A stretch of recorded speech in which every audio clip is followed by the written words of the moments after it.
Hey, what is up, mortals? Welcome to What If Toga Was in One, a Season 1 Part 1. I just wanted to greet you guys by just saying, sit back and relax, you're in for a treat. So, we begin. Himiko Toga always had an appealing allure for blood. When she was a child, Himiko gave her parents a present.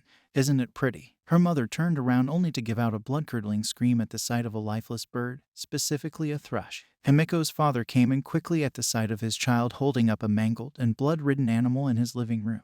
Her parents gave their daughter an uncomfortable look as if she were a monster in the disguise of an adorable little girl. "Why can't you be normal?" her father shouted. Little Himiko gazed up at her patriarch and sobbed uncontrollably. While her father scolded her, Himiko's mother sympathized with Toga. When father left the room to be in his thoughts and stayed in isolation, Himiko continued to cry. Her mother lowered herself to the young child's field of vision and comforted her beloved. Himiko's mother helped Toga see how what she did to that bird was wrong. In a helpful manner, she helped Toga grow throughout the years. Somehow, a motherly instinct gave the woman the realization that suppressing her abnormal tendencies like her bitter and detached husband wanted would be dangerous for her daughter's development. When it was time to know what Toga's quirk was from the family doctor, the little girl and her mother were told that she has a transformation quirk that can make her transform into someone else by ingesting their blood. The little miss was happy knowing that she at least had a quirk, but was discouraged by what she had to do to stimulate her quirk. Her mother was a little concerned regarding what her father would think. More importantly, what others would think. When leaving the doctor's office, her mother paused and spoke to her beautiful daughter. "No matter what quirk you have, I will always love you." Those words struck Himiko. She felt at ease going home with her mother. Toga's mom decided it would be beneficial for her if she could get her mind off her home life and study.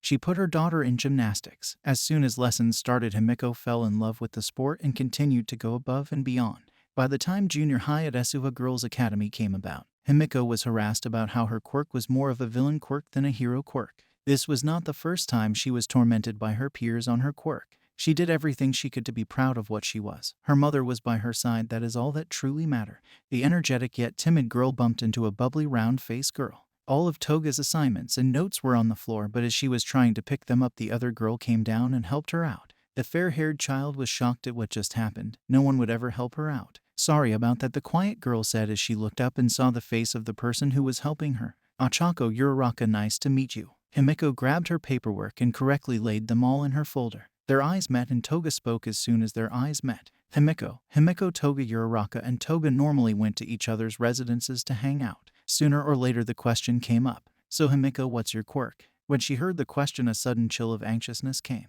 Himiko did not want to ruin their friendship in any way, shape, or form. The question pierced right through her chest like a bullet. She hesitated. Can you do me a favor?" Achako looked at her and slightly leaned her head to the right. "What is it?" Himiko closed her eyes and told her companion. "If I tell you my quirk, can we still be friends?" "Of course I'd still be friends with you." Uraraka smiled softly. The blonde was feeling embarrassed but grabbed a safety pin that was laying around on her desk and exhaled. "Can you please hold out your finger?" Uraraka held out her index finger and Himiko softly grabbed it. She pricked the safety pin on the tip of her finger. Uraraka winced but trusted her actions. Himiko positioned her finger on the blood droplet that was on Uraraka's finger, then removed it. Toga placed her tongue on her finger and swallowed it. Before Uraraka's eyes, Himiko transformed her appearance to resemble Achako. She was astonished and astounded by what she witnessed. "That is so cool. You could be like a sneaky hero or the master of disguise or something." Himiko teared up and smiled. Someone finally treated her curse as a blessing. As junior high was ending, Himiko and Achako talked about what schools they would want to join.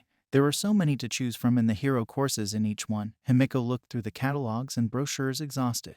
Uraraka needed to provide some sort of extra income for her family. Himiko searched up on the internet for different reviews and ultimately UA seemed to have the best hero course out there. They both gave a sure nod to each other. Toga was aware of Uraraka's situation and was sure she would do well in this school. Not only was she looking out for Achako, she wanted to prove to her father that she can be a hero. They both celebrated finally finding a school that would propel them into good education and a secure future. Although Toga could do well as a stealth hero, she had no fighting ability. Junior high was almost up, and she still had time to get into the UA entrance exams. Uraraka could easily win with her quirk, but it was going to be difficult getting anywhere with her quirk.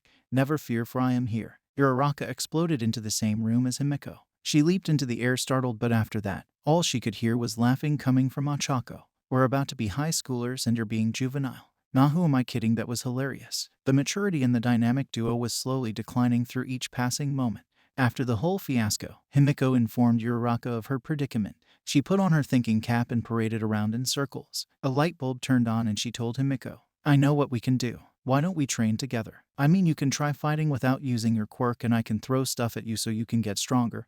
Himiko's blank face had appeared. Learn to fight without your quirk. Oh, why didn't you say that before? Himiko understood the situation with slight rewording. The two set off at a park where Uraraka and Toga has on some sports gear. Uraraka and Himiko both started to work out together and ran to each of the Kansai district's different landmarks and locations. Toga was fast and agile, but she had a hard time finding a way to damage anything Uraraka threw at her. Toga needed something to gain an advantage. When she got home, Himiko headed to the kitchen to find some ramen to eat. Her parents were not home, so she had free rein to raid the fridge. As she waited for the noodles to boil, she turned on the TV and saw that the local gym was ready to train young heroes to become fast and fit. She gave off a smirk and got pumped up. All right, Uraraka, I'll kick that fanny of yours and show you that I'll be a hero with you. As she said this, the boiling water spilled onto the kitchen floor and ruined her meal. Prep. On the first day to apply for the gym, she met with the gym trainer and used her dad's credit card to subscribe for a monthly membership. Toga was very excited, and as soon as she danced in glee, the payment went through and training began. Through rigorous training and juicing, it took a while for Toga to become strong. She had a hard time revealing her quirk to her trainer. She told him she had a blood-related quirk. Oh well, little miss, looks like you're in luck because I happen to know a certain someone who could help. Himiko tilted her head to the left and wondered who he was talking about, but accepted the help.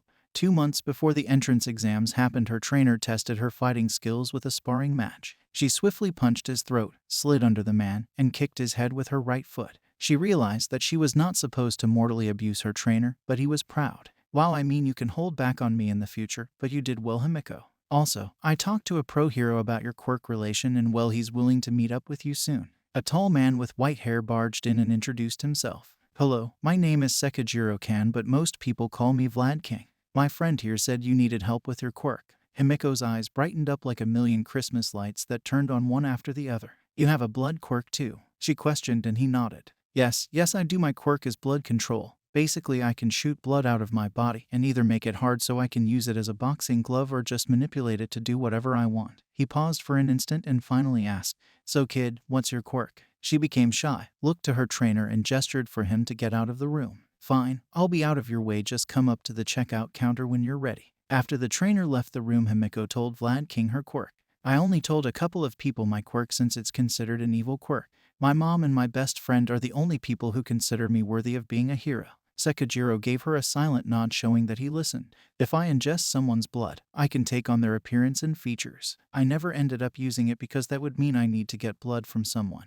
And I don't want to be a bad guy cause my dad and everyone at school will be right. Sekijiro was sure of what he wanted after he heard her story. Train with me. Your quirk is something you're born with, not something that's been given to you. I know what you're going through, Toga, and I'm willing to show you how to be a hero with your quirk. She felt a bunch of weight drop from her chest and smiled. After 2 months of being trained by a pro hero, Toga got used to her quirk and became proficient in combat. She made herself more useful in espionage and stealth since that was what her quirk was best for. Vlad King was still her mentor and became a teacher at UA the same year she was applying.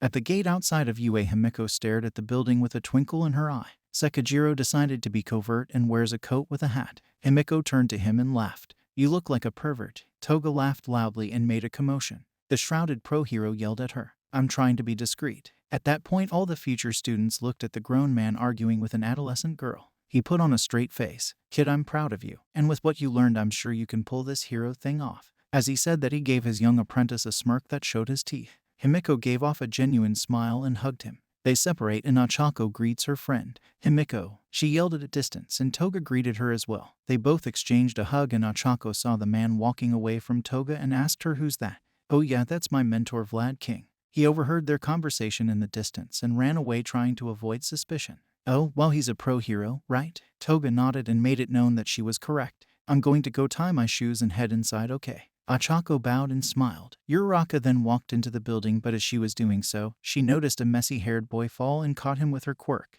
Are you all right? Izuku Midoriya looked around and screamed. She clapped her hands and said, It's my quirk, sorry for using it without asking first, but it'd be bad luck if you fell right.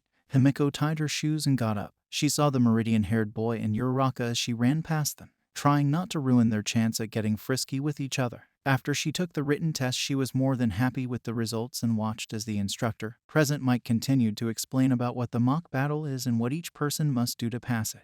Toga was only slightly irritated that there would be giant robots all over the city. She was only trained to combat people. But regardless, she will get in and crap all over her father's expectations. After the speech was given, all the soon-to-be students were gathered outside the mock battle arena and waited for the timer to start. Unfortunately, she couldn't be beside Ochako during the exam, but hopefully, after this, she could show off her new abilities. The exam started and Himiko began to run blindly into the fray. Alright, let's kill them all. A bunch of exam takers near her were worried. The hell is wrong with you, idiot? Shut up and distract these things so I can pass. For a split second, one random guy shouted. She looked back with a murderous gaze. Bakugo yelled at her after taking down a 1-point robot. Himiko deviously smiled. Yeah, I'll distract them, alright, loudmouth, the dastardly dangerous young woman said. Himiko watched as a 3-point robot threw itself at Bakugo. The ticking time bomb teenager was about to incinerate the iron-cladded automaton, but the devilishly daring deviant decided to commit foul play. She misdirected Katsuki and screamed, "Blondie, behind you." Bakugo hesitated. He looked behind him to see nothing but the street filled with 1-pointer robots dismantled and mangled on the pavement, while the juvenile jester jumped on the neck of the 3-pointer golem and ripped the wiring out to power down the pod. "What the hell, lady?" As he was about to berate her, she vanished. The exam went on and Toga continued to rack up points. As soon as the arena traps appeared, her eyes saw how big the iron giant was. All she could do was leap out of action with her spry flips and spring away from the colossal threat, climbing onto nearby lampposts, swinging off them to get more airtime. Some examinees were underneath rubbles and she chose to save them, so they did not get crushed. Himiko fell from the sky, landing softly next to one of the test takers. She removed some of the rocks and pebbles off him and lifted his arm over her neck. The heroic stealth hero in training ran away from the menace, but Toga wasn't gaining any speed while the mechanical beast was close to stepping on them. Luckily, that bombarding bastard Bakugo flew in the air and released enough explosions to level a city. Nevertheless, in a flash, he took out the 0-pointer robot with a lot of focused firepower. The reckless adolescent girl gazed at the fair-haired exploding loudmouth and smirked. After she took that exhausting exam, she went home and was greeted by her father. "Where were you?" Toga looked down but then raised her head to grin at her father. "I just came back from taking the entrance exam at UA." Her father seemed to be flabbergasted, then looked deep and thought he still saw his own daughter as a freak. No matter how long she lived in his household, he always thought she would snap and kill them all. "UA, you know it's hard to get in there, especially with your quirk." The young rebel rebutted. "You're such a grouch, have faith in your daughter for once." He scoffed and grumbled after hearing such disrespect. "Your mother will be home soon." He then left the house and got in his car. Himiko sighed, walking into her home. Her father did not seem excited to talk to her again. Toga slammed the door. She only had to wait a week for her results. The determination and strive in Toga were starting to bolster. Himiko was going to UA and there's nothing stopping her. Crap, crap, bills, crap, more bills, weekly Shonen Jump, crap, UA entrance exam results, crap. Wait, what? She grabbed a knife and opened the letter quickly. Holy crap. As soon as the disc fell upon the desk, a projection of the number 1 hero All Might greeted her. "I am here." As a projection. Who's this beefcake? She admired the physique of the symbol of peace, but noticed quickly who he really was. "Wait, you're All Might." The heroic-looking man posed, showing off his muscles, and made Toga look smaller than she already was. "Yes, I am. Assuming you said, look at his All Might. Anyways, young Toga, your skills have been talked about by the staff at UA and your quirk is very peculiar. But it is not the quirk that makes the hero, it is the person who uses it. A friend of yours told me to say that. I think you know whom I mean." All Might was interrupted by a voice in the background. "What do you mean I am stalling? Wait, how many of these do I have left?" Geez. The girl who received the message had a blank face and turned off her brain. "You will be assigned to Class 1 and young Toga, this is your hero academia." After years of pain and the hardships that have befallen this young girl, the same girl who was considered to become a villain quietly began to tear up when she made it. Himiko finally started to walk down the road of a hero. Hey, what is up, mortals? Welcome to Part 2 Season 2 of What If Toga Was a Hero. I just wanted to greet you guys by just saying, sit back and relax, you're in for a treat. So, we begin. Himiko laid eyes on the enormous building in front of her. "UA, hi," she sprinted to her class in excitement. Uraraka was scheduled to be in the same class as Toga. She confidently slid the door open to the classroom only to be greeted by a colorful cast of characters. Almost every student was sitting quietly. There was, however, one familiar face in the crowd sitting like a delinquent. It was that boy from the entrance exam. He had the highest score and a lively personality. Everyone watched as the door slid open through curiosity. The boy was the last person who saw Toga's face and lit up with phenomenal fury. "You," the wrathful loudmouth shouted. "You're the one who stole my damn kill, you bastard." His yelling could be heard from across Japan at that point. "It's 8:15, can you give it a rest? No one needs to hear your whining this early." Himeko said as she playfully poked at this boy's temper, almost as if she was feeding his flames with her firewood. The class was entertained with the commotion as if they were watching a film at a cinema. A tall student with glasses and weirdly shaped eyebrows ran at them swiftly. "You two need to quiet down and behave. This institution does not need such disturbance at this hour." His hand started to wave up and down as he commanded the two of them to prevent any more social damage. The door slid open again when a friendly, messy-haired boy entered the room as he watched the chaos of the classroom continue. Bakugo stopped his barking as soon as he walked in. Toga wandered her eyes to what that yelling mongrel was staring at. "Why are you staring at him like that? Is he your boyfriend?" The feisty teenager reacted by shouting again. Ada glanced over to the one kid at the entrance exam who created an incredible display of power. "Good morning. My name is Tenya Ida," he announced while he marched over to the messy-haired student. That kid looked familiar. He was the one guy she passed by while he spoke to Uraraka. Himeko did not understand why he got all the attention. She hated to admit it, but Bakugo should be getting some praise due to his performance. All that did not matter once another familiar face popped in behind the freckled-faced boy. Her face lit up like a Christmas tree when her best friend showed up. The morning was saved. "Uraraka," Toga hollered from the other side of the room. "I'm glad you made it, Himeko." Uraraka then noticed who was in front of her and gave a warm smile. "Hey, I recognize that messed up hair, falling boy." Himeko's ears raised when she heard her say falling boy. That's the guy who saved her best friend. Although it does not look like much, he did end up scoring some points in the exam, and also Uraraka apparently. The interaction continued with small exchanges of smiles and warm gestures. However, somehow the room began to tense up with insane pressure. Something dark and sinister was occurring, like an evil sealed off from the face of the world was unleashed by the devil himself. "If you're just here to make friends, then you can pack up your stuff now." The room was silent, and an ominous presence came from the sleeping bag on the floor. Himeko did not notice the sleeping bag when entering the classroom, almost as if it popped into existence.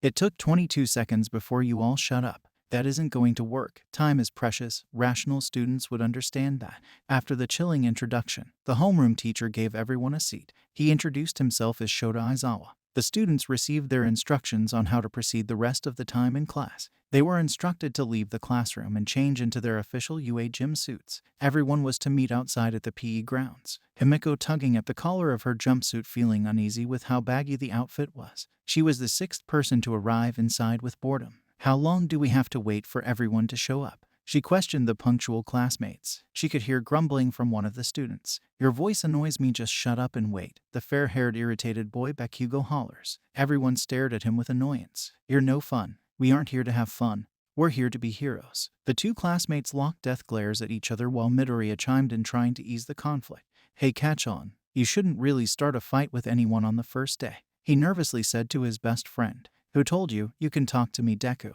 he shouted at his enemy. The rest of the class rallied up and Mr. Aizawa walked towards them with disinterest and purpose. Everyone were gonna be starting the quirk assessment test, so just before he could say any more information.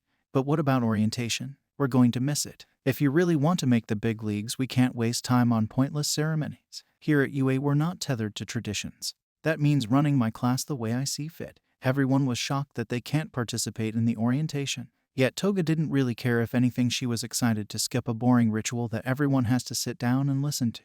"All of you have had to take standardized tests most of your lives, but you never got to use your quirks in physical exams before. The country is still pretending that we're all created equal by not letting those with the most power excel. It's not rational." "Bakugo, you had the most points in the entrance exam. What was the farthest distance throw with a softball in junior high?" 67 meters, I think," he replied. "Right, try doing it with your quirk." Himeko was a bit excited to see how far her classmate can throw, but still hopes he trips over himself at least. Young Bakugo steps up to the plate and holds the softball firmly in his hands. Surely she wants to see him fail and make a fool out of himself, but she still wants to see what he's got. He shows a devilishly demonic smile. "Die," he shouted as his arm ejected the ball to the air and a colorfully destructive explosion shot out into the air, boosting the speed of the ball. His throw was erratic, wild, and filled with energy. Toga smiled, watching such destruction for such a simplistic task. "All of you need to know your maximum capabilities. It's the most rational way of figuring out your potential as a pro hero." The score read 705 meters. Everyone became enthusiastic, and Toga was ready to have a nice fun day and see how everyone's quirk works. "This looks so much fun." Everyone agreed with her, but Aizawa was silent. He looked over to Midoriya. And then Toga. "So this looks fun, huh? You have 3 years to become a hero. You think it's all gonna be games and playtime." His serious expression turned into a malicious one. "Idiots. Today you will compete in 8 different tasks to gauge your potential. Whoever comes in last will be expelled immediately." Everyone stood in silence while an awkward breeze of air surrounded the students, except for one. Himiko leaps out with a silent demonstration of glee. This was a gamble of a lifetime, something to give her fear for sure, but also motivation to maintain her status as a student. Though the exams proved quite challenging, her speed and agility aided her. Uraraka and Himiko supported each other throughout these exams as each other's cheerleader. Especially at the ball throw, Ochako stepped up to plate and threw the ball with grace and ease, contrasting from Bakugo's display of sheer brute force. Next up, it was Midoriya's turn and she tilted her head.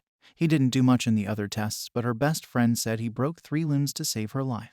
The boy threw the ball with so much force and ferocity, only for it to land 46 meters away. He yelped in return, hoping that the ball would go farther. "I erased your quirk." Aizawa's scarf was flowing and his eyes lit up blood red. "The judges for this exam were not rational enough. Someone like you should not enroll in this school." Everyone whispered amongst each other, but Toga stayed her eyes and listened to the conversation.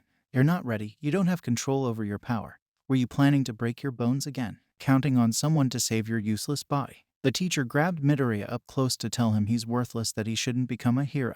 Everyone witnessing the actions before them said nothing but waited to see what happened next. "I've returned your impractical quirk. Now take your final throw. Hurry and get it over with." This shocked Toga. It reminded her of the many times people told her that her quirk is worthless. Deku watched as everyone whispered to themselves, but Toga smiled, mentally reassuring him that he's got what it takes. The boy stepped up to the plate and his breathing was irregular but confident. In an instant he shot the ball into the sky and the wind around him pushed everyone back a bit. The sheer force of his throw sent the ball into the heavens. He reeled his hand back, exposing his broken finger. Himiko's pupils dilated and her heart beat a couple of times faster than its original rhythm. Blood ran across his finger, but not much, only a faint slither, as his wound was great and bruised. She started to breathe heavily and her back started to get goosebumps. She never felt like this for anyone, but just seeing his damaged finger sent her to a wild and fantastical mental space. Her vision started to fade as she was about to faint. Luckily, she picked herself up and played it off as a minor heat stroke. Something about this boy made her feel something akin to passion. "Himiko, are you okay?" Uraraka asked. "Yeah, I'm fine. I just feel tired, that's all." She felt so embarrassed and snapped out of her trance as quickly as possible. "Hey, Deku, you bastard. Tell me how you did that or you're dead," he shouted as he started to charge for Deku. But in an instant a murderous intent rose in Himiko. In a flash she ran to Bakugo and snatched his arm with insane force. "What the hell, get off me. Don't you touch him." Her eyes raised to meet his eyes and her grin looked frightening. "If you so much as hurt him, I'll kill you." Everyone was confused but somewhat terrified of the event that transpired. Her grip was unusually strong but nothing to boast about. But she was ready to kill. Something awakened in her that would shatter her reputation in an instant if left unchecked. She let go of him, realizing what she was willing to do, and strands of Aizawa's scarf wrapped around the two, binding them. "That's enough. Stand down. It would be wise to avoid making me use my quirk so much. It gives me serious dry eye." An intense stare-off occurred. Bakugo started to growl, while Himiko silently shot daggers with her eyes. But like a light switch she smiled and let go of him. The two were separated, but Deku ran up to her to thank her. She smiled warmly and acknowledged his thanks. After Test 8, the class grouped over to the leaderboard to see who gets expelled. Himiko gleefully cried out in laughter as she was in 11th place. Not a high score, but she passed. Although Deku was still in 20th place, she witnessed the disappointment on his face and frowned with empathy. "So I was lying. No one's going home." He gave off a childish smile like he pulled a big prank on his students. "That was just a rational deception to make sure you gave it your all in your tests." Everyone was either shocked or relieved that it was all just a ploy to do better. Himiko couldn't stop herself from laughing. The looks on everyone's faces were priceless. "Please excuse her. She's a very emotional person." Ochako tried to play off Toga's rude behavior. "That's it, we're done for the day. Pick up a syllabus in the classroom, read it over before tomorrow morning." Aizawa, with his usual blank expression, walked away and handed Midoriya a note, but Himiko was still laughing at the unexpected prank. The next couple of hours, Himiko and Uraraka were walking in the courtyard of the campus to pass the free time they have left. "It was kind of scary and cool how you stopped Bakugo from hurting Deku like that." She nervously commented on what happened not too long ago. Oh yeah, I kind of went a bit overboard," she admitted. "I mean, he was gonna hurt him and luckily enough I was right there before he could." "Well, Mr. Aizawa could have stopped him," Ochako added. "I just wanted to be heroic." She felt embarrassed after talking about the situation and Uraraka giggled. The two noticed Ada and Deku conversating from a distance. They made themselves known by hollering at the two boys and the four greeted one another. "You're the one who stopped Bakugo and you're Infinity Girl." The two of them grinned at the boys and Toga internally screamed. She had a feeling this wasn't going to be the last time that event was going to be brought up. I'm Toga Himiko, and your name is Deku Midori, you're right, she asked shyly. Deku, he blurted out in a questioning manner. Yeah, isn't that what Bakugo called you during the fitness test? Ochako questioned. Though it's not your fault. My real name is Izuku Midoriya, but Kachan calls me Deku to make fun of me. He sheepishly chuckles. Oh, I'm sorry, I didn't realize that. You know what? I think Deku could be a great hero name. Plus, I think it's kinda cute. She saved the conversation in the nick of time. Himiko darted her eyes towards Uraraka when she called his name cute. It was an innocent compliment, but something in her heart felt a bit off. Almost like jealousy. It was a weird feeling, and she never felt this way at all. It was all a new experience for her, and she was aware of what she was feeling but couldn't believe it. The four of them went on to go home for the day. Himiko still had her mind racing when she arrived at her front door. She felt lighter and smiled. Izuku Midoriya. Hey, what is up, mortals? Welcome to Part 3 Season 1. I just wanted to greet you guys by just saying, sit back and relax, you're in for a treat. So, we begin. The second day of classes at UA finally were about to start. Himiko Toga met with her mentor Vlad King before entering her homeroom class to tell him of her progress from the first day. The two had originally planned to meet after school, but his paperwork interfered with their plan. He opened his door to the young lady, and he sits at his desk while Himiko stands at the opposite side to him. Hello Himiko, how was your first day? It was great. I met a lot of new people and we were going to attend orientation. But Mr. Aizawa made us do a quirk apprehension test to see what we can do. The large ashen-haired man stood up from his chair in a scare. The man, her teacher, was one of the toughest educators in UA. He regretted not fighting for her to attend his class to make things easier for the kid. Oh, I almost forgot to mention, I stopped a student from harming one of my friends. She said this while lightly blushing, remembering the event like it just happened moments ago. The rush of adrenaline and fury to protect another. The event replayed over and over in her head. Are you all right? I'm shocked Aizawa let his happen. He usually tends to take his work seriously. I'm sure he would have intervened. I'm fine. She nervously laughed as she assured him that she came out of the quick brawl unscathed. She looked down at the desk and back up with a smile. I think I like the boy I saved. His ears jumped almost like a guard dog and he faked a smile while hearing this. Oh really? He must be worth the trouble. Then he felt a bit angered that the boy had to get his apprentice in trouble for not being able to protect himself. She could have gotten hurt after all. Toga, you shouldn't end up in any trouble, especially in your first week. Your teacher, Mr. Aizawa, is known to be one of the most proficient and toughest teachers who taught in this school. But I'm proud of you for sticking up for someone. She never heard those words come out of anyone but her mother's mouth before. The words proud never came out of her father. If anything, he was ashamed of her. Sekijiro proved to be a better father even if he were only there to train her and take her under his wing. Her smile was wide and warm. She appreciated those words after years of emotional and verbal disapproval from her dad. Thank you. I won't get into any more trouble. I'll make sure of it. Good, I have faith in you, Toga. She gave him a big hug before leaving to her class. Himiko must resume her classes and excel to keep making her mentor proud. She enters the class of Wana and it turns out to be a normal class day. She took notes and paid attention to details on how to save someone from a burning building without destroying the building or containing a one-on-one fight without causing property damage, some math, literature, and the occasional science. Lunchtime finally came and Himiko was invited to sit with Ochako, Deku, and Ida. The time came where the afternoon class arrived, Hero Basic Training. I am here, coming through the door like a hero. The class cheered in excitement and Himiko's eyes widened, thinking the number one hero looked bigger in person. All Might greeted the class with a different costume than his normal one that he always wears. Someone pointed out that it was his Silver Age costume. Welcome to the most important class at UA High. Think of it as Heroing 101. Here you will learn the basics of being a pro, and what it means to fight in the name of good. The hero unnecessarily posed and flexed his muscles, showing even more shadows in his body. The class sat in amazement at the glowing figure that is All Might.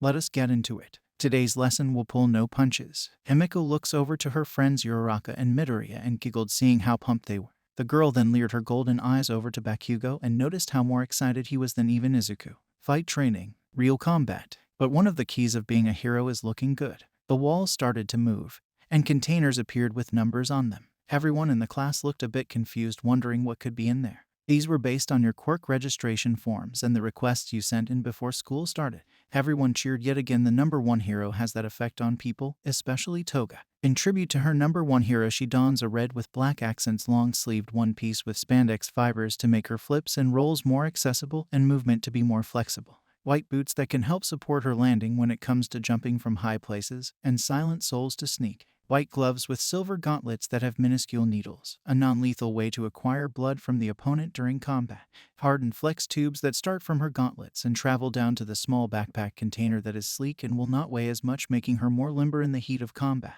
Lastly, orange tinted goggles that allow her to use them as sunglasses or night vision goggles depending on the setting. The color scheme and outfit idea look a lot like her mentor Vlad King's outfit, not to copy but to honor her father figure. She arrives to the ground beta city area where the battle trial will take place. She watches as everyone came with awesome looking outfits, and her expression changed from awe to excited when she saw Uraraka's outfit. Wow, you look really cute. Thanks, but I think they made the suits a bit tighter than I intended. The blonde laughed at her best friend's comment and mentally agreed as she noticed the spandex making her stomach itch. Izuku walks out with his costume and Uraraka's face lightened up seeing how cool he is, while Himiko laughs because of how goofy he looks. They say the clothes make the hero, young ladies and gentlemen. And behold, you are the proof. Take this to heart. From now on you are all heroes in training. The pro hero watches as all the students with their heroic outfits come out and make themselves known. This is getting me all revved up. You look so cool. Now shall we get started, you bunch of newbies? Everyone gets used to their outfits by stretching and testing their mobility. Midoriya spoke to Deku about her costume while Himiko stretches. She noticed Bakugo in the corner sulking with inner rage. She walks over to him and her expression changes from lighthearted to focused. Can we talk? She asked the conflicted young man. He looks at her with fire in his eyes. He was angry for sure, but it almost looked like he was plotting something dangerous. I have nothing to say to you, he said to her, and Himiko squints. I know you're planning on hurting Izuku, it's all over your face. She could tell he was planning on hurting him. At this point he was predictable. She did not have to know him on a personal level to know he is always quick to anger. Her dad was the same. He was not saying anything, but the look on his face was the same. You are planning on hurting him. He's been lying to me all my life. Of course I'm going to hurt him. He's weak, a worthless Deku. If you so much as lay a finger on him, the same thing you did to him I'll do to you. A smile formed, almost as sadistic as her alternate counterpart. She was serious. She does not want to see her friend get hurt, but Katsuki just glares at her. She walks away to return to the others, but Bakugo stares at her while she walks away. Midsection. Before we get back into the story, I would like to say that we've got a second channel called Anime Deep Dive. Anime Deep Dive goes over the hard facts of the anime presented. Now, in case you guys didn't know, we have a third channel called Anime Theory. Anime Theory mainly focuses on a large variety of mind-boggling anime theories. If you are interested in content like this, please go check the description below or click the eye icon in the top right corner. Now, with that out of the way, let's get back into the story. Now that you're ready, it's time for your combat training. Sir, this is the fake city from our entrance exam. Does that mean we'll be conducting urban battles again? Tenya questioned. Not quite, I'm putting you 2 steps ahead. All Might answered. Most of the villain fights you see on the news take place outside. However, statistically speaking, run-ins with the dastardliness of evildoers take place indoors. Everyone nodded to this and agreed. Think about its backroom deals, home invasions, secret underground layers. Truly intelligent criminals stay hidden in the shadows. For this training exercise you should be split into 2 teams. Good guys and bad guys, and fight 2-on-2 indoor battles. Everyone threw an overbearing amount of questions at the large muscular hero. He winced and took a step back holding his fist. I wasn't finished talking. He pulled out a script and read the following. Listen up. The situation is this. Villains have hidden the nuclear missile somewhere in the hideout. The heroes must try to foil their plan. To do that, the good guys will have to catch the villains or recover the weapon. Likewise, the bad guys succeed if they protect their payload or capture the heroes. The hero pulled out a ballot box and pulled out each team and its members. Every team was almost the same as in the show except for Team C replacing Minta with Toga. The teams were set, but the first to fight each other were Team A and Team D. That means Bakugo would be fighting Midoriya. Toga glared at Katsuki with her golden hues filled with worry, while he grins and glares back at her with his devilish demon red eyes. The battle was going to start, but she visits Deku and Uraraka before they start the match. She told them about what will occur. Guys, you need to stay away from Bakugo, especially you, Midoriya. I spoke to him earlier and he looked like he was going to do something dangerous. Deku looked at the ground with fear but furrowed his brows and looked back up to his dear friend. I understand, but I can take him. I've known him all my life, so I know his moves. She looks at him with worry, but then with confidence she smiles, knowing he can protect himself. She walks away and wishes them luck. She entered the monitoring room with everyone else around. She watched as the exam began. She saw Izuku and Uraraka becoming quite chummy with each other, and she felt like something was wrong. Sure, she knew that he was in danger, but she felt as if her heart was in a state of peril. Witnessing her best friend all over him like nothing irritated her a bit, but she knew not to act on her emotions. She should not be able to feel jealousy over them. Her inner conflict was halted when Bakugo struck the wall in the building they were in and noticed Deku's mask was broken. Her worry became elevated and replaced with anxiety. But as soon as he tried to hit Midoriya again, he flipped Katsuki. She was impressed by the flip and witnessed the rest of the fight. Over time, she saw that Bakugo took off a pin from his gauntlet and released a big explosion engulfing the room. She panicked as she thought he killed him but sighed in relief when he was all right. Uraraka went for the bomb and left him alone. She was confused but saw the strategy and kept quiet. The fight continued until Izuku and Katsuki exchanged their final blow. She could not see anything in the cameras because of the smoke, but she saw Deku fall on the ground as they won. She was going to hurt Bakugo after this. Well, despite the results, the MVP of this exercise was young. Everyone, including Tenya, was shocked. Why didn't I choose one of the heroes? Who has a guess? He questioned, and almost immediately Momo raised her hand. Sir, I can tell you why. Ada embraced this challenge. He was the only one who truly adapted to his assigned role. I'll explain. Bakugo's judgment was clouded by a personal grudge with Midoriya. As you pointed out earlier, launching a large-scale attack indoors was a foolish move. It could have been disastrous. Similarly, Midoriya's plan was also poorly thought out. Considering the amount of damage he received, he rendered himself helpless. As for Uraraka, she let her guard down mid-battle, and her final attack was far too reckless given the hypothetical stakes. Everyone stared at Iorazu in shock. Himiko was impressed by how smart she is. Time passed as the students fought each other and passed their trials. It was time for Iorazu and Himiko to team up. They were going to be facing Kaminari and Gyro. The two in Team C spoke about their strategy to see how they can defend the bomb. Maybe I can sneak behind the two of them and take them out. You could, but you also have to remember that Gyro can use her ears to hear you coming. In that case, Kaminari would use his power to shock you on sight. The two thought long and hard but came to a solid strategy. How about this? She opens her chest piece and creates a shock-resistant thermal blanket.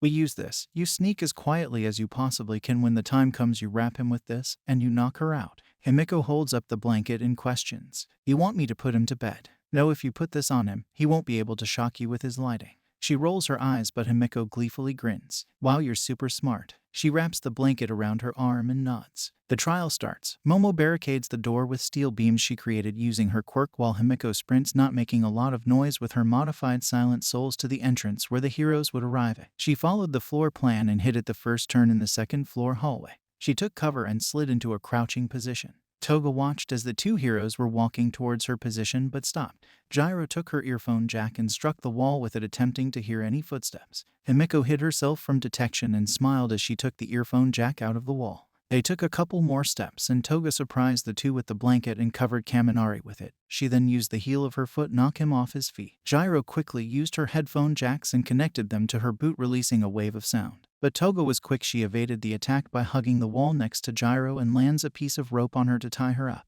She succeeded, surprising the dark-clothed hero, and kicked her chest to throw her into the wall. Himiko then runs over to Denki and kicks his head, knocking him out. The girl properly wrapped him in a burrito blanket and sat on him to win the match. Momo and Himiko won the battle trial even if she did all the work. If it were not for her guarding the bomb or giving the thermal blanket, she would not have gotten the upper hand. Himiko waited for class to end. She wanted to confront Bakugo for what he did. Midoriya walked in the classroom looking better than he did hours ago. Except he looked determined. The boy wanted to know where Bakugo went and why he wasn't there. She waited for him as well, but he never came when she was there, so he must have left earlier. Midoriya was told that he left not too long ago, so he sprinted out of the classroom. Toga studied the situation and decided to follow him in case Katsuki began a fight. She shadowed Midoriya and made sure she wasn't seen, until finally the two boys met at the school gate. Toga hid behind one of the many columns that were available to her. She was in listening range and heard the conversation that transpired. Bakugo stopped in his tracks and gave Midoriya a look of lost hope and anger. Izuku explained himself to the bully, but something caught her by surprise. It had to be some weird lie. Borrowed power, the blonde whispered to herself, still keeping control of her position. When the conversation continued, a towering figure put his hand on her shoulder. He was calm yet imposing. She turned around to see the number one hero, except he was not smiling.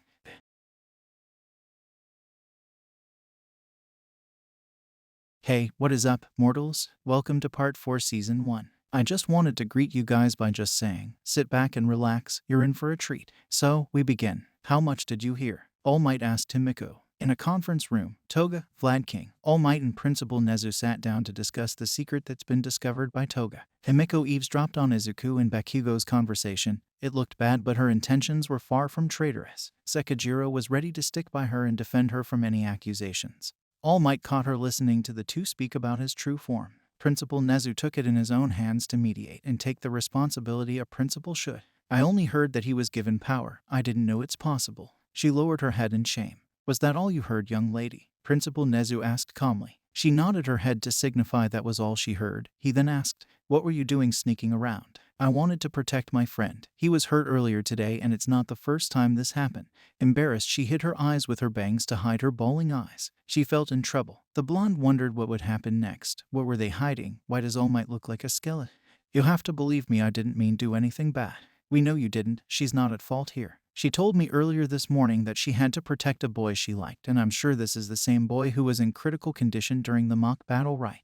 "Yes, it's my fault that happened." Young Bakugo went a bit overboard during the exercise. He grabbed the bridge of his nose with his index finger and the tip of his thumb. "Young Toga, since you've already seen what I look like and you already heard what young Midoriya said, I might as well admit it." She picked up her head and turned it ever so slightly in confusion. All Might exposed his wound and the reasoning behind it, the origin of One for All and the constant battle with All for One, and especially the role his ward Midoriya played in this pursuit for peace. She couldn't believe all of this. It sounded like a cheap comic book series, especially what Izuku would have to do when the time comes. "I'll keep your secret, All Might." Everyone in the room sighed with relief and dismissed the meeting. Toga had to carry the responsibility of keeping such a huge secret. Her and Vlad King walked out to the gates of the school. "Himiko, I'm sorry for not being careful and introducing you to this. You should be focusing on becoming a hero and have fun." "But I am. I can handle this, Mr. Sekijiro." She smiled warmly at the only father figure she had and walked away to take in all of what happened to herself. She didn't know what to think. All of the girl walked down her normal route but noticed a familiar brown head of hair in front of her. She walked closer and Ochako looked back, hearing footsteps approaching her. She smiled, seeing that it was Himiko. "Hey, what happened? You left early."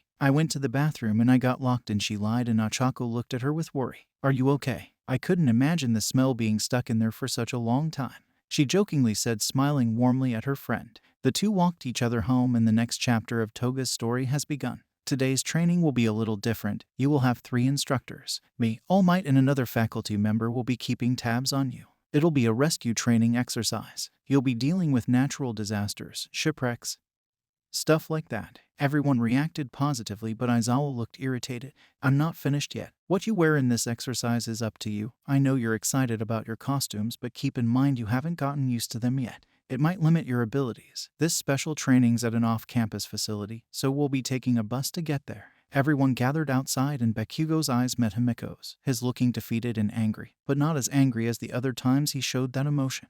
The girl walks over to Ochako and Deku. The two were talking about his PE uniform. They all exchanged greetings and banter with one another until the bus arrived. The group of students entered the bus and it drove them all to the USJ building. "If we're pointing out the obvious, then there's something I want to say. About you, actually." Sue looked over to Izuku. "About me, Asui. I told you to call me Tsu." "Oh yeah, right. That power of yours. Isn't it a lot like All Might's?" Toga's eyes widened. Eventually people were going to put 2 and 2 together, but she deflected the question with her incredible acting skills. "You're forgetting something, Tsu. All Might doesn't hurt himself." Deku looked over and sighed in relief. She never knew if All Might told him what she saw, but she made sure not to give away her position. Everyone started to talk about how flashy some of their quirks are. "Well, if any of our classmates have pro quirks, it's Todoroki and Bakugo," Kirishima exclaimed, pointing out the 2 boys. "Sure, but Bakugo's always angry, so he'll never be that popular." Himiko laughed at the statement out loud as Bakugo sprung up from his seat, staring at the frog-like girl and the chaotic blonde one. "What did you say?" "I'll kick your ass." "Oh please, you're as intimidating as a chihuahua." "Stop the bus right now. I'm going to blow you up and regret the day you were born, you bastard." Deku was frightened, thinking Bakugo would blow up the bus. Before we get back into the story, I would like to say that we've got a second channel called Anime Deep Dive. Anime Deep Dive goes over the hard facts of the anime presented. Now, in case you guys didn't know, we have a third channel called Anime Theory. Anime Theory mainly focuses on a large variety of mind-boggling anime theories. If you are interested in content like this, please go check the description below or click the eye icon in the top right corner. Now, with that out of the way, let's get back into the story. The students arrived at the USJ with 13 waiting for them. She welcomed them with open arms. Going into the training facility to Toga, it looks like a wonderland, something like an amusement park. She was in love while everyone was in a lower state of awe.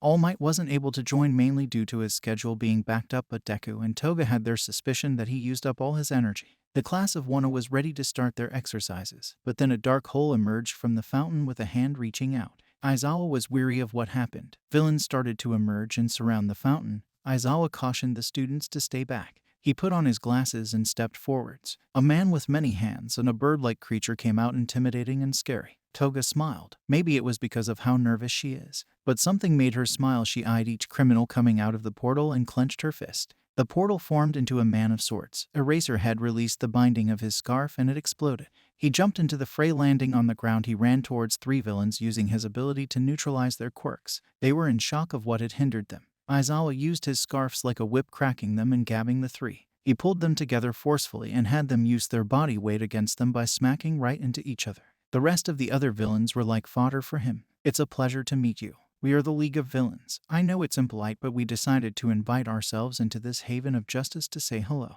Besides, isn't this a fitting place for All Might, the symbol of peace, to take his last breath? I believe he was supposed to be here today. Yet I see no sign of him. All well, in the end I suppose it doesn't matter. He raised his arms and the class kept their guard up. Bakugo and Kirishima jumped over to the man to attack, causing a massive explosion. You live up to your school's reputation, but you should be more careful, children.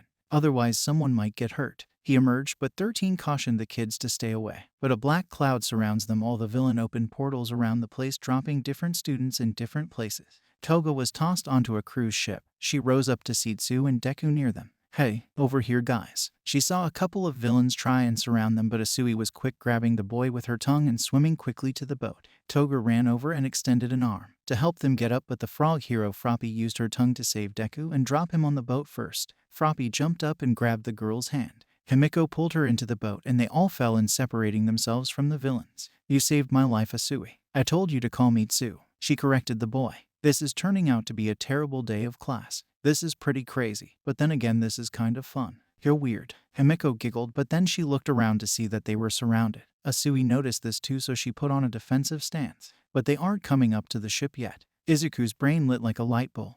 I don't think they know what quirks we have, or they would have come up and attacked. They're being smart and playing it safe. You're right. They don't know that my quirk is water-based. We should talk quirks then. Obviously I can jump high and cling to pretty much any wall. Of course, there is my tongue, which I can stretch out about 20 meters. She thought of anything else that could be useful, but she thought of one other thing. Oh yeah, I can also spit out into my stomach to clean it. That's not really helpful. Deku said I can use my quirk to punch things, but unfortunately I'll break something if I'm not careful. What about you, Toga? I can take people's blood and turn into them. Deku smiled, seeing how useful that quirk can be in stealth environments. It's not really useful in this situation, but I can kick butt. The two of them stared at Himiko, judging whether or not she's being serious or not. But regardless, they needed to regroup with the others. They decide to have a plan where Tsu grabs the two of them and jumps up in the air while Deku flicks his index finger with his full strength to make a whirlwind and incapacitate the villains in the water. They all landed in the water and swam to the surface. The three students witnessed Aizawa defeated, and on the floor, the large blue bird man smacked Aizawa on the ground like a ragdoll, the blood shooting out of his skull and body. Toga saw this, felt her chest become heavy. Seeing her teacher like this, vulnerable and alone, so innocently damaged, she formed a smile, but she wasn't enthusiastic of what she saw. She was terrified of what would happen to him, almost like she needs to protect him. She looked over to Midoriya with a smile. I need to help. I need to get in there. We need to get in there. I know, but we need a plan. If we don't have one, we could die. I don't care, she exclaimed. The girl saw how Tsu was a bit of a coward, but she's scared. Deep down she understood, but she was too desperate. Midoriya tried to grab her arm to not let her do anything rash, but she took her arm back in a frenzy. Get off of me. Like a mad dog, she stared at him with crazy eyes, but she saw what she was doing. She needed to be rational. She closed her eyes and took a deep breath. I know what to do. The two concerned nodded and let her off. She left the two briefly and scouted the area in a hiding place. She saw one villain by himself and she snuck up behind him. The girl grabbed the man's mouth and stuck her tiny needles over in his skin and pricked some needles on his back to gain his blood. She felt the transfusion happen and felt warm. She let go before taking too much and knocked him upside the head with her left fist. She grabbed his jacket and wore it, but she also took the opportunity to take off his jeans and wear them too. The girl then transformed herself into the villain and fully formed into him. She hid the body by her hiding place and walked over to the group of villains, holding down Aizawa and kicking him. She stood by them and said, Hey guys, there's a couple of kids there by the giant landslide. We need some help. The group of idiotic villains smiled and ran towards the fray. Shigaraki questioned Toga in disguise. Why aren't you running with them? You're in the way. She smirked as the villain and her eyes met his, even covered with a hand. She walks over to him. She stood by Aizawa while he was on the floor bloody and looks up. I mean, those kids are pretty strong. I don't know if I can even beat him using my quirk. Shigaraki sped to Himiko as the villain and let out his hand. She dodged it and landed a clean punch to his jaw. The hand on his face left while Deku and Froppy stood in awe, confused but realizing who punched the villain. Himiko made the villain fall on the ground with blood coming from his mouth. "Don't you dare touch him, you piece of shit." Hey, what is up, mortals? Welcome to Part 5 Season 1 of What If Toga Was a Hero.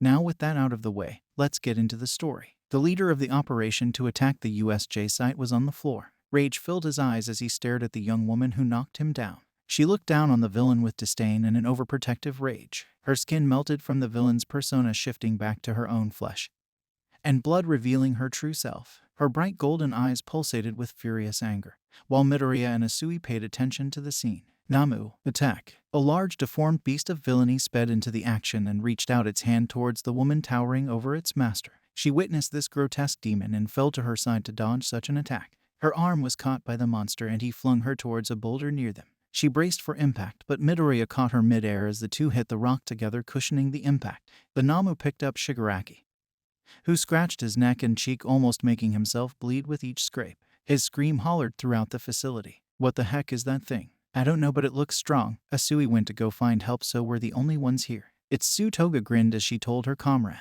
He laughed nervously and agreed that he needed to remember that. The two ran over to Aizawa, who was badly beaten and unconscious. They needed to protect him until help arrived. Namu ran over and went to punch Midoriya, who punched Namu's fist with his smash, but something happened. Midoriya's arm didn't break. Himiko noticed this. As she was distracted, Tamura raced over quickly and reached out his hand towards her, but she managed to avoid it. Unfortunately, Shigaraki reached over with his other hand. She managed to grab his arm, but he was relentless in his effort to kill her. At this exact moment, Namu grabbed Midoriya's arm and broke it. A loud crash was heard in the distance. The pro hero All Might entered, but he was not smiling. He looked determined yet filled with anger. Everyone stopped their attacks and craned their heads over to him. "Have no fear, students, for I am here," he said in a serious yet powerful booming voice. He threw away his jacket and untied his tie. "Couldn't shake the feeling that something was wrong when 13 wouldn't answer my calls. So I hurried over, running into young Ida along the way, who told me of the villainy that was going on here." The students were more than joyous to see the #1 hero here to protect them.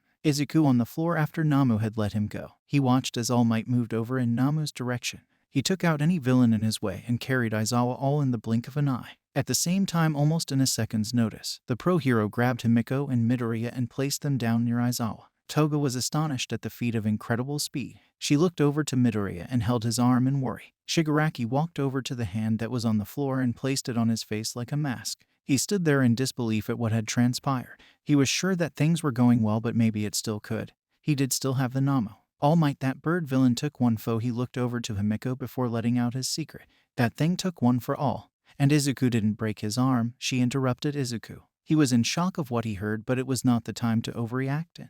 "Young Midoriya, young Toga, I got this," he said confidently. The two nodded their heads and grabbed Aizawa to get him away from the battle. Sounds reminiscent of thunder could be heard as they were walking away with Aizawa in their arms. "How did you know about one for all?" "Darling, you suck at keeping secrets. You told Bakugo and I overheard it," she said casually as she smiled. "Oh man, you're not gonna tell anyone, right?" he asked politely. "Izuku, I like you enough to not betray you." Her face blushed immediately after saying such a thing. Midoriya looked back at the ensuing battle in worry. He watched as All Might had the Namu in a suplex. But something was off. The Namu was piercing the side of All Might's injury. Himiko and Izuku saw that he was in danger and one of them had to do something. Until they heard something behind them. "I warned the others of what's happening. Most of them are together, but I can't find Bakugo, Kirishima, and Todoroki." The two sighed in relief. "I think they'll be fine, especially the idiot with grenades for hands." Midoriya looked at her, then looked around, hoping Bakugo was not around to hear that. "Sue, you and Midoriya can take Mr. Aizawa to the others safely.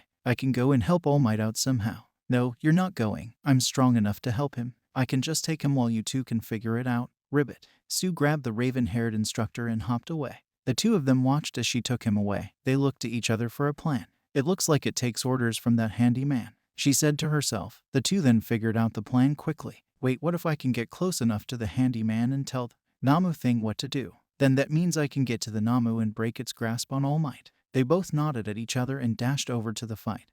Himiko ran faster than Midoriya to get to Shigaraki's location. A dark portal rose in front of her. Her eyes widened while it seemed like everything was in slow motion. Deku used one for all in his feet to jump over to Toga and push her out of the way so she would not be affected by Kirigiri. Suddenly, an explosion covered the Shadow Quirk user's dark essence. Get the hell out of my way, you idiots. Naruto What If channel. Before we get back into the story, I would like to say that we've got a second channel called Anime Deep Dive. Anime Deep Dive goes over the hard facts of the anime presented. Now, in case you guys didn't know, we have a third channel called We The Celestial Naruto What If. We The Celestial Naruto What If mainly focuses on our Naruto What If series. If you are interested in content like this, please go check the description below or click the eye icon in the top right corner. Now with that out of the way, let's get back into the story. Bakugo grabbed the cylinder casing inside Kirigiri and slammed him to the ground. Himiko skidded on the floor with Izuku on top of her in an unsavory position. Covered the ground before reaching Namu, encasing All, but the arm holding All Might, in ice. One of your poorly trained thugs told me you're here because you wanted to kill All Might. All Might loosened the Namu's grip and jumped out of his hold. He stepped back while Kirishima jumped in to punch Shigaraki, who left his position and dodged. The red-haired boy slammed his armored fist into the ground. Damn it, that was gonna be cool. Guess I caught your body that time, you smoky bastard. The symbol of peace will not be defeated by delinquents like you. Himiko and Izuku's eyes lit up to see some of the strongest classmates here working together side by side. Geez, Bakugo, took you long enough. I almost thought you weren't brave enough to come and fight. What was that, you freak? She giggled, having poked his buttons, but something about this was different. Almost as if it were not insulting yet just friendly banter. She lowered her head and smiled warmly. Kirigiri, how could you let this brat get the best of you? You've gotten us in a real jam here. Ah, you got careless, you dumb villain. He kneeled over to the casing of Kirigiri's metal alloy. It wasn't hard to figure you out. Only parts of you turn into that smoky warp gate. You thought you were safe from me, but this thing attached to your body. Kirigiri tried to struggle, but Bakugo used tiny explosions to warn him of his demise. Don't move. You try anything funny and I will blow your ass up. Got it. They'll be cleaning you up for weeks. Ooh, that doesn't sound very heroic. They escaped uninjured and captured 2 of my strongest men. Kids these days are really amazing. They make the League of Villains look like amateurs. Toga walked over behind a rock and spared her moment of silence by sneaking towards the back of Shigaraki. She used her needle glove to puncture his back for a quick sip of blood. She managed to evade his attack and leave his area of touch. I think I got enough. The Namu was being sucked in by the portal, but removed itself from the grasp of the black cloud. It broke the ice covering the right side of its body. The Namu's limbs regrew. In awe and horror, the students in All Might's minds raced to the next possible course of action. We need to free our method of escape. Get Namu. Shigaraki pointed to Kirigiri and Bakugo and ordered Namu to get his comrade back. The Namu raced at sonic speed to attack Bakugo. The resulting punch was massive, but there was only smoke left.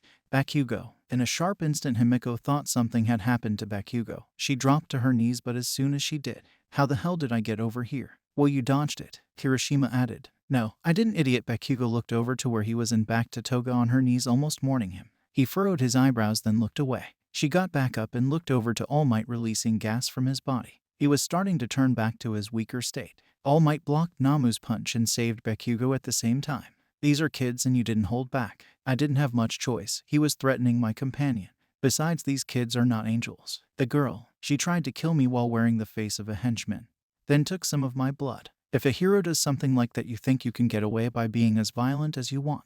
You say it's for the sake of others. She lowered her head in shame as she heard him call her out on her actions. Well, you know what, All Might, that pisses me off. You sound like a lunatic. Criminals like you always try to make your actions sound noble. But admit it, you do it because you like it. Shigaraki smiled under his glove. The student stood there before him. Himiko stepped forward. I can stop this. I can just turn into him and call the Namu thing off. Yeah, besides, we can take them on with All Might's help. Let us do this. Don't attack. Get out of here. The muscle-bound pro-hero refused help from his students. He needed to take matters into his own hands and protect his students. He would have been in trouble earlier if it weren't for me, remember. You need our help. Thank you for your assistance, but this is different. It's gonna be all right, just sit back and watch a pro at work. You need help, I can just about. As she was going to interfere and help him, All Might put his hand out in a stop motion. Toga knew he wanted to stop her, but she couldn't just leave him to fight that thing. He couldn't win. All Might gave Toga a thumbs up. Trust you can make the smart decision. She stepped back confused but smiled. The Namu approached All Might with incredible speed, and All Might followed up running at high speed, clashing fists with the creature just as Midoriya did earlier. The two titans exchanged blows back and forth at faster and faster speeds. Himiko could barely stand with all the wind power being blown from the scuffle. She fell back as the wind knocked her down, but Bakugo caught her as she fell. "Get back up, idiot. Don't tell me you can't handle a bit of wind." She rolled her eyes but picked herself up with the help of Class 1A's demon. She planted her feet on the ground and watched the fight. She saw how All Might took each blow but gained enough of his power to counter and beat his opponent 10 times worse. She was paralyzed with amazement. This could be Midoriya one day, she thought to herself as she was watching All Might use all his energy to defeat the Namu. You may have heard these words before, but I'll teach you what they really mean. Go beyond. Plus, Ultra. He punched the Namu in the gut, making it fly off into the air. She glanced over to Midoriya and Bakugo, who cheered on All Might like the fanboys that they were. The building was shaking. The ground was trembling because of the impact of the blow. That's like a finishing move in a video game. He beat the shock absorption right out of him. I've never seen that kind of brute strength before. Imagine having power like that. That's All Might for ya. Everyone commented on All Might's ability as a pro hero. He, however, was at his limit. Surrender now and come quietly. This is your last chance. All Might ordered the villains, but Shigaraki could not stand his plan failing. No, you're not weaker at all. Look at what you did to my Namu. Damn it, don't tell me I was lied to. He was frightened. The number 1 hero stood tall, but really his body cannot handle it anymore. Except the dark clouded quirk user encouraged the villain. Tamura Shigaraki, please do not fret. Look at him, he is weakened. Namu's attacks were successful. He's on his own. The children seem to be frozen in fear. And look, our underlings are recovering.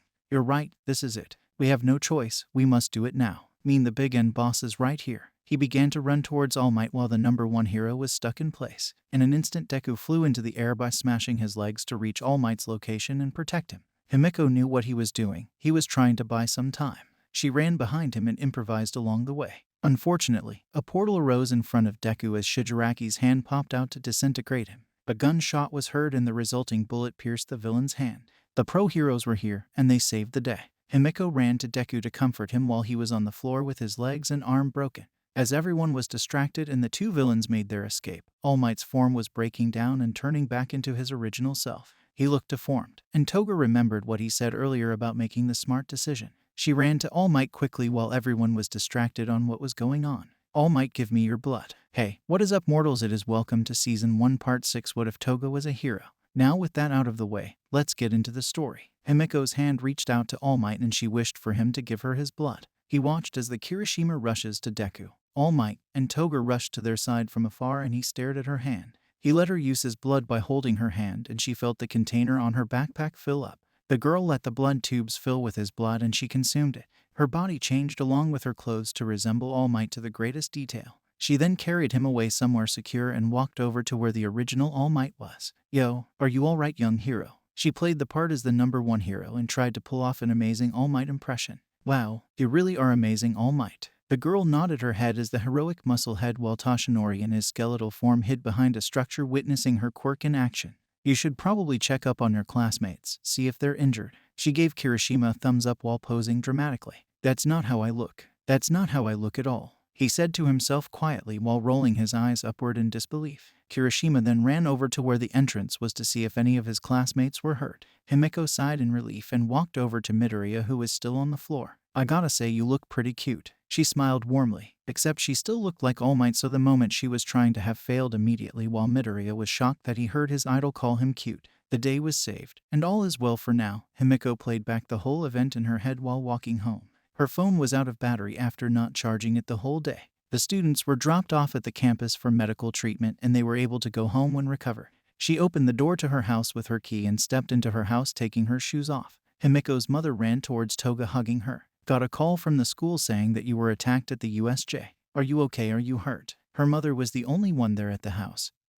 Her father was probably working again. Yeah, Mom, but I'm fine now. Worried that something would have happened to you. Where were your teachers when this happened? An instant flashback reached Toga, remembering what happened to Aizawa and hearing about what happened to 13. They barely made it out alive, but they did their best to keep us safe. I don't know if it was a good idea to let you apply to UA. How can you say that? Look at what happened. You were attacked. Something could have happened to you. I understand, but I'm going to be a hero one day, and this kind of stuff would happen on the daily to weekly, I'm guessing. I'm scared. I know I shouldn't be because you're a strong girl, but I am. I need you to be careful, please. Himiko's mother held her daughter tight, making sure she wouldn't let go of the once small girl with beautiful golden eyes. Mom, I'm going to be okay. Have people looking out for me. The two held each other for a while. Her mother always supported and loved Himiko without a second doubt. Toga always appreciated the things her mother did for her and continued to embrace one another. The next day, Himiko walked to Class 1B to see her mentor after what happened. She slid the door open and bowed to him in respect. She then sits over on his desk and he sits down to talk about what happened. I'm guessing that was you posing as All Might. How do you know? There, plus you called that kid on the floor cute. She raised her hands to her eyes and shook her head. You saw that. Her embarrassment showed like a flag on a flagpole. The whole thing, and I have to say it's pretty impressive how well you fooled that redhead. You saved Toshinori's ass. Not only that, but I also heard that you got a clean hit on that guy's face. He noticed that when she was hearing the praise, she relished in it, making him smile a bit. More importantly, I'm proud that you used your quirk for good. Can't stress how important it is for you to know that kid. She nodded, proud of herself. She did use her quirk for good, but quickly thought about her instructor. Wait, what about Aizawa-sensei? Is he okay? She worried for him after seeing how messed up he looked. Yeah, he's fine. I mean, recovery girl had a field day on him, so he should be up and at M in the next couple of days. I think. He wasn't too sure, but he was certain that in the end Aizawa was gonna pull through. In return, Toga sighed and calmed herself. Have to get in a meeting soon with the staff and the police to figure out what we're dealing with here. Another reason why I called you in. Do you remember what that kid looked like? The one you hit. She remembered his scarred pale face, his ashen hair, and his lanky body almost like a skeleton. She shuddered looking into those hateful red eyes, something a true villain would look like. She explained to him in great deal and realized that she had his blood in her costume, in one of the packs that contained his blood in her backpack. She thought it would be useful against the Namo, but it would be even more useful now. I have an even better idea. In my costume's backpack I have a container of his blood. I was gonna use it to stop that bird thingy, but this is a better time for it. This is perfect. Way to go, Toga. Even more praise for his apprentice, and she loved it. The hero told Toga to wait in his room while he heads down to collect her blood pack. He had access to the hero costumes of each student and picked out Toga's hero costume. He saw how similar it looked to his and wished that she had some originality, but it was sweet. He accessed the backpack and took it with him to the room she was waiting in. He gave her the blood vial and she drank it in one go. Her face formed into Shigaraki's face. The pro hero inspected her and grabbed his cell phone to take a picture. Himiko quickly posed childishly and performed some poses. He gave her the temporary look of seriousness and she calmed down and took the photos like it was a mugshot. She smiled and melted his face off hers. Did you get it all? Yes, I did, Miss Toga. I appreciate the service. As a reward, I'll let you take a piece of candy from my bowl. She quickly grabbed a lollipop from the bowl that was presented to her and she picked the cherry-flavored lollipop. Before we get back into the story, I would like to say that we've got a second channel called Anime Deep Dive. Anime Deep Dive goes over the hard facts of the anime presented. Now, in case you guys didn't know, we have a third channel called We The Celestial Naruto What If. We The Celestial Naruto What If mainly focuses on our Naruto What If series. If you are interested in content like this, please go check the description below or click the eye icon in the top right corner. Now with that out of the way, let's get back into the story. The two separated with a hug and she resumed her classes. The homeroom class of Wana sat talking about what happened and who was going to be teaching the class if Mr. Aizawa was in the hospital. Attention, homeroom class is about to begin. Everyone stops talking and get in your seats. Dude, we're already in our seats. You're the only one standing. With shame, Ida sat down and covered his head. So Tsu, who do you think will teach class today? No idea. I'm sure it's someone new since Mr. Aizawa is in the hospital. An ominous presence entered the room as a bandaged man with long black hair and a sling greeted the class with a monotone and unimpressed sigh of anguish and despair. Morning, class. He limped over to his desk, dragging his right leg and pushing himself further to get to his podium. I'm sorry, weren't you supposed to be in the hospital? Toga asked from across the classroom in worry. Well-being is irrelevant. What's more important is that your fight isn't over yet. No one knew what this really meant. The automatic reaction was that more villains are coming to attack them again. But he was mentioning the UA Sports Festival. This was the infamous sports festival to get sponsored to join hero agencies. Ochako was surprisingly even more pumped up and serious. Deku, Ada, Toga, let's do our best in the sports festival. She wasn't her bubbly self anymore. She looked as if the fighting spirit of the war god Ares entered her and possessed Uraraka. Toga slammed her foot on the ground and posed menacingly to look intimidating.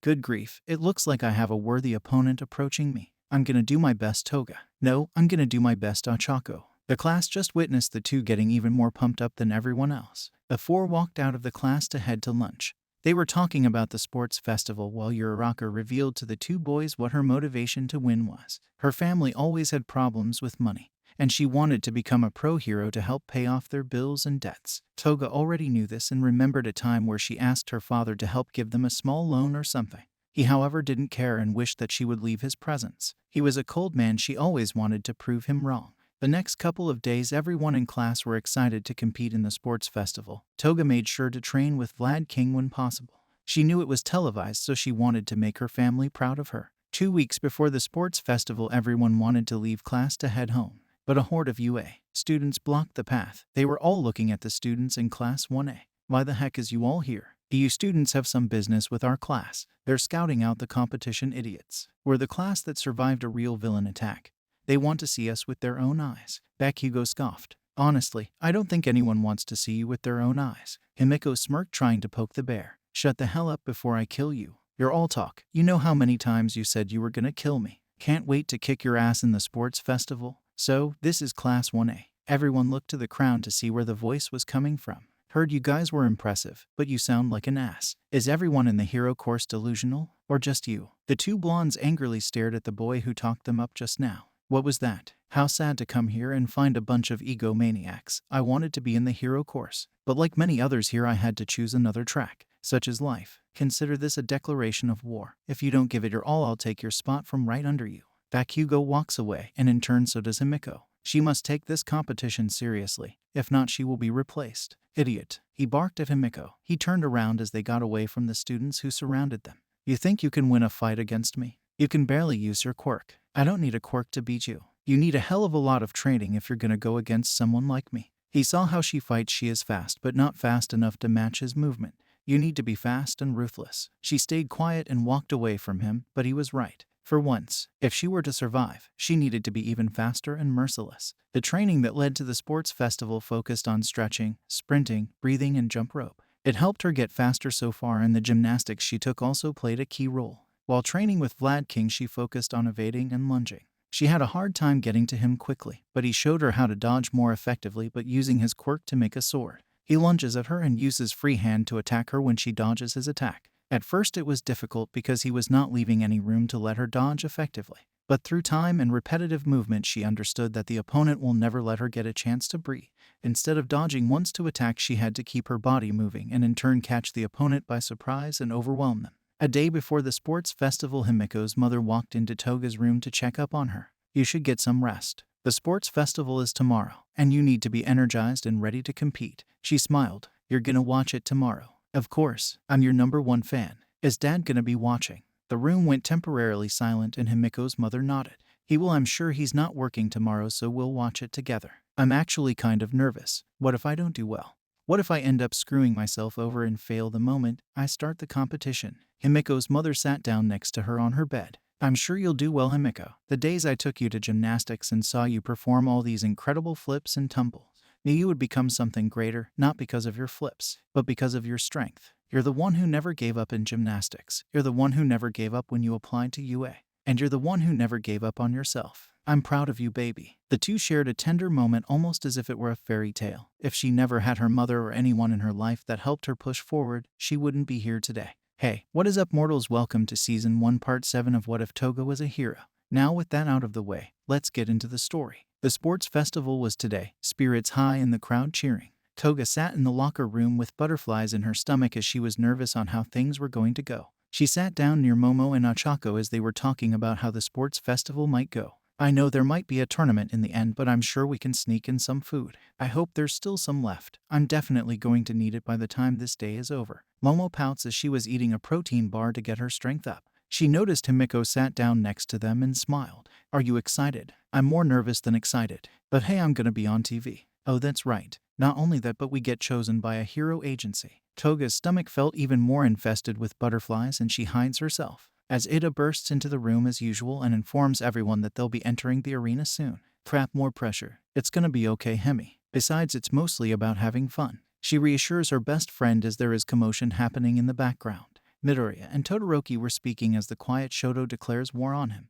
Kirishima tried to enter the conversation by easing the tension with humor. Midoriya gave a speech to Todoroki, but really, it's to everyone in the room. He tells them to give it their all since all the other classes were hoping to beat them and get to the top. Himiko, now determined, she listened to the words coming from his mouth and felt pumped up and ready to take on anyone. The class of one step out into the field. Altogether, the crowd goes wild, cheering and raving. The announcers present, Mike and Aizawa, still in recovery, explain what goes on. Himiko's mother, sitting at home with Toga's father, cheer for Toga while he sits in boredom.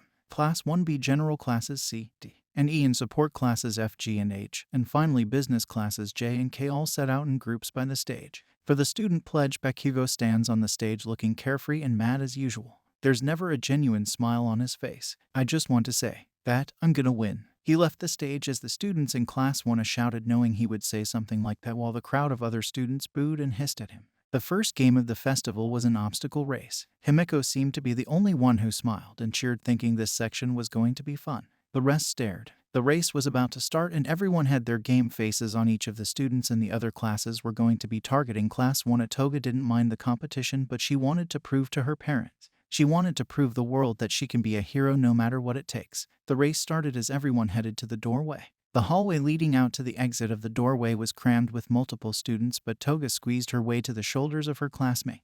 She jumped on everyone to get by. Reaching the first couple of students, she jumped in the air. But as soon as she did, Todoroki froze the floor and made it difficult for those on the ground to walk. Some were even stuck. She landed on the ice, hitting her butt on the cold floor as she witnessed her classmates from 1 miraculously getting ahead. She walked over to the wall carefully and climbed up to the top of the wall and started to run quickly like a ninja. Robots appeared out of nowhere to stop them, smacking students away from first place. She saw the giant 0-point robots from her entrance exams. It seems we meet again, Zeros. Toga, who are you talking to? Do you not see the robots in front of us? Momo just disregarded what she witnessed and let her hand cover her face. She saw how huge they were and questioned rhetorically, where does the school get the funding for these? I dunno, but we gotta get through. As they were conversing, Shoto took care of the robots, but they were falling. She leapt into the air and climbed on the robots and flipped to each one, evading the debris. She saw more and more of them, but she could easily slip by. Her mother and father were watching while her father raised an eyebrow as she flipped and evaded each robot.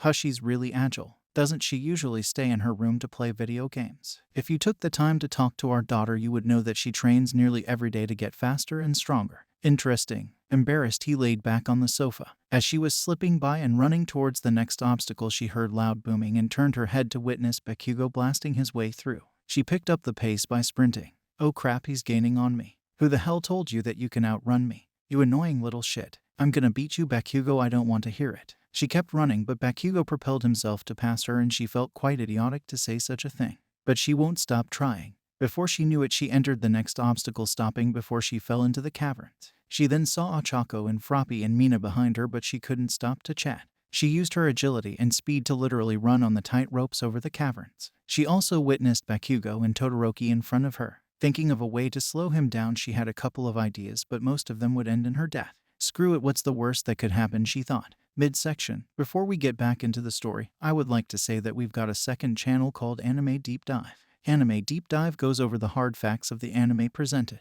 Now, in case you guys didn't know, we have a third channel called We The Celestial Naruto What If. We The Celestial Naruto What If mainly focuses on our Naruto What If series. If you are interested in content like this, please go check the description below or click the eye icon in the top right corner. Now, with that out of the way, let's get back into the story. Wow, you're slower than the popsicle stick. Damn, Bakugo, you suck. He tilted his head, trying not to get distracted, but she kept running on the tight ropes, mocking him. Even if you beat me, I'm sure I can whoop your sorry ass easily. Shut up. You're not doing anything. Says you, it looks like you're getting easily distracted. Catch on. You bitch. He screamed and used his explosions to go away from Shoto and zoomed to Toga. She really did it this time. If she can maneuver over him, she can get ahead by a long mile. He reached out his hand close to her face and fired an explosion, but before he could, she grabbed his arm with her left hand and grabbed his shoulder with her right. Using the bungee mechanics of the tight rope, she flipped over and landed her feet on his shoulders and kicked her feet to jump forward while he blew up rock formation attached to the tightrope wires. She felt the impact of the explosion and used that to propel herself to the other side. All you could hear was screaming and cursing, but giant explosions could be heard and seen. She started to sweat intensely and run using all her speed. Crab, crab, crab, crab, crab. She continuously said the word while feeling Bakugo's overwhelming presence grow nearer and nearer. Todoroki was by the minefield, but he turned around to see Toga running away from Bakugo in full speed. He was surely in awe, but saw this as a threat to his position. Was this your plan all along, Toga? Stop asking questions, just run. You two are dead. Todoroki realized if he used an ice bath that it would give the rest of the participants an advantage, but he also saw a raging teenager with bombs coming out of his hands chasing a girl faster than the average human and decided to just wing it.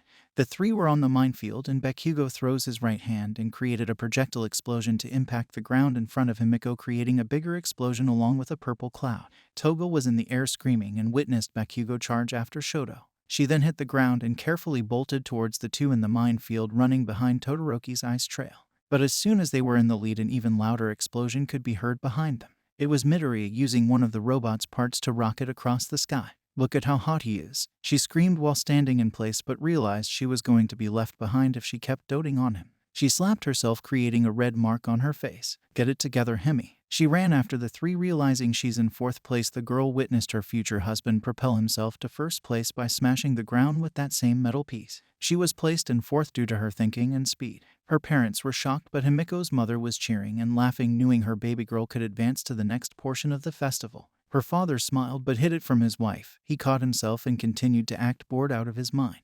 She leapt in the air in excitement because of her won, and she ran over to Deku to try and give him a big hug. She saw Bakugo bolt in front of her and she fell back in surprise. "Oh hey Bakugo, don't you ever call me by that name." "Won't happen again, boss," she said with a smirk on her face, mocking him. Ochako ran towards Himiko and hugged her. The two embraced and smiled at each other warmly but danced excitingly. "Ochako, we did it, look at us." "I know, I'm freaking out." As soon as they were done conversing, Midnight came on the mic to congratulate the participants, but brought forward a new challenge, one that would have to divide everyone into groups to try and get the bandana with the most points. That person was Deku. She knew she wanted to be around Midoriya and help him succeed, but she had her own goals and priorities. The one person she could see herself aligning with was maybe Todoroki, but then again, if she was with Bakugo, his will alone help win the match. She walked over to him and joined his team. "No way. Come on, I'm faster and I can basically grab enough headbands if I wanted to." I said no way. The two were arguing on who should be the team leader, while Bakugo, like in the anime, could fare far better with his quirk. Toga can easily be the lightest and grab more headbands with her CQC training. The two settled with Bakugo on top while she replaced Mina. The match was similar to how it was in the anime, except when Monoma was reacting to Bakugo's declaration of war, Toga and Bakugo decided on a plan on how to grab the headbands back. If he were to get the headband, Monoma would easily copy his quirk and use it on him, but Toga would gain the advantage as there's no tactical advantage to use her quirk. Bakugo used his explosions to reach airtime and get high enough to see the playing field. Toga then was thrown to the air by Zero using his tape. The two collided by Bakugo grabbing Toga's hand and using his other hand to fire an explosion to spin the two and throw Himiko at Monoma's team. She was quiet but fast. She wrapped her legs around his torso and grabbed the headbands off his head. Zero then latched onto her waist and whipped her back while she flipped Monoma off and laughing. "Yeah, that's what teamwork can get ya. Good job, idiot. For a second there I thought you were useless. Damn, Toga, you really pulled through here," Kirishima said as he was celebrating with the group. Seconds left and it was the same outcome as the anime. They ended up in second place while Bakugo was screaming because he didn't get first place. Himiko's parents were astonished by the display of teamwork that was put on the screen before them. Their daughter did that. She really has come a long way. Even her father stood up in disbelief. There was some downtime before the next event starts. Himiko took a deep breath and felt proud of herself. She really did some a long way. Not only that, but even Bakugo praised her. Out of everyone, that was the most shocking. She grabbed some lunch with her classmates and even snuck off to go get some dumplings from the concession stands and food trucks. They were ultimately divine. She even took part in the recreational games. The board lit up with who was fighting who in the last competition, and Toga saw she was fighting Yama. Her fist clenched and she was ready to beat her classmate to reach the top. As soon as everyone was ready to get on the stage to fight, Toga met eye to eye with Aoyama and her face put on this serious look of death. She wasn't taking any prisoners, and this should be a piece of cake. This was her time to finally reach the top and prove to everyone that she can indeed become a hero. Hey, what is up, mortals? Welcome to part 1 season 2 of What If Toga Was a Hero. I just wanted to greet you guys by just saying, sit back and relax, you're in for a treat. So, we begin. His gaze never wavered. It was filled with an unnerving level of passion. His eyelids gently caressed the edges of his eyes. The light hit them ever so perfectly that allowed his eyes to almost twinkle to an unnatural degree. For what felt like ages, his eyes had never faltered. His determination to watch over her was totally creepy. "Will you knock that off?" Toga shouted with a shrill tone, her finger aimed right at Yuga Aoyama. "You're so not going to scare me into giving up just by staring me down."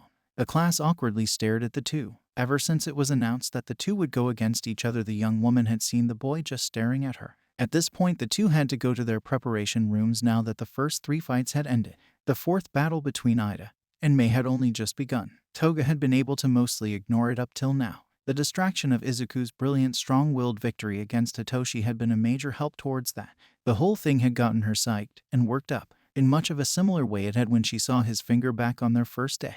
This time he even broke 2 fingers. She and Uraraka talked about the fight while the second fight went on. Toga had only gotten further worked up throughout the talk. To calm herself down, she stepped out during the third fight just in time to see Izuku return to the room. The boy even asked if she was okay when she left, and never got upset when she didn't outright reply to him. She felt bad for just leaving like that. Sadly, being around him wouldn't do much to assist in her calming down. When she did come back and blamed the whole thing on her nervousness. Perusal, the two had only focused on trying to make her feel better, all of which had helped her stay distracted from the set of eyes on her the whole time. She always saw them, but never needed to think too much about it until now. Yuga stood up with a smile that could charm the world. His hand gently motioned to her, while the other hand's fingertips gently rested upon the center of his chest. The lights behind him once again caught his body just right. It illuminated his movements as if he himself were directing it to better show himself off. It was quite like he was an actor on stage. Each movement had to be a performance that dazzled anyone and everyone who saw it. Why would I ever wish for you to quit? I wish only to share your gaze as we prepare our burning passion towards our performance for the world. He spoke with such passion that if this was all an act after all to keep her thrown off, he was the best actor she had ever met. The shouts of Ida slowly trailed into the silence the two had created in the room. Soon followed May as she shouted in order to advertise her baby to the audience. The class slowly looked towards the TV. Before them the class saw Ida, who flew wildly through the air. Toga glanced over for a moment. She could feel a bead of awkward sweat roll down the back of her head. Whatever you say, she said while she redirected her eyes back to Yuga, who never looked away from her. Toga sighed at the smile that beamed at her face as it softened. She mostly didn't want to be yelled at for tardiness. They were already late for going to the preparation room. And she could no longer hold a straight face due to the sideshow she could easily see from the corner of her eye. After wishes of good luck were exchanged, the two set off. Some time later, Ida was announced the winner after the prolonged infomercial had finished. Toga and Yuga made their way to the area. Toga, though, could feel the weight of the world finally hit her. Hundreds of eyes trained on just her and Aoyama, along with countless more that watched from their homes. If she proved herself here, there was no way her father could pretend she hadn't made progress. Toga was grateful that she was up against her classmate rather than someone from Class B. She would need the edge of the knowledge she had on his quirk. It would make up for how little she could use hers in real combative ways. Aoyama could shoot a laser from his belly for 1 second at a time at a rate similar to that of someone who could throw quick punches. She could keep up with such a rate thanks to all her training. In order to win, she would need to get in close in order to knock him out. When the start of the match was declared, Toga began to move. She kept on her toes and attempted to stay on the move as she had been taught to do. Meanwhile, Yuga did his best not to let up with his lasers. The match was fast-paced with Toga heavily on the defensive. Toga eyed his belt as she moved. It was his own support item, which likely meant he'd be hindered significantly if it didn't work. She needed to bust it. Her fists alone may not quite work on their own. The girl's lips curled into a wide grin as a plan came to mind. Toga leapt and landed in a low crouch to the ground. She made sure to linger for a moment before she leapt once again. She barely got out of the line of fire in time. The laser barely missed the area and hit the grass just beyond it. She had to get closer. She needed to get lower. It was risky, but with the power it hit the grass, she knew it would work for what she had planned. Toga leapt forward to dodge another laser. She landed on her stomach and let herself slide closer with the momentum. Most assumed she had tripped and fell from exhaustion. Even Yuga assumed so. The boy shot another laser at her, but missed again when she rolled to the side of it in the nick of time. It crashed into the arena ground with a loud boom. Perfect, Toga whispered to herself happily. The moment the dust cleared, Yuga's smile finally wavered in his brows and cheeks. Sight before him of the girl missing startled him. His eyes searched the rubble that still littered the ground. Before he could look any longer, his eyes met Toga's the moment she reappeared before him with a gasp. The girl smiled as she slammed a large hunk of the arena into the center of the belt as hard as she could. The action busted it, as well as caused Yuga to stumble backwards, his face filled now with shock and surprise. Toga had hoped to merely hinder the boy in the battle, though as she saw the opportunity before her, she knew she had to take it. Toga kicked him square in the stomach to cause Yuga to tumble back and out of the ring. The announcer declared her victorious. Toga jumped for joy with a bright smile. Her mother back at home did the same. Even her father watched on in amazement. A small smile began to show openly on his face. It though retreated quickly the moment his wife looked at him. Her father offered a casual shrug to hide the mild pride he had grown inside for his daughter. Back at the tournament, Toga looked to Yuga. He looked like he was upset with his loss, but tried his best to still stay positive. Toga allowed herself to slowly begin to smile when she realized he really did have the best intentions in mind all along. Hey, Toga offered him a hand. You were amazing, Yuga. Sorry about your belt. Yuga looked up to her. The sparkle returned back to his eyes. Toga felt another sweat drop go down the back of her head from the look. She gripped his hand when he reached up and pulled him back up to the arena. The two enjoyed the cheers for a moment longer before they were shooed off the platform. On the way back to the main room with the other students, the two wished Yaoyorozu and Takoyami luck on their match. The other two congratulated them in return on their way out. Upon the return, Toga saw Bakugo roll his eyes at her. She stuck her tongue at him in return. Uraraka hugged Toga. The girls bounced with excitement as they did so. When they parted, Izuku spoke up with his own congratulations paired with a thumbs up. Toga blushed bashfully at the notion, not noticing her best friend as she was eyed by her. Uraraka didn't say anything for now to not ruin the moment. Instead, she wished Kirishima luck as he left for the preparation room. The class watched the next two fights excitedly. Izuku and Toga tried to ease Uraraka's nerves she held for her fight that was coming up. Uraraka and Bakugo's fight commenced much like it had originally in the show. Toga found it harder the longer it went on to not let her inner rage out. The sight of how badly Bakugo was hurting Uraraka in their fight was truly testing her composure. At the sight, Izuku gently touched her shoulder. Hey, he's not doing it to hurt her. Bakugo's going all out because to him it would be disrespectful to her if he didn't try his hardest like she is. His words were soft and his voice soothed Toga to a more composed state. Toga was still filled with rage, but a lesser, more controllable one now. Thanks, she said quietly in return. Izuku gave her a nod. When the fight was over, she left to check in on Uraraka, who was likely with Recovery Girl at that point. On her way over, she felt something that truly disturbed her. Something that truly bled off an aura of malice, and something that aimed to pounce and attack at any moment. It lurked closely behind her as it awaited a proper opportunity to strike. Toga whipped around to see no one behind her. She blinked confused, though slowly looked down upon the moment she heard its voice. A voice she barely could remember, but was familiar enough to her. The voiced word held itself out like a note in a song of a siren luring in its prey. Her brow twitched upon the sight that came to view. It was a figure of a short boy she could barely remember ever interacting with. He was certainly in their class. He hadn't gotten far in the tournament thus far. Honestly, she could barely even remember seeing him in class at all so far. Her thoughts on how he even got back here were pushed aside for a moment. The boy she knew as Minta waggled his small brows at her. So I saw your fight earlier. A sly grin crept onto his face. And I gotta say, you're pretty dexterous. The bottom lids of her eyes curled up along with her bottom lip. The boy breathed quite heavily while he shared his thoughts on her movement very openly. Never before had she felt more uncomfortable than right now. How could she have overlooked this boy so easily up until now? His presence was so hard to miss. The boy was nowhere near shy, so she doubted it was due to him avoiding her or something. Hey, the voice of Mina called out in anger. The teachers told you that you couldn't be back here, you creep. Before Toga could take much more, and the two darted past her in a full-blown chase. Toga could feel her upper lip twitch while she squinted into the distance. She hoped to avoid that boy from now until the rest of time, though she knew his smile would haunt her dreams for the rest of her current and next life. The young girl proceeded to tunnel vision her path right to the infirmary to meet with Uraraka. She even missed Shoto and Izuku as they left to go to an alley to talk. Uraraka bowed on her way out to thank the nurse for her help. She saw Toga and smiled sadly. Toga quickly moved to embrace her best friend. The two talked over Uraraka's match for a bit while they walked. It would be a while until Toga's next match, so the girls decided to find somewhere to chill out alone to talk before Izuku's match. It was a friendly and fun talk that perked their spirits up. Toga noticed Uraraka's face that grew a bit hesitant. What's wrong? Toga asked with a concerned tone. Uraraka paused and bit her bottom lip. Do you like Izuku? Toga could feel the warmth leave her face at the question. She knew her answer would end up hurting Uraraka, who also clearly liked Izuku. She didn't want to lie to her friend either. With a sharp breath inwards, Toga forced out her answer. There's just something about him. That she stopped herself before she could say something that would only make the situation worse. I do like him, but I'd never act on it. The words first saddened Uraraka due to the news they both shared a love interest in the boy. It then proceeded to shock her at the fact that Toga did not wish to date the boy. Why not? She inquired. Cause I know you like him too. I'd never hurt you like that over a boy.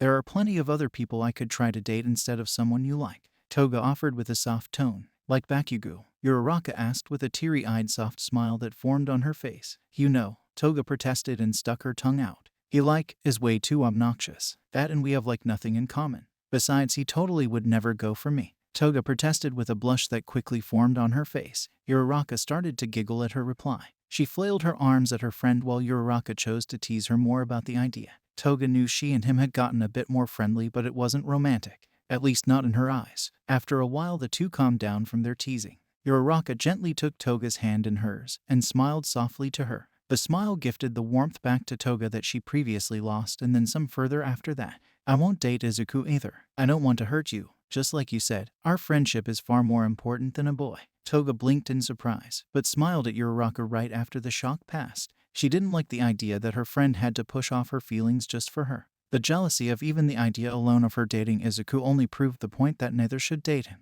Toga gently pulled Uraraka in for a hug, who happily accepted the hug. Toga was honestly relieved beyond belief that her feelings about Izuku hadn't caused any issues between them. Uraraka was one of the most important people in her life after all. Thanks, Uraraka, Toga said softly while she held Uraraka close. The two soon after made their way back toward the main room where the others sat and waited. It seemed oddly quiet. Toga was about to ask what was going on, but saw the screen they all stared at. Izuku shouted an inspirational speech to Shoto, who looked unharmed.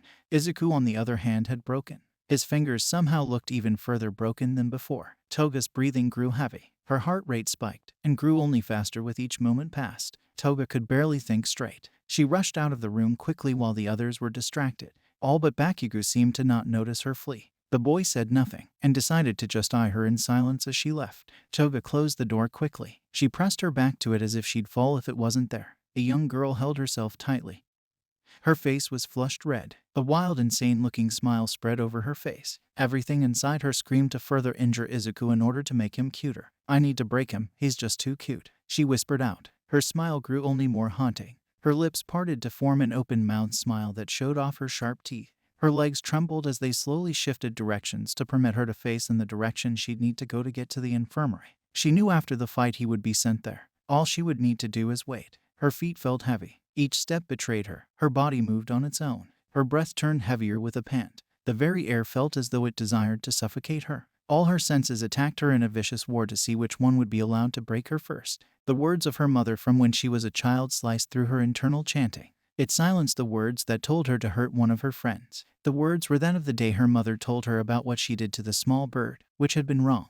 This was no doubt even worse, to do what everything inside her begged to do. The words posed as the only force that fought against her inner desires. She had to be good for her mother's sake. She needed to be good to prove her father wrong, that she was better than what he saw her as. With every ounce of willpower and strength in her body she slowed her walking to a stop. The desire to press on grew wild inside her. Her body felt as though it would tear itself apart if she didn't keep moving, like it had decided to hold itself for a ransom. A gentle touch on her shoulder pulled her attention over to Uraraka. Toga's vision had grown blurry from the stress. The center of her vision only cleared enough to see her best friend's scared look. Not of her, but for her. Toga had been so lost in her own head that she hadn't even heard her approach. Hey, you don't look so good. Do you need to go to recovery, girl? Uraraka asked gently, then felt Toga's forehead. Well, you're burning up. No, I don't need to go there, Toga said, more to the voice deep inside her that wished to hurt Izuku than to her concerned friend.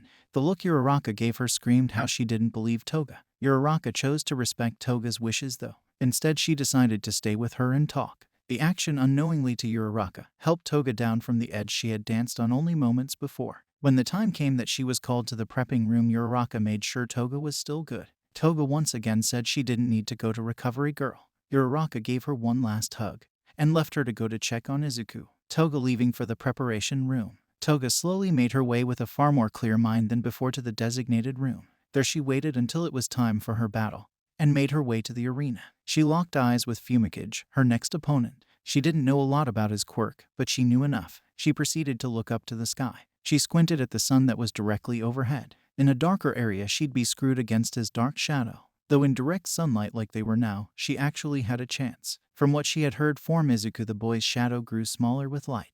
This meant she could get closer far easier than with Yuga. It was far more dangerous too, but with her practice she had used her invisibility, she may be able to get an edge. When the start of the match started up, both of the students darted forward towards each other. Dark Shadow emerged, aimed to strike. Fumikage grit his teeth as Dark Shadow missed upon Toga, disappearing right as the attack launched. She appeared beside him to send a fist towards him. Fumikage took the hit and sent Dark Shadow to her new location. Unfortunately for him, she vanished once again. Toga proceeded to use her invisibility in short bursts to avoid getting lightheaded from holding her breath for too long. She did her best to lure Dark Shadow from Fumicage's side by dipping in and out of his range, which forced it to move further away with each attack. To avoid him withdrawing completely due to repeated failures to land a blow, she occasionally allowed some attacks to hit her. Each time she got an opening, she darted in to get in blows. Each blow slowly pushed Fumikage towards the edge of the arena, while he was more focused on trying to hit Toga than noting where he currently stood until it was too late. It was another ring-out win. Yes, but with her powers it was hard to go up against people like Fumikage in a long drawn-out close-up battle. When the last opening became available, she struck hard, knocking him out of the arena to gain her victory. Toga basked in the cheering of the crowd with a bright smile while she caught her breath. She then looked to the nearest camera to shout at it, and waved excitedly. "I'm doing it, Mom," she declared, jumping up and down. "I know, baby, I'm so proud," her mother shouted in return at the TV. From home, "She can't hear you from the TV, dear," her father grumbled while he held in his pride that only grew stronger. Back at the tournament, Toga once again helped her opponent to his feet. She thanked him for the match and made her way back to the room with the others. She and the others relaxed while they all watched Bakugo's fight against Kirishima, who had won the tiebreaker from his draw with Tetsu. This battle, though, ended in a loss against Bakugo. Next was Shoto, an Ida that would prove Shoto as the winner later once again, as it had in canon. While the fight went on, Toga and Bakugo had to make their way to the preparation rooms when instructed. A few moments into their silent walk, Bakugo looked to her and spoke up. "Make me look bad again, and I'll kill you, freak," he warned. "Only you could do that, Bakugo. No one else would need to," Toga said teasingly. "Besides, you're not the only one who wants to avoid looking bad." Bakugo huffed at her teasing. He eyed her for a moment before he left with a grunt to his own room. Some time later, Toga and Bakugo made their way onto the arena. The very air around them grew thick with anticipation of who would win the fight. Thank you all for indulging yourselves in the story thus far. I hope you enjoyed it. Now, there are a few more things that I'd like to go over before the video ends. Firstly, we've got a second channel called Anime Deep Dive. Anime Deep Dive goes deep into the facts and lore of a wide variety of anime. It's sure to expand your weeb knowledge for all kinds of series, guaranteed. On top of that, we have a third channel called We The Celestials Naruto What Ifs. It's what we do on this channel already, but in the vast world and lore of Naruto. Go check it out if you're in the mood for some jutsu action. Secondly, on behalf of We The Celestials, I'd like to thank everyone involved in the production of today's awesome content. Their details will be in the description below. Lastly, if you're interested in what we do here at We The Celestials, then I would like to extend out an invitation to join the team. The only caveat being we only accept members 16 years and up to join our crew. You can sign up for whichever category fulfills your interests by joining the recruitment Discord using the link in the description below. Our Discord is an all-around fantastic place to be, whether you're a fan or looking to join our band of misfits. We're always looking for members to join us. Well, that's it from us for today's video. So, thank you all for watching, and have a great day. Hey, what is up, mortals? Welcome to Season 2 Part 2 of What If Toga Was in Hero. I just wanted to greet you guys by just saying, sit back and relax, you're in for a treat. So, we begin. Toga and Bakugo stood on opposite sides of the arena. The two stared daggers into the other's eyes. Both had wanted to duke it out for a while now, and here was the best chance to do so. Both of their desires to win for their own reasons made the air feel thick with suspense. The moment the match started, Bakugo fired off explosions at Toga. The girl barely made it out of range in time. Much like the fights before, Toga was heavily on the defensive. Bakugo refused to let her anywhere near him. He was well aware of her strategies in her fights thus far. "You're not scared, are you?" she called out over the explosions. "The hell I am," Bakugo roared back. "Then why not let me up close? Is it because you know I could take you out in one hit?" Toga practically sang out, her lips perched out to further poke fun. She needed him closer. The best way that she could think of to do that was to tick him off enough to make him come to her. He seemed to act more reckless despite there being better plans of actions when he was angry. She continued to mock him as she pranced around to dodge his explosions. Bakugo grew frustrated with her movements. The final straw was when the smoke parted just enough to see her with a stuck-out tongue and flipping him off with both hands. Bakugo leapt towards her. He fired off explosions mid-leap to rocket over faster. "Die!" Bakugo roared. Toga jumped up before he could land. She swung her legs to latch onto his waist. Next, she wrapped her arms around him to lock them in place with a full-on bear hug. She grinned widely and leaned in to whisper into his ear. "Make me," Toga countered. The boy landed finally. He went to try to break out of her hold only to be met with a headbutt from Toga. He could feel the blood trickle from his nose where she had landed the blow. The pain caused him to stagger back with a mild wince and shout of pain. She knew a direct headbutt would daze them both, but the nose was a softer part on the face to aim for. She had no time to strike again, though. The moment he saw her rearing her head back to smash it into him again, he let out another scream for her to get off. Bakugo then proceeded to use his explosions to rocket them into the air. Toga looked up to meet his glaring eyes with her own devious ones. Her focus shifted to the red that trickled down his face from his nose. The feeling from when Izuku was hurt poked its head back out. It wasn't nearly as bad. The feeling, though, did grow the longer she saw the blood.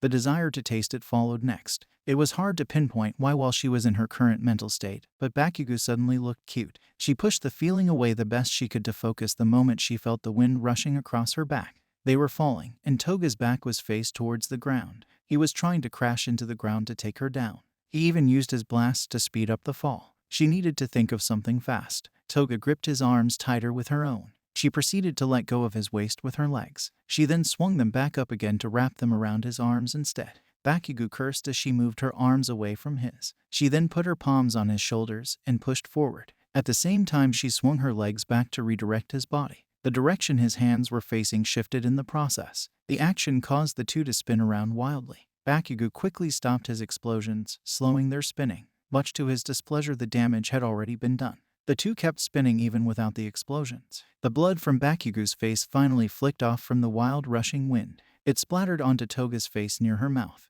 Unable to stop the desire any longer, she trailed her tongue along the blood to taste it. Her eyes grew wide and slowly rolled back. She grew a bright blush and a wide smile. She couldn't begin to even describe how it tasted, nor how it made her feel. She couldn't take too long to enjoy it before they crashed. Clouds of dust filled the air around them just as quickly as the silence from the audience. Teachers rushed over at the ready to get the two into medical care if needed due to how intense the fall had been. The dust parted just enough for Toga to see Bakugo beside her, both barely conscious. She could tell he was in pain, but for some reason she could barely focus on her own despite her broken arm and leg that was still under Bakugo from the crash. Bakugo was cut up from the rubble all over his body and covered in blood around his more serious injuries. She slowly reached out a shaky hand to his face. She caressed his cheek. Her thumb gently trailed along the blood on it to smear it further. Her breathing grew shaky. The corners of her vision grew darker. The way Bakugo looked at her with a pained expression told her he likely thought she would pass out at any moment, so he didn't need to exert himself any further. His brow twitched upon seeing her slowly shifting closer towards him. "You're so cute right now," she whispered with a lick to his cheek. Bakugo's eyes grew wide at the notion. He used all his power to push her off and rolled away from her with a groan.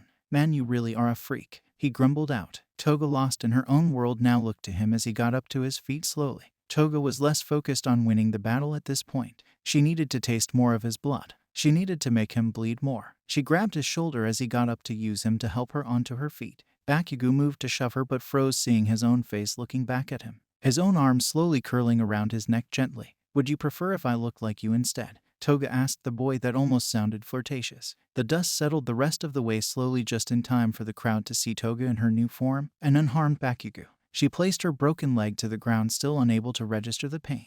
The onlookers were easily able to tell something was wrong with it with how she began to walk forward with it. Bakugo stumbled, nearly falling. He though turned to face her as he tried and failed to stop her walking. His own pain too much to properly focus on not falling at the same time as trying to force her off. Bakugo shouted at her to get off him or he'd kill her. He even placed his palm to the side of her head. The teachers looked on towards the audience, who seemed just as uncertain as they were if Bakugo would actually attack her again after the fall moments ago. Bakugo let off small explosions to scare her, only to receive a wild smile in return. Toga hopped up towards him to lick his face once more. Bakugo in reaction jerked back just enough to cause the two once again to begin to fall, this time off the arena. Bakugo cursed under his breath but managed to wrap both arms around her midsection. With a small blast he spun them just in time to make her back aim towards the ground. He pulled his arms back and away as they flopped onto the ground. Toga finally wheezed, focusing a bit more as his weight knocked the air right out of her. She shifted back into her normal state. Both students looked up to the displays around the building to see a frame-by-frame replay. Toga's back hit the ground a single frame before one of Bakugo's knees had, which made him the victor. The cameras didn't linger on them long though, due to the level of damage Toga's two limbs were. Unlike Toga, the audience likely wouldn't have enjoyed seeing another long shot of yet another student's intense injury. Toga's eyes slowly trailed back to Bakugo's again, who looked almost neutral towards her. He likely was trying to figure out exactly what had just happened with Toga. He didn't like her, but he knew what she had just done was very unlike her. Toga finally registered their position they were in as the teachers rushed over. "I didn't expect you to be a cuddler," she teased, to work almost as an icebreaker for the silent staring they were doing. Bakugo blushed mildly and was quick to use the last of his strength to roll off her. He flopped to the ground next to her right as the teachers came. The teachers carefully but quickly moved them off to get medical attention quickly. With the sound of their footsteps and the sight of the ceiling as it passed by, Toga's momentary high finally faded. The pain began to finally set in, alongside the realization that she had lost. Toga's grin slowly faded into a more somber look. She lost in her third round. If she had lost herself like she had moments ago, she possibly could have still won somehow. Bakugo's voice cut in though her thoughts of disappointment in herself. Quit pouting. You look stupid. You almost won, remember. Besides, when you're up against someone like me, you had no chance of winning, so count yourself lucky you got as far as you did free. Toga blinked. She allowed her gaze to fall to Bakugo as they arrived. His face was almost soft, his tone nearly supportive. She didn't know why, but he wanted to cheer her up. Maybe they were more like friends than she had first thought. She gave him a small smile, the best she physically could, be it the blood or his support when he may not have known she really did need it. She felt herself warming up a bit more to the other student. Good. Now quit looking at me, freak, Bakugo said flatly. And don't call me cute again. Toga started to giggle, though stopped with a wince. She looked away to the ceiling again, smiling softly. No promises, Toga said softly to the boy. Toga allowed herself finally to pass out. And Bakugo a moment of peace. Much later heard Bakugo as he yelled at the teachers. He told them off that he was fine enough now to fight. Toga peeked over with her drowsy eyes to see the energetic Bakugo just in time to see him rush out to fight in his battle. He seemed all fixed up with even all the blood cleaned up off his body. Her attention shifted upon Uraraka coming into her line of sight. She beamed a smile down to her with Izuku. You're awake, Uraraka exclaimed. 5 more minutes, Mom, Toga joked while she peered down to her body. Parts were still wrapped up but all mostly healed. She had some scarring on her leg and bicep where the breaks on her limbs had been worse off. Besides Tiha's and some soreness, she was all healed up. Recovery girl informed her of some scarring on her back before she lectured her for her recklessness. The way they fell had caused Toga more damage than Bakugo due to the two landing in a way where Toga had more of a direct crash. Both she and Bakugo had not suffered any lasting damage, but if they had landed in any other way, either one could have been severely hurt. Around this time, Vlad came in to speak with Toga about how she did well but not to push herself so hard next time. The two exchanged hugs just before they were all shooed quickly out from the room by Recovery Girl, who had enough of their chatting. Toga apologized and made her way out with the others. Upon entering the room with the other students, Toga was gifted with countless annoyed eyes. They had of course been worried for her, but the annoyance for Toga's obnoxious ringtone was too much to really stop the look. Toga blushed and laughed out an apology. She had hidden away her phone so no one would mess with it while she was in her battle. The others must not have been able to find it to silence her phone. She rushed to get her phone and left the room to talk. She made her way to get a spare set of gym clothes to change into. Her mother had apparently been calling since she was taken off the broadcast to get medical attention. Toga reassured her mother that she was fine. She made sure not to get into the scars, the near-lasting damage, nor the concerning situations she had earlier for now. Her mother was concerned enough as is, after all. She wouldn't hide it from her forever, just until her mother had calmed down. In like a week or two from now, Toga ended the call by the time she reached a room to change her gym clothes out for less damaged ones. She giggled at Bakugo, who freaked out at Shoto for not giving it his all. The boy promptly was dragged off by the teachers. Normally she'd be irritated by Bakugo's bratty behavior, though after their most recent interactions she just found it surprisingly humorous. By the time she returned in a new outfit, the students were already filing out. She followed suit and made her way to the designated locations they needed. Soon enough they were put on the stands. Shoto stood at second with a blank expression. Ida stood proud on the third place stand with Toga, who held up a peace sign close to her face paired with a brightly lit smile. Bakugo meanwhile metaphorically foamed from the mouth. All Might questioned if real foam had also started to form at this point on the chained-up student's mouth. Afterwards, Toga raced off to go see Uraraka and Izuku to celebrate. She raised a brow when Izuku excused himself to check on Ida, who had just finished a call on his phone. Something didn't seem quite right. She didn't know Ida that well though, so she left the check stuff to Izuku, who was far closer to the boy. Toga instead left with Uraraka to go get some ramen to celebrate. Momo, Mina, and Gyro chose to join in the moment Uraraka offered the idea of karaoke after ramen. Toga didn't really know the other girls well, but was more than happy to have them join in. They seemed friendly enough, and Toga hadn't had a girls' night out with a group of other girls before. The idea had easily gotten her excited. She even called her mother on the way to tell her she'd be home late. And why? Her mother pleaded with her to not to push herself too hard after the fight, though was proud that her daughter had come such a long way with her socializing. The break from the stress of the world was very relieving as well as greatly needed. By the time she got home, her parents were already in bed. She did well to stay quiet as she got ready for bed. Her last thoughts before she fell asleep was of the night, her new friends she made, and her third-place medal. Things weren't exactly how she wanted them still, but were still amazing. In the morning before she left for school, her father stopped her. The two stared at each other for a long while before he spoke up. "Third place isn't so bad," he forced out. "Not the best, but not bad." Much like third place, his reply wasn't the best, but not bad. It still filled Toga with joy nonetheless. Her father's body language screamed "do not touch," so she avoided the hug she wanted. She instead bowed to her father. "I'll do even better next time," she happily promised. Toga waved to him and her smiling mother as she rushed out of the house. She didn't want to be late for class. She finally made headway with her father. The excitement totally washed out the fact of what happened the day before, that she still had to tell her mother about. Something still lingered inside her ever since those old feelings had resurfaced. They laid in wait under the waters for the right time to resurface. They were quiet enough, and Toga focused enough on other things for her to notice their immediate presence at the moment. After all, she was walking on top of the world at the moment, the entire galaxy even. As usual, Mr. Aizawa arrived and broke up the daily pre-class hangouts. He announced the news about the internships from pro heroes, as well as how they had to pick out hero names before anything else. Midnight to come, and right after this news to take over during this time. Things went relatively normally as it did in the original series. The exception was Toga, who whispered to Bakugo teasingly about his name, then promptly suggested that he possibly just needed at least 5 more deaths and 2 more murders for the name to be greenlit. This of course ruffled Bakugo's metaphorical feathers quite a bit. Bakugo, though, only really responded with a few grumbles. It was an odd reaction. Then again, after their battle, he had understandably acted oddly around Toga compared to usual. Toga didn't quite like how Izuku chose the nickname meant to make fun of him to use as his hero name. She supposed turning it into a hero name did take away some of its power to insult him, but still bothered her. Soon it was Toga's turn. She made her way to the front of the class with her card. She took a deep breath, then turned her card to reveal her name. Due to her need to be agile, fast, and stealthy, along with her capability to turn into others with her powers, she figured this would be the best name for her. "Copycat," she announced with a bright smile. Upon the approval, she smiled pridefully and returned to her seat. When the names were finished, Mr. Aizawa passed out the lists of heroes each student had requests from. He then instructed them to pick out the heroes they wished to do an internship with. Toga already knew she wanted to go with Vlad King, so she mostly talked to others the rest of the class. She was impressed with her own long list, though. She had never expected to have so many options. Then again, she did get 3rd place, which had gotten plenty of eyes on her. Not as many as Shoto nor Bakugo, but many more than most of the others. At the end of class, she made her way up to Mr. Aizawa with a bright smile. "I have decided to go with Vlad King," she announced happily. "No," Aizawa replied flatly. "When do I?" She froze as the no finally processed. "Wait, no, that's right. You already train with him nearly every day, Toga. You won't learn anything groundbreaking if you keep searching in the same place every time.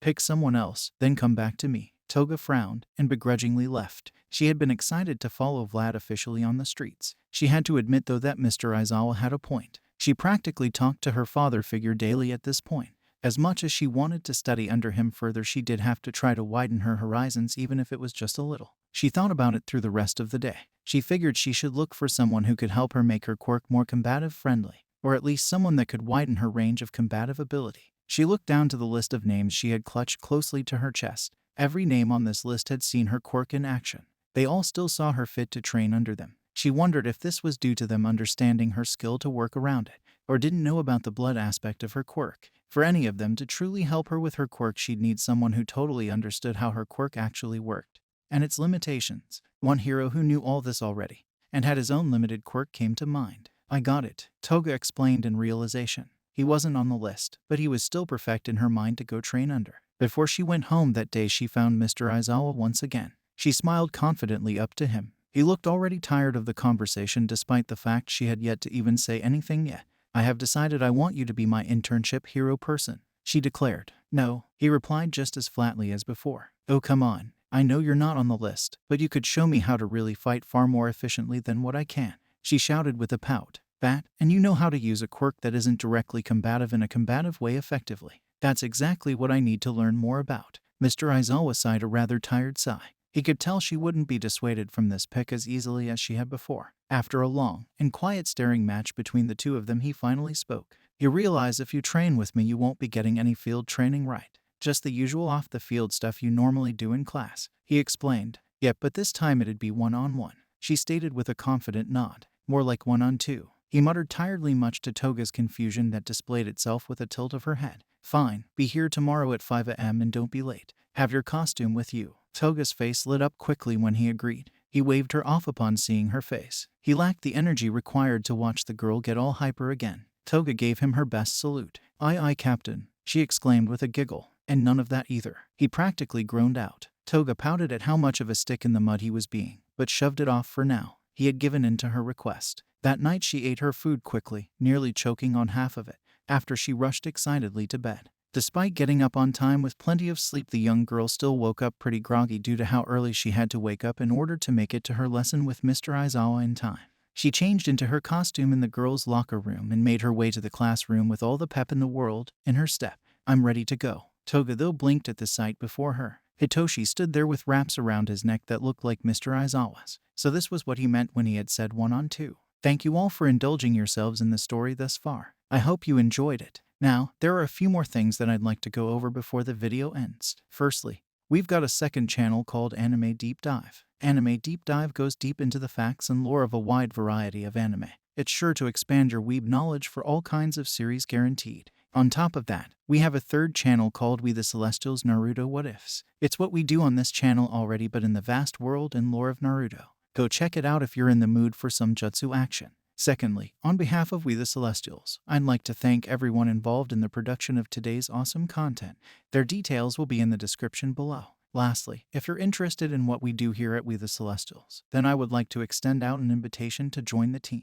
The only caveat being we only accept members 16 years and up to join our crew. You can sign up for whichever category fulfills your interests by joining the recruitment Discord using the link in the description below. Our Discord is an all-around fantastic place to be, whether you're a fan or looking to join our band of misfits. We're always looking for members to join us. Well, that's it from us for today's video. So, thank you all for watching, and have a great day. Hey, what is up, mortals? Welcome to Season 2 Part 3 of What If Toga Was in 1A. I just wanted to greet you guys by just saying, sit back and relax, you're in for a treat. So, we begin. I'm sure you remember Shinso. Aizawa said calmly. You will be training with him during your internship. Shinso looked to Toga without a word. Toga looked back with confusion painted all over her face. Shinso meanwhile looked at her with determination, as if she was a goal to overcome. It was more than odd to see someone from the general study classes doing an internship with a hero like Aizawa. Toga was about to ask why he wanted to study from Mr. Aizawa, but was cut off by the teacher before she could even make a single sound. No time for chit-chat. You both came here to learn something you couldn't on your own, and only have 2 days to learn it.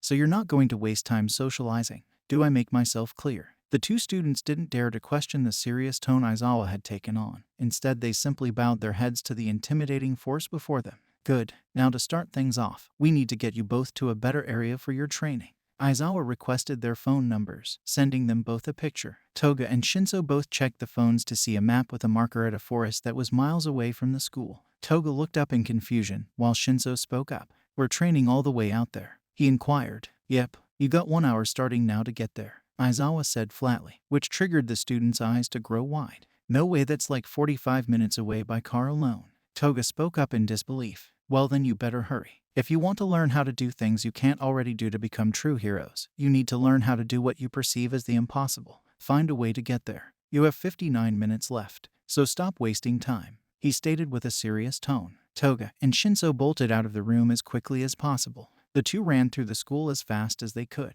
After a little bit into their running, Toga glanced to a clock on the wall. Despite how fast they ran through the halls, they were wasting too much time by running. She then looked to Shinso, who had already built up a sweat. She muttered to herself at how impossible this task really would become if they kept on like this. Toga looked around until her eyes laid upon a partly open window. She motioned for Shinso to follow her as she darted over to it. She pushed open the window, giving just enough space for them to fit though. If I jump from there I'll just break my ankles, Shinso said between attempts to catch his breath. Look, we're wasting too much time. I'll get us down safely while you think of a way to get us there faster. You and I both know there's no way we'll make it there like this, Toga replied while she held her hand out to him. Shinso stared at her hand for a moment before he took it. Toga pulled him in quickly and swept him off his feet. She held him bridal style with a bright smile, then leapt out of the window. Shinso was less than pleased about how she chose to carry him. He remained silent and tensed up the moment they went airborne. Toga laughed at his reaction of being airborne so suddenly. She landed on a flagpole below them that was sticking out of the wall. From there she leapt off once more onto the ground with a roll.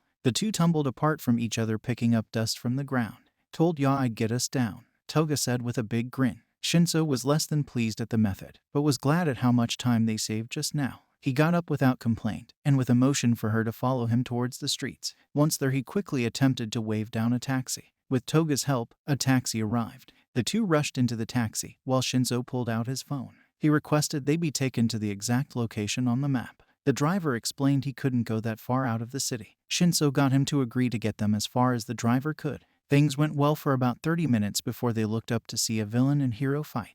The two slammed into the seat in front of them due to the fact that they had forgotten to put on their seatbelts in the rush to get in. Toga groaned and rubbed the back of her neck. Shinso meanwhile checked the meter, then passed the driver the cash they owed. The two rushed out of the car to let the driver leave the scene before things got too dangerous. The students found a good safe place to check their progress on their phones with a GPS app. If we were fast, we may be able to get there in time on foot. We'd need to cut brakes to a minimum though, Shinso said as he looked at his phone. Think you can do that? Toga asked in a rather doubtful tone. Shinso seemed just as uncertain. His determination still didn't waver. He gave a nod, and the two cut around the corner to avoid the fight. They ran as hard as they could with little to no brakes. Toga eyed Shinso, who looked like he was about to pass out as they neared their goal. It was understandable though. General studies likely didn't prepare you for this level of intense exercise. She was honestly impressed at how far he could push himself. After all, even Toga was starting to get worn down from all this. Soon Toga could see Mr. Aizawa was already there. Despite practically being a dot given how far away he was, Toga could swear this dot almost looked tired of waiting. She looked over to Shinso to share her excitement with how close they were, only to see him drop from exhaustion. Toga grit her teeth while she quickly raced back to him. She put one of his arms over her shoulder, then braced him the best she could to help him press on. His legs barely moved, though they still did just enough to help prevent her from dragging his total dead weight. It still slowed her down significantly, but she couldn't leave him behind when they both had gotten this far. Once they arrived, Toga finally dropped to the ground with Shinso. You're a bit late, Aizawa said with a sigh as he looked down to them. If this was a life or death situation, civilian deaths could have racked up easily in the time you wasted. Toga closed her eyes in disappointment. They failed to make it in time. She opened her eyes the moment she felt a slightly sweaty and mildly chilled piece of plastic press against her cheek. She looked up to see it was a bottle of water. Mr. Aizawa held one to both of his interns' cheeks with the same expression he always held. Good thing this isn't such a situation. Good work. Toga grew a soft smile and took the bottle as she slowly sat up. Mr. Aizawa was a bit more of a softie than he let off. Toga and Shinso took time to rest while Mr. Aizawa continued on. Both of you will always be limited by your quirks if you always think about what you can't do with them. You need to think outside of the box. You need to look for ways around your limits and ways to make up for them. He looked towards Shinso when he said this, then to Toga for the next part. You need to find new ways to advance your quirk. You both bind yourselves to the placed limits that you think your quirks have. You may have been told limits, but these are never set in stone. Heroes commonly push the walls set on their quirks all the time. They even do this to the point where their quirks are far beyond what they used to be, that they seem like totally new quirks altogether. If you don't fix how you both think, then no matter how much training you do, you will never reach the heights of true pros. With that said, he instructed them both to take a 15-minute break. The students happily did so. Toga thought about what was said. She had always tried to train around her main quirk rather than attempt to find new ways to use it. She had always chosen to practice with her invisibility and other skills that didn't revolve around her main quirk. She supposed it was more due to how she had always viewed it. Though Aizawa wasn't wrong, she did still actively limit how she thought it could be used down to a simple quick trick. She needed to train her main quirk further. This was more easily said than done for many reasons though. Toga thought about possibly asking Uraraka and Vlad King to help with the gathering of blood. She was pretty sure Uraraka would be willing to let Toga draw some of her blood so long as it wasn't too much at once, while Vlad King may know of ways to get blood for training in a safe and legal way as well. The thought of asking still felt very weird, though. Toga already could feel her cheeks warm up at the thought alone. After a few minutes into the break, Toga finally decided to ask Shinso what she had wanted to ask earlier. So why are you training with Mr. Aizawa? She asked, before she took a swig of her water. Shinso was silent for a long while before he finally replied. I had wanted to get into the hero course, specifically 1A. I failed to get in though. I had thought it was because of my quirk at the time. He explained while he looked off into the distance. Then I saw you in the tournament, someone who also had a similarly hindering quirk when it came to fighting. Despite that, you made it to 3rd place. I knew if someone like you could do that and get into 1A, then even I could if I worked hard enough. Toga didn't quite like his phrasing, but she understood. If anything, she was a bit happy to know she had helped him find the drive to keep trying to reach his dreams. You'll get there. Your quirk isn't that bad. Toga smiled a bit mischievously. Your cardio, on the other hand, sure is. He rolled his eyes at her comment, which only succeeded with making Toga laugh. It was cut short when Aizawa declared if they could joke around then they clearly had rested enough. Both muttered at their mess up, but got ready to begin their next bit of training. Alright, your next task is simple. Toga, you are to take my blood. Then use it to turn into me. Aizawa explained simply. Toga blinked in surprise at the task. It seemed way too simple. If their previous task had anything to show, there was likely something else he was trying to teach. He motioned with his hand for her to come and take his blood. So Toga started to walk forward. Aizawa then looked towards Shinso and continued on. Shinso, your task is also simple. Toga reached over to prick him with the needles in her gloves. Do not allow Toga to turn into me. Before her needles could even pierce the skin, Shinso darted forward to tackle Toga to the ground, but she was too fast, given his lack of training for direct combat. Toga was easily able to spot an opening. She managed to use this to counter and shove him off. Toga thought the task was definitely not as straightforward as it seemed.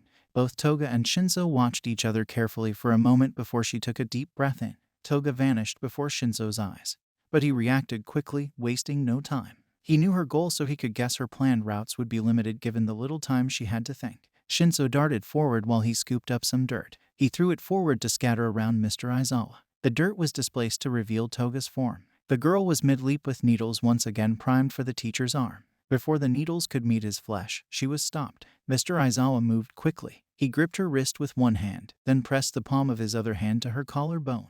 He pulled her wrist away as he slammed her to the ground with the hand on her collarbone to knock the wind out of her. Toga gasped a moment later, followed by several coughs, her body visible once more. She and Shinso both looked to their mentor with surprised expressions. I forgot to mention. He leapt backwards as his wrap slowly unraveled around his neck. I, too, will be defending myself. Rude, Toga groaned out with a twitch of her brow. Of course he had something like that planned. Toga got back up to her feet despite this and rushed forward towards her teacher. She skidded to a stop right as Shinso rushed over. He had used the time while she was recuperating to get a branch. He would never win in a hand-to-hand fight. The boy hoped this would give him at least some form of an edge against her. With the branch, he came at her from the side and swung at her. She ducked just in time, then went with her fist to punch him in the gut. Aizawa's wrap shot forward at her arm where it quickly wrapped around it. He then yanked the wraps, which caused Toga to spin away from Shinso. She tripped up on herself and fell onto her back where Shinso pressed the branch to her abdomen. This is so unfair, she grumbled out. Most fights are. As a hero, it is your duty to find a way around them.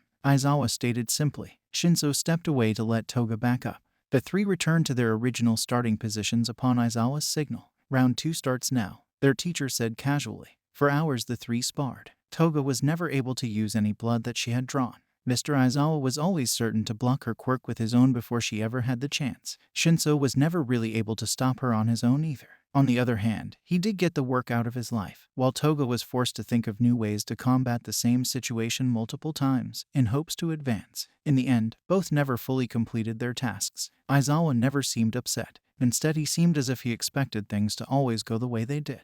Aizawa used his eye drops and instructed the two to go home and rest. As they left, he told them to return to this location at the same time and to be ready with detailed explanations on what they learned, as well as what they can do to work on reaching their goals. Toga ended up assisting Shinso home. Shinso was shocked about how Aizawa just expected them to get home without help after such a long day of training. Toga only snorted and explained this was just how he trained students. It was harsh but very effective. From today alone, she had learned about how to think of battle strategies while she fought, to think outside of the box despite her limitations, as well as to not limit herself when it came to her main quirk. Before they parted, Toga thought back to the determination Shinso held during their sparring matches, as well as his desire he had shared with her earlier. I know you'll make it into 1A. If not this year, then next year. You're pretty smart after all. She smiled softly to him, then turned to leave. Besides, if I can get into 1A, there's no reason why you can't. The lessons they learned today could have come even without Mr. Aizawa's direct help.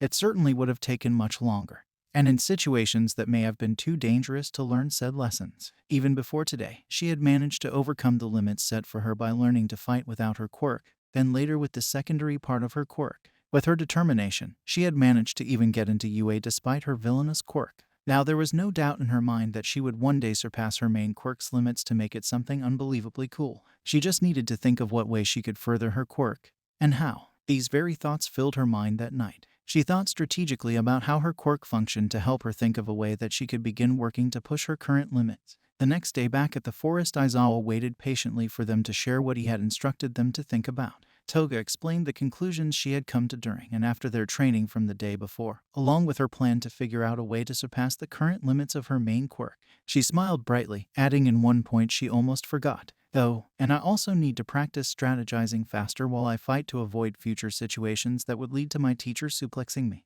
Aizawa didn't seem to like the ending joke she had of her last point but took her answer. She had taken the points he had hoped to lay out for her. Aizawa then looked to Shinso to indicate it was his turn to share his own learnings. If I want to become a hero as well as get into Class 1A, I need to start thinking like I'm already in that class. If I keep looking at things as if I already failed, I never will make it in. My body is also still not as fit as most others, so I need to start working towards improving my physical capability, Shinso said seriously. Well done both of you, Aizawa said, before he tossed a spare bundle of wraps to Shinso. I expect you both to do better than yesterday. Especially you, Shinso. I still have major dry eye from yesterday. I want you to start to practice with those wraps. It'll take a long time to master them, so don't get frustrated if you don't get them at first. After all, I'm still working on the fighting style. With that, the three began to train once more. This time they did so throughout the entire day. They only stopped once for food, though it was more due to the fact that both Shinso and Toga were so tired, they could barely stand.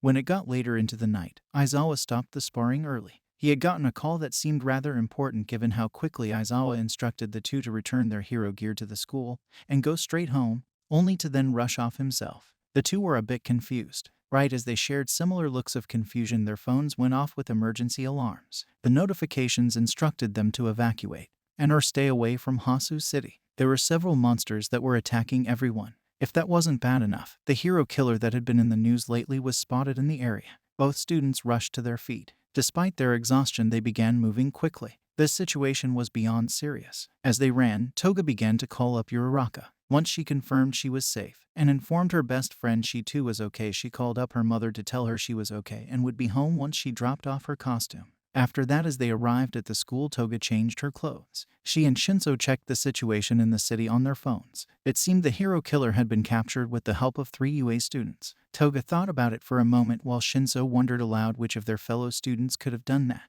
As Toga heard the reports of the hero killer, she heard one of his targets had been Ingenium. She looked up the name of the hero, and upon the moment she saw the hero, her heart sank a bit. She knew the name sounded familiar. It was Ida's brother. No doubt Ida had gone after him. Midoriya had followed Ida around during that time, so there was a strong likelihood he was one of the 3 students. Toga told Shinso she had to leave and rushed out. On her way out of the school, she called up Midoriya. After a long wait, he finally answered. Relief washed over her as she ran home. The two talked about the situation. Midoriya reassured her that he was safe and would be okay. He then explained how a monster was about to fly off with him when the hero killer had saved him. Toga was shocked by this, but more grateful that Midoriya was safe. She said goodbye as she arrived home to her mother's embrace. The two ended up curling up on the couch to eat dinner and keep an eye on the news. Her father even joined them. He used her mother as a divider between him and Toga, but joined them nonetheless. Her parents ended up falling asleep watching the TV. Toga was close to joining them in sleep, but kept her eyes trained on the TV. As it began to cover the hero killer, her attention grew more focused on him when she heard his quirk, and even further when they began to interview some of the people off the streets about him. The thoughts were varied. A few saw him as a visionary. He wished to change the world from being centered around heroes who became heroes for fame, and more towards people who became heroes in order to save lives. And these people the cameras would cut as they began to talk about how unfair the system was to people whose looks were drastically altered due to their quirk and those with villainous quirks. Even if the cameras were cut each time, their feelings were clear. The hero killer had tried to work for a better and more fair world. Despite his noble goals, he apparently ended up dying right after saving one of her friends due to a punctured lung.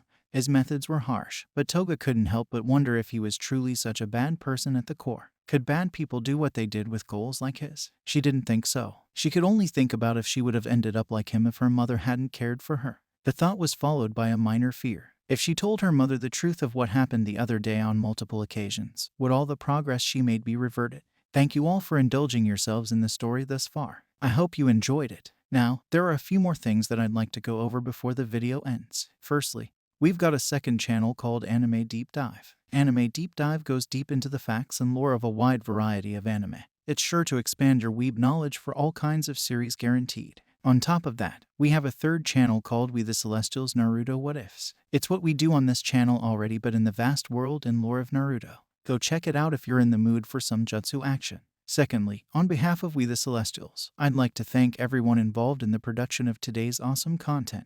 Their details will be in the description below. Lastly, if you're interested in what we do here at We The Celestials, then I would like to extend out an invitation to join the team.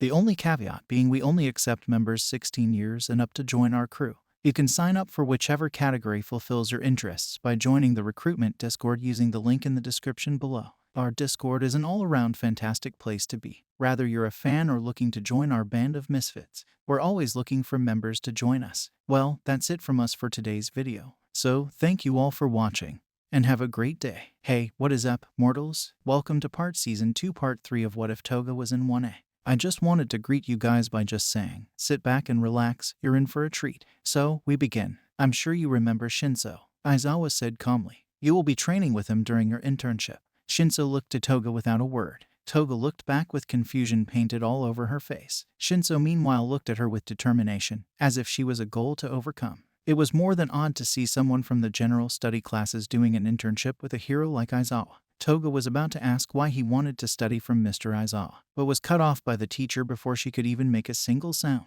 No time for chit-chat. You both came here to learn something you couldn't on your own, and only have 2 days to learn it. So you're not going to waste time socializing. Do I make myself clear? The two students didn't dare to question the serious tone Aizawa had taken on. Instead, they simply bowed their heads to the intimidating force before them. Good. Now to start things off, we need to get you both to a better area for your training. Aizawa requested their phone numbers, sending them both a picture. Toga and Shinso both checked the phones to see a map with a marker at a forest that was miles away from the school. Toga looked up in confusion, while Shinso spoke up. We're training all the way out there, he inquired. Yep. You got 1 hour starting now to get there, Aizawa said flatly, which triggered the student's eyes to grow wide. No way, that's like 45 minutes away by car alone. Toga spoke up in disbelief. Well then you better hurry. If you want to learn how to do things you can't already do to become true heroes, you need to learn how to do what you perceive as the impossible. Find a way to get there. You have 59 minutes left, so stop wasting time, he stated with a serious tone. Toga and Shinso bolted out of the room as quickly as possible. The two ran through the school as fast as they could. After a little bit into their running, Toga glanced to a clock on the wall. Despite how fast they ran through the halls, they were wasting too much time by running. She then looked to Shinso, who had already built up a sweat. She muttered to herself at how impossible this task really would become if they kept on like this. Toga looked around until her eyes laid upon a partly open window. She motioned for Shinso to follow her as she darted over to it. She pushed open the window, giving just enough space for them to fit though. If I jump from there I'll just break my ankles, Shinso said between attempts to catch his breath. Look, we're wasting too much time. I'll get us down safely while you think of a way to get us there faster. You and I both know there's no way we'll make it there like this, Toga replied while she held her hand out to him. Shinso stared at her hand for a moment before he took it. Toga pulled him in quickly and swept him off his feet. She held him bridal style with a bright smile, then leapt out of the window. Shinso was less than pleased about how she chose to carry him. He remained silent and tensed up the moment they went airborne. Toga laughed at his reaction of being airborne so suddenly. She landed on a flagpole below them that was sticking out of the wall. From there she leapt off once more onto the ground with a roll. The two tumbled apart from each other, picking up dust from the ground. Told ya I'd get us down, Toga said with a big grin. Shinso was less than pleased at the method, but was glad at how much time they saved just now. He got up without complaint, and with a motion for her to follow him towards the streets. Once there he quickly attempted to wave down a taxi. With Toga's help, a taxi arrived. The two rushed into the taxi, while Shinso pulled out his phone. He requested they be taken to the exact location on the map. The driver explained he couldn't go that far out of the city. Shinso got him to agree to get them as far as the driver could. Things went well for about 30 minutes before they looked up to see a villain and hero fight. The two slammed into the seat in front of them due to the fact that they had forgotten to put on their seatbelts in the rush to get in.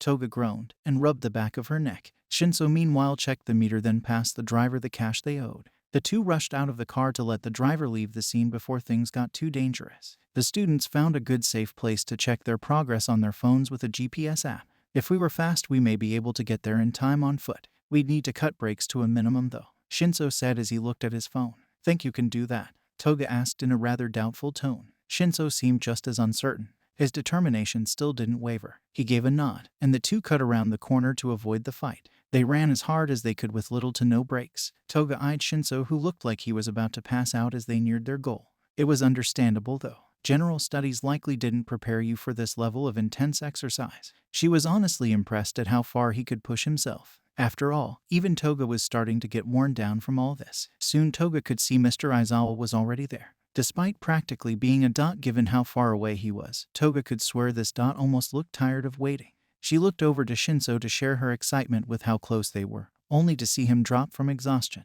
Toga grit her teeth while she quickly raced back to him. She put one of his arms over her shoulder, then braced him the best she could to help him press on. His legs barely moved, though they still did just enough to help prevent her from dragging his total dead weight. It still slowed her down significantly, but she couldn't leave him behind when they both had gotten this far. Once they arrived, Toga finally dropped to the ground with Shinzo. "You're a bit late," Aizawa said with a sigh as he looked down to them. "If this was a life or death situation, civilian deaths could have racked up easily in the time you wasted." Toga closed her eyes in disappointment. They failed to make it in time. She opened her eyes the moment she felt a slightly sweaty and mildly chilled piece of plastic press against her cheek. She looked up to see it was a bottle of water. Mr. Aizawa held one to both of his interns' cheeks with the same expression he always held. "Good thing this isn't such a situation." "Good work." Toga grew a soft smile and took the bottle as she slowly sat up. Mr. Aizawa was a bit more of a softie than he let off. Toga and Shinzo took time to rest while Mr. Aizawa continued on. "Both of you will always be limited by your quirks if you always think about what you can't do with them. You need to think outside of the box. You need to look for ways around your limits and ways to make up for them." He looked towards Shinzo when he said this, then to Toga for the next part. "You need to find new ways to advance your quirk. You both bind yourselves to the placed limits that you think your quirks have. You may have been told limits, but these are never set in stone. Heroes commonly push the walls set on their quirks all the time. They even do this to the point where their quirks are far beyond what they used to be, that they seem like totally new quirks altogether. If you don't fix how you both think, then no matter how much training you do, you will never reach the heights of true pros." With that said, he instructed them both to take a 15-minute break. The students happily did so. Toga thought about what was said. She had always tried to train around her main quirk rather than attempt to find new ways to use it. She had always chosen to practice with her invisibility and other skills that didn't revolve around her main quirk. She supposed it was more due to how she had always viewed it. Though Aizawa wasn't wrong, she did still actively limit how she thought it could be used down to a simple quick trick. She needed to train her main quirk further. This was more easily said than done for many reasons, though. Toga thought about possibly asking Uraraka and Vlad King to help with the gathering of blood. She was pretty sure Uraraka would be willing to let Toga draw some of her blood so long as it wasn't too much at once, while Vlad King may know of ways to get blood for training in a safe and legal way as well. The thought of asking still felt very weird, though. Toga already could feel her cheeks warm up at the thought alone. After a few minutes into the break, Toga finally decided to ask Shinzo what she had wanted to ask earlier. "So why are you training with Mr. Aizawa?" she asked, before she took a swig of her water. Shinzo was silent for a long while before he finally replied. "I had wanted to get into the hero course, specifically 1A. I failed to get in though. I had thought it was because of my quirk at the time," he explained while he looked off into the distance. "Then I saw you in the tournament, someone who also had a similarly hindering quirk when it came to fighting. Despite that, you made it to 3rd place. I knew if someone like you could do that and get into 1A, then even I could if I worked hard enough." Toga didn't quite like his phrasing, but she understood. If anything, she was a bit happy to know she had helped him find the drive to keep trying to reach his dreams. "You'll get there. Your quirk isn't that bad." Toga smiled a bit mischievously. "Your cardio, on the other hand, sure is." He rolled his eyes at her comment, which only succeeded with making Toga laugh. It was cut short when Aizawa declared if they could joke around then they clearly had rested enough. Both muttered at their mess up, but got ready to begin their next bit of training. "All right, your next task is simple. Toga, you are to take my blood. Then use it to turn into me," Aizawa explained simply. Toga blinked in surprise at the task. It seemed way too simple. If their previous task had anything to show, there was likely something else he was trying to teach. He motioned with his hand for her to come and take his blood. So Toga started to walk forward. Aizawa then looked towards Shinzo and continued on. "Shinzo, your task is also simple." Toga reached over to prick him with the needles in her gloves. "Do not allow Toga to turn into me." Before her needles could even pierce the skin, Shinzo darted forward to tackle Toga to the ground, but she was too fast, given his lack of training for direct combat. Toga was easily able to spot an opening. She managed to use this to counter and shove him off. Toga thought the task was definitely not as straightforward as it seemed. Both Toga and Shinzo watched each other carefully for a moment before she took a deep breath in. Toga vanished before Shinzo's eyes, but he reacted quickly, wasting no time. He knew her goal, so he could guess her planned routes would be limited given the little time she had to think. Shinzo darted forward while he scooped up some dirt. He threw it forward to scatter around Mr. Aizawa. The dirt was displaced to reveal Toga's form. The girl was mid-leap with needles once again primed for the teacher's arm. Before the needles could meet his flesh, she was stopped. Mr. Aizawa moved quickly. He gripped her wrist with one hand, then pressed the palm of his other hand to her collarbone. He pulled her wrist away as he slammed her to the ground with the hand on her collarbone to knock the wind out of her. Toga gasped a moment later, followed by several coughs, her body visible once more. She and Shinzo both looked to their mentor with surprised expressions. "I forgot to mention," He leapt backwards as his wraps slowly unraveled around his neck.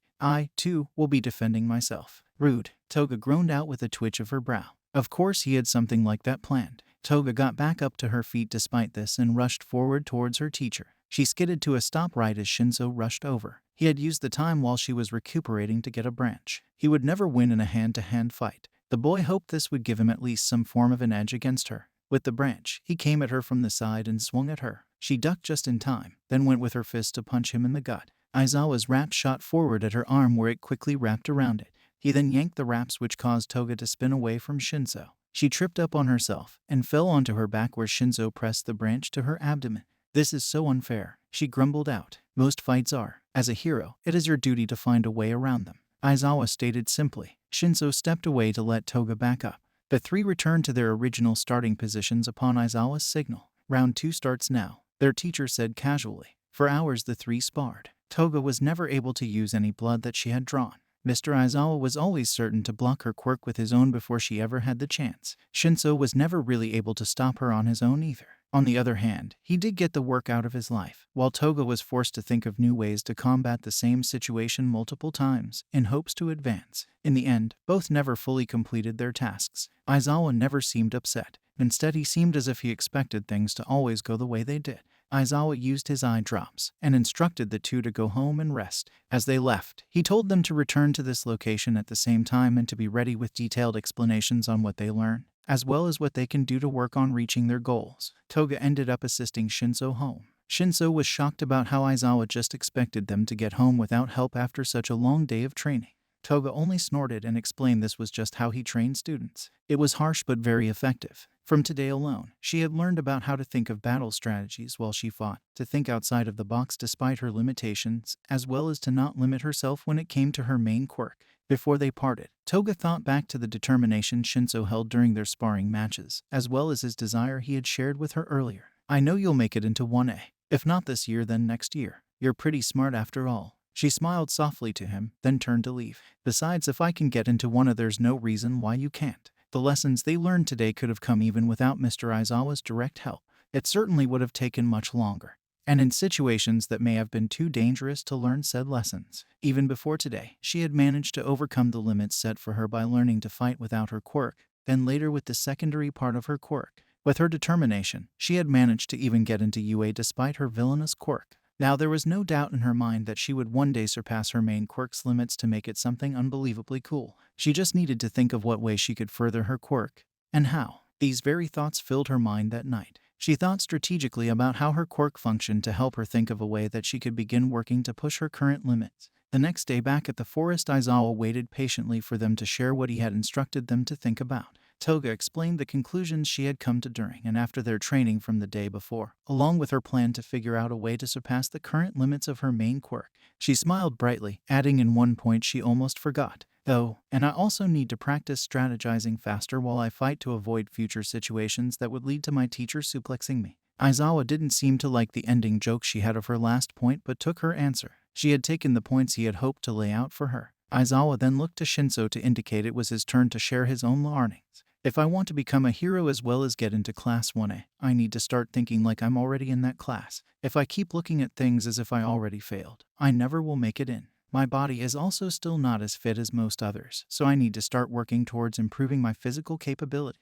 Shinso said seriously. Well done both of you, Aizawa said, before he tossed a spare bundle of wraps to Shinso. I expect you both to do better than yesterday. Especially you, Shinso. I still have major dry eye from yesterday. I want you to start to practice with those wraps. It'll take a long time to master them, so don't get frustrated if you don't get them at first. After all, I'm still working on the fighting style. With that, the three began to train once more. This time they did so throughout the entire day. They only stopped once for food, though it was more due to the fact that both Shinso and Toga were so tired, they could barely stand. When it got later into the night, Aizawa stopped the sparring early. He had gotten a call that seemed rather important given how quickly Aizawa instructed the two to return their hero gear to the school and go straight home, only to then rush off himself. The two were a bit confused. Right as they shared similar looks of confusion, their phones went off with emergency alarms. The notifications instructed them to evacuate and or stay away from Hasu City. There were several monsters that were attacking everyone. If that wasn't bad enough, the hero killer that had been in the news lately was spotted in the area. Both students rushed to their feet. Despite their exhaustion, they began moving quickly. This situation was beyond serious. As they ran, Toga began to call up Uraraka. Once she confirmed she was safe and informed her best friend she too was okay, she called up her mother to tell her she was okay and would be home once she dropped off her costume. After that, as they arrived at the school, Toga changed her clothes. She and Shinso checked the situation in the city on their phones. It seemed the hero killer had been captured with the help of 3 UA students. Toga thought about it for a moment while Shinso wondered aloud which of their fellow students could have done that. As Toga heard the reports of the hero killer, she heard one of his targets had been Ingenium. She looked up the name of the hero, and upon the moment she saw the hero, her heart sank a bit. She knew the name sounded familiar. It was Ida's brother. No doubt Ida had gone after him. Midoriya had followed Ida around during that time, so there was a strong likelihood he was one of the 3 students. Toga told Shinso she had to leave and rushed out. On her way out of the school, she called up Midoriya. After a long wait, he finally answered. Relief washed over her as she ran home. The two talked about the situation. Midoriya reassured her that he was safe and would be okay. He then explained how a monster was about to fly off with him when the hero killer had saved him. Toga was shocked by this, but more grateful that Midoriya was safe. She said goodbye as she arrived home to her mother's embrace. The two ended up curling up on the couch to eat dinner and keep an eye on the news. Her father even joined them. He used her mother as a divider between him and Toga, but joined them nonetheless. Her parents ended up falling asleep watching the TV. Toga was close to joining them in sleep, but kept her eyes trained on the TV. As it began to cover the hero killer, her attention grew more focused on him when she heard his quirk, and even further when they began to interview some of the people off the streets about him. The thoughts were varied. A few saw him as a visionary. He wished to change the world from being centered around heroes who became heroes for fame, and more towards people who became heroes in order to save lives. And these people the cameras would cut as they began to talk about how unfair the system was to people whose looks were drastically altered due to their quirk and those with villainous quirks. Even if the cameras were cut each time, their feelings were clear. The hero killer had tried to work for a better and more fair world. Despite his noble goals, he apparently ended up dying right after saving one of her friends due to a punctured lung. His methods were harsh, but Toga couldn't help but wonder if he was truly such a bad person at the core. Could bad people do what they did with goals like his? She didn't think so. She could only think about if she would have ended up like him if her mother hadn't cared for her. The thought was followed by a minor fear. If she told her mother the truth of what happened the other day on multiple occasions, would all the progress she made be reverted? Thank you all for indulging yourselves in the story thus far. I hope you enjoyed it. Now, there are a few more things that I'd like to go over before the video ends. Firstly, we've got a second channel called Anime Deep Dive. Anime Deep Dive goes deep into the facts and lore of a wide variety of anime. It's sure to expand your weeb knowledge for all kinds of series guaranteed. On top of that, we have a third channel called We The Celestials Naruto What Ifs. It's what we do on this channel already, but in the vast world and lore of Naruto. Go check it out if you're in the mood for some jutsu action. Secondly, on behalf of We The Celestials, I'd like to thank everyone involved in the production of today's awesome content. Their details will be in the description below. Lastly, if you're interested in what we do here at We The Celestials, then I would like to extend out an invitation to join the team. The only caveat being we only accept members 16 years and up to join our crew. You can sign up for whichever category fulfills your interests by joining the recruitment Discord using the link in the description below. Our Discord is an all-around fantastic place to be. Whether you're a fan or looking to join our band of misfits, we're always looking for members to join us. Well, that's it from us for today's video. So, thank you all for watching, and have a great day. Hey, what is up, mortals? Welcome to Part 5 Season 2 of What If Toga Was in 1A. I just wanted to greet you guys by just saying, sit back and relax, you're in for a treat. So, we begin. Toga sat in class sometime after the day of the practice test. Things had been moderately calm since then, besides her mother's reminders of how she needed to hang up her clothes due to how wrinkled they were getting. Toga had avoided her closet where she had the blood hidden away. She had managed to find ways to avoid any thoughts about it whenever she didn't have to go into her closet, but its existence had still become a bit of a hindrance that had made her regret that she had brought it home in the first place. Whenever she went to try and throw it away, it always ended in a new attempt to not drink it.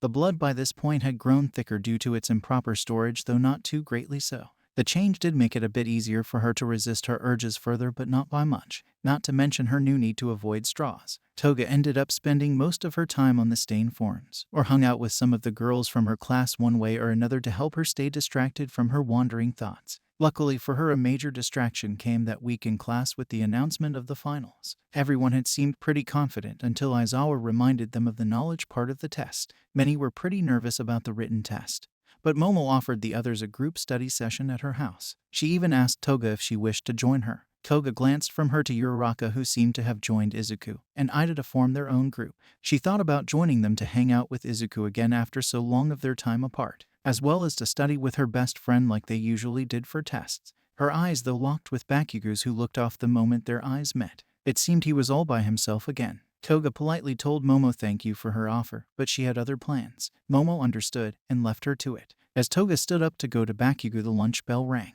She left with the class to the cafeteria where she got her food, then sat down at Bakugo's table across from him. What do you think you're doing, freak? He muttered in an annoyed fashion. Bothering you, duh, she teased with a smirk. I figured you missed yelling at me. Whatever, Bakugo practically muttered as he looked off with a scowl. Toga mildly pouted. It seemed the boy still was acting weird around her after their fight. Toga ate some food off her plate. She supposed this at least meant she'd be able to get 5 words in when they talked now. So are you gonna study with anyone for the finals? She asked curiously. Why? Do you need help to avoid being an utter idiot further? He grumbled out. Actually, I figured you may get lonely, but I can pretend I'm hopeless without you if that's what you want. She replied simply. She did need some help with studying since it wasn't her strongest suit, but it wasn't like she would be hopeless without the boy. Bakugo gazed over to her for a moment. He took a few bites of his food, then grumbled a bit under his breath. I'm not lonely, freak. I will help you though, since you clearly need it. He huffed out. Meet me at the school gates after school. We'll go to my place to study. Just don't be weird about it, got it? You got it. She ate some more of her food. I am a bit surprised though. About what? He asked with a rose brow. I mean, we've never been on a date before, and you're already having me meet the parents. She explained nonchalantly. Hey, I said not to make it weird, freak. He shouted at her. Toga snorted with a laugh at his reaction. It was sorta odd to admit, but she had sorta missed his shouts of annoyance. She also missed the fun she had when she teased the boy. Maybe she had grown to see him as a friend after all. After you looked past his spiky shell, he wasn't that bad of a guy. He just was emotionally stunted at the age of 6 and couldn't express his feelings like a normal person. Once you were past how he shared his feelings via angry shouts, he was someone who seemed actually to genuine care for others. Toga kept up with her teases towards Bakugo as they ate lunch. Her next set of teases were more about how she hoped he'd get all dolled up for their study session like he did during his internship. She left him be after lunch and went to hang out with Uraraka between lessons. Uraraka of course invited Toga to join her group, but Toga declined.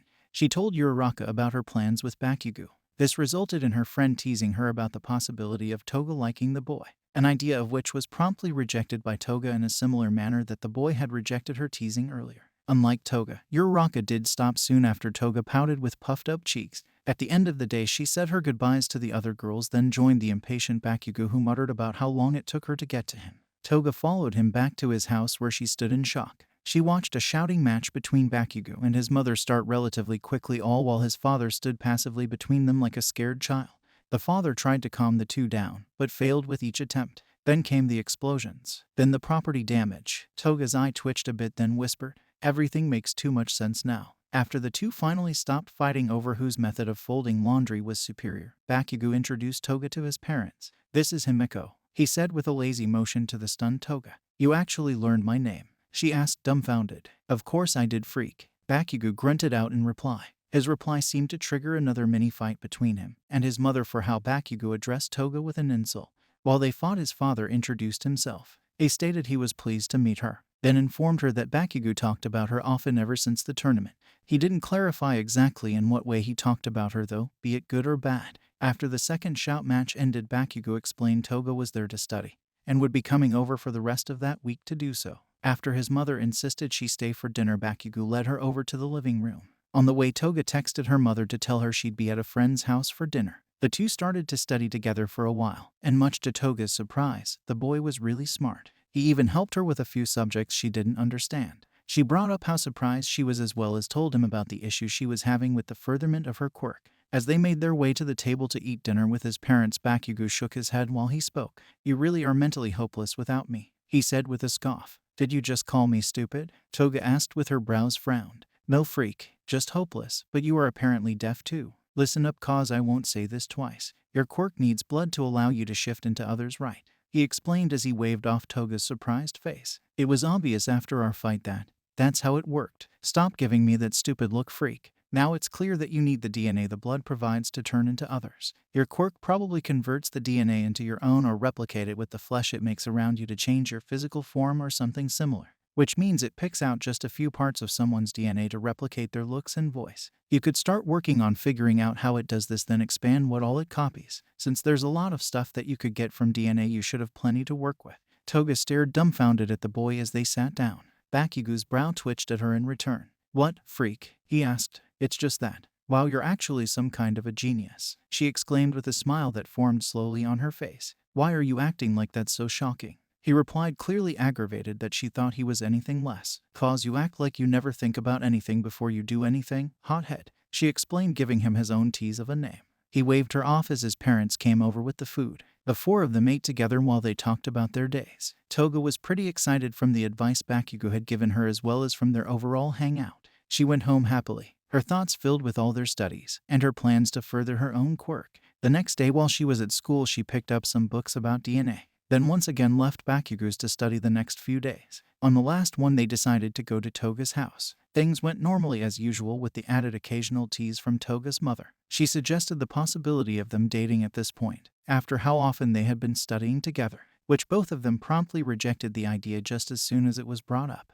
As annoyed as the two both were, her mother just laughed every time. She left them alone eventually, and Bakugo stared down Toga for a moment before he quietly muttered, "So that's where you get it from." "Hush," Toga whispered back to him. The two kept up with their studies at the dinner table while her mother started to cook. Around this time, Toga's father came home. He stared at them here and there, but ultimately didn't say anything to them. Toga and her father had made a good bit of progress over the last semester, but things were still a bit strained. Her father still mildly distrusted his own daughter, which was as clear as day. Bakugo watched him rather than studied for a long while before he realized what was going on. He stood up, then shouted to her father and pointed. "Oi, will you quit your staring? She's just studying, not planning your demise, so quit staring at her like she is," he demanded with his shouts. "Bakugo, please," Toga started but was cut off by Bakugo. "No, I'm not gonna just sit here with this bastard staring like that. He must be a pretty shit father if he doesn't know his own daughter well enough to be that freaked out by her," he declared. Silence took over the room, everyone but Bakugo was at a loss for words. Bakugo picked up their things with a huff and told Toga to lead him to her room so they could study there. Toga blushed a bit, but led him there. Once there, he gave her a look when he saw the mess it was. He then shoved some things out of the way, then proceeded to set up a spot on the floor for them to study. The two studied in silence for a bit before Bakugo spoke up again in an almost soft tone. "You got nothing to prove to him, freak. If he doesn't let you in, it's his loss, not yours." The two locked eyes for a moment before Bakugo looked back down to his notes. "Now turn to chapter 23. It's the last one we have to go over." His voice went back to its usual demanding tone with the last part he spoke. Bakugo left before dinner after they finished studying. Dinner that night was pretty quiet. Toga tried her best to avoid her father's eye contact and left when she finished eating. The next week, Toga breezed through the written tests thanks to Bakugo's help, though as soon as the written finals were passed, the exercise one started. The reveals about the test happened just as they did in the show, as well as the pair-ups. Before Toga could ask who she was paired up with, Aizawa cut her off with an additional announcement. "Today we will also be running a test for a student in 1 degree Celsius due to the class odd number of students, as well as needing to test him to see if he can be transferred into class 1 next semester." He motioned the student over. The class looked behind them to see Hitoshi in his gym uniform and wraps. "The rules are the same for you both. Your target will be the teacher of class 1B, Vlad King." Vlad walked up then with a nod to Toga while Aizawa continued on. "Get ready. The first group will be starting soon." Aizawa started walking off. While the others talked, Hitoshi ignored the other students who wanted to speak to him to come over to talk with Toga about their plans. He was more focused on building a solid plan down than he was about socialization with a class he may not even get into if he failed the test. Unlike the other students, the two were more confident about the task thanks to their time with Aizawa. They wondered if he had actually been preparing them for the test the whole time. As the first group went up, the two covered how much Hitoshi had managed to get better with since their last time they saw each other. After this, they came up with a plan together on how they could finish the task. All they had to do was cuff Vlad or flee. Hitoshi doubted that he could get into 1 by passing the test by just running. Toga easily agreed, and the two decided to plan for a way to win with the cuffs. Toga knew plenty about Vlad's quirk thanks to her time with him, and filled Hitoshi in about his limitations along with what Vlad knew of them. Soon they finished their plans. The two focused on the matches that resulted the same way they did in canon. After this, it was finally their turn to take their own test. Vlad stood near the escape point when the test began. It took some time, but soon Hitoshi darted over with impressive speed. Vlad went to comment on the speed though quickly remembered the boy's quirk.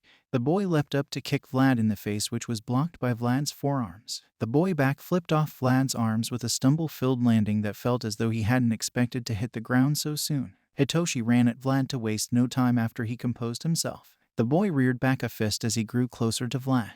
Vlad went to prepare to catch the fist, but the boy dropped into a skid in order to slide between Vlad's legs. While on his back, Hitoshi arched his body with a semi-roll. He kicked off the ground as his body twisted up onto his palms, then extended his arms out all the way into a handstand.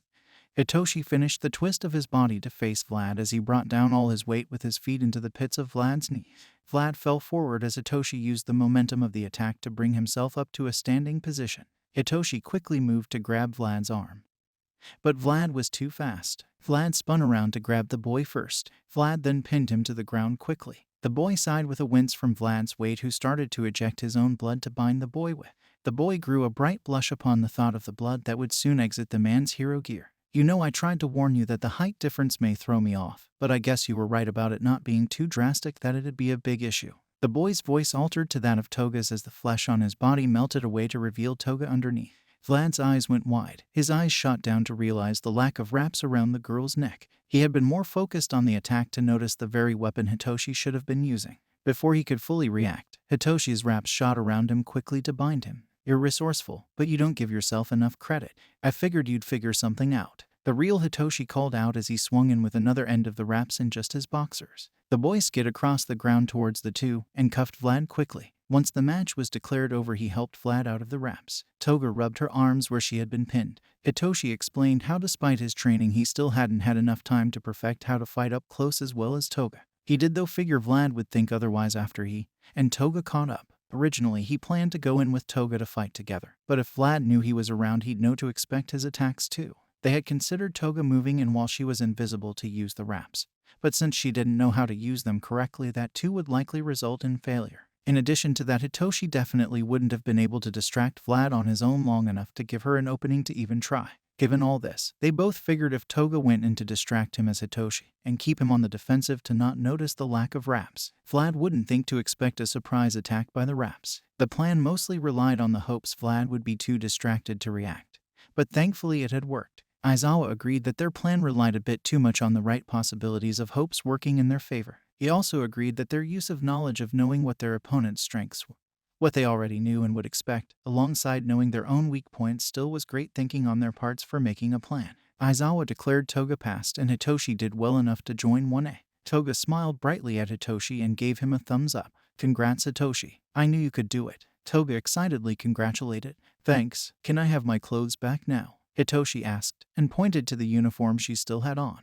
Though, Toga awkwardly laughed. Right, sorry. After they finished changing, Aizawa informed them of a training camp that they would all go to soon to further themselves further. He went on to inform them of when they would leave so they could be in to be ready to go. He also informed Hitoshi that he too would be expected to go now that he was a part of 1A, but that he let the class go and change out of their costumes and go home for the day. This time Hitoshi talked here and there to the other students on the way back, while he promptly ignored any comments about his boxers. Toga talked with the others before she went home. Before she left, she congratulated Hitoshi once more. When she got there, she excitedly told her mother how she passed the rest of her finals as well as the camp she would attend soon. Her father listened on from the couch. He looked thoughtful for a moment, then walked over after a bit. He bit back his own fear and doubts he had for his daughter still, then gently touched Toga's shoulder. Himiko, I'm sorry for how I treated you. His face softened as his eyes met his daughter's that grew teary already. I judged you for something you did as a child, and failed to give you the support I should have as a father. I just want to let you know that I'm proud of your accomplishments. And from this point forward I'll support you the best I can to make up for everything.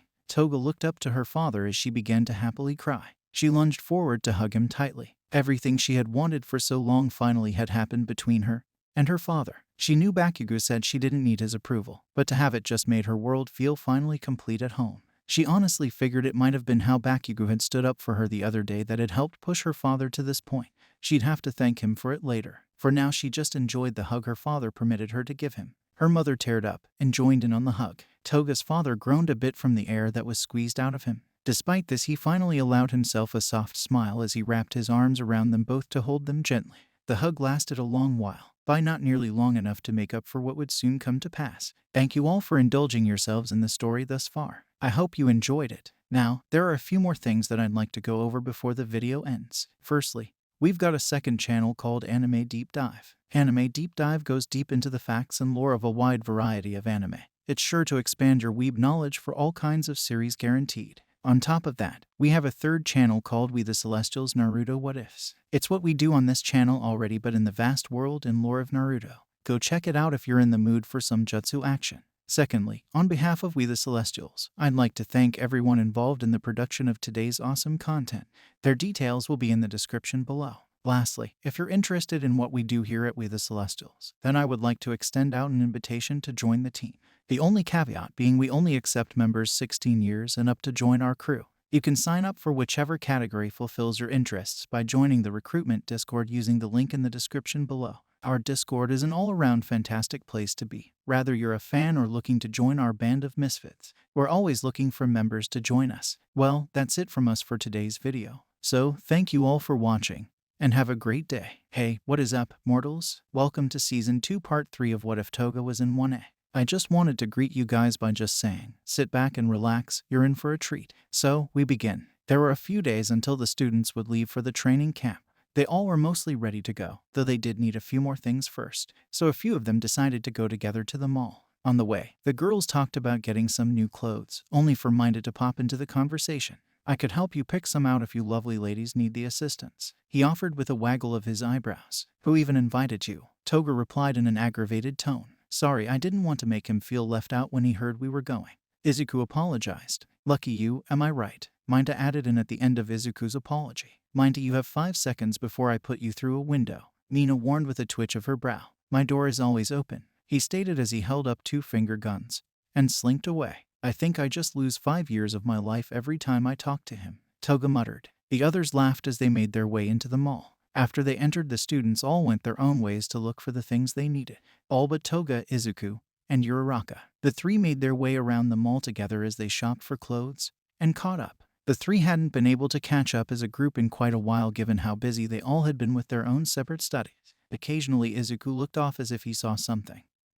but returned to the conversation every time shortly after his glances about. Toga and Uraraka found a silly shirt that read Training to Go Plus Ultra, or at least just Ultra. They bought it, then got Izuku to put it on as a joke. Toga found it a bit more funny than Uraraka given what she knew about Izuku and his mentor. Uraraka, on the other hand, just found it a silly fanboy shirt. Soon they all grouped up again with the others to get some food. While they all ate, they joked around with each other. All but Izuku, who seemed distracted again. Hey, you okay, Izuku? Uraraka asked the boy. Yeah, I just swear I've been seeing that guy around us a lot all day. I'm probably just overthinking it though, Izuku relied with a nod towards a man in a hoodie that hid his face. The students seemed more than creeped out as they stared at the man from their table, even more so as the man seemed to stare right back at them while he scratched at his neck. Hey creep, take a photo, it'll last longer, Nina shouted at him, but was hushed by Ida quickly. So sorry sir, please excuse my classmate's outburst. Nina gave him a look which Ida replied to with a whisper. He's probably just a fan. We're all finalists from the sports festival after all.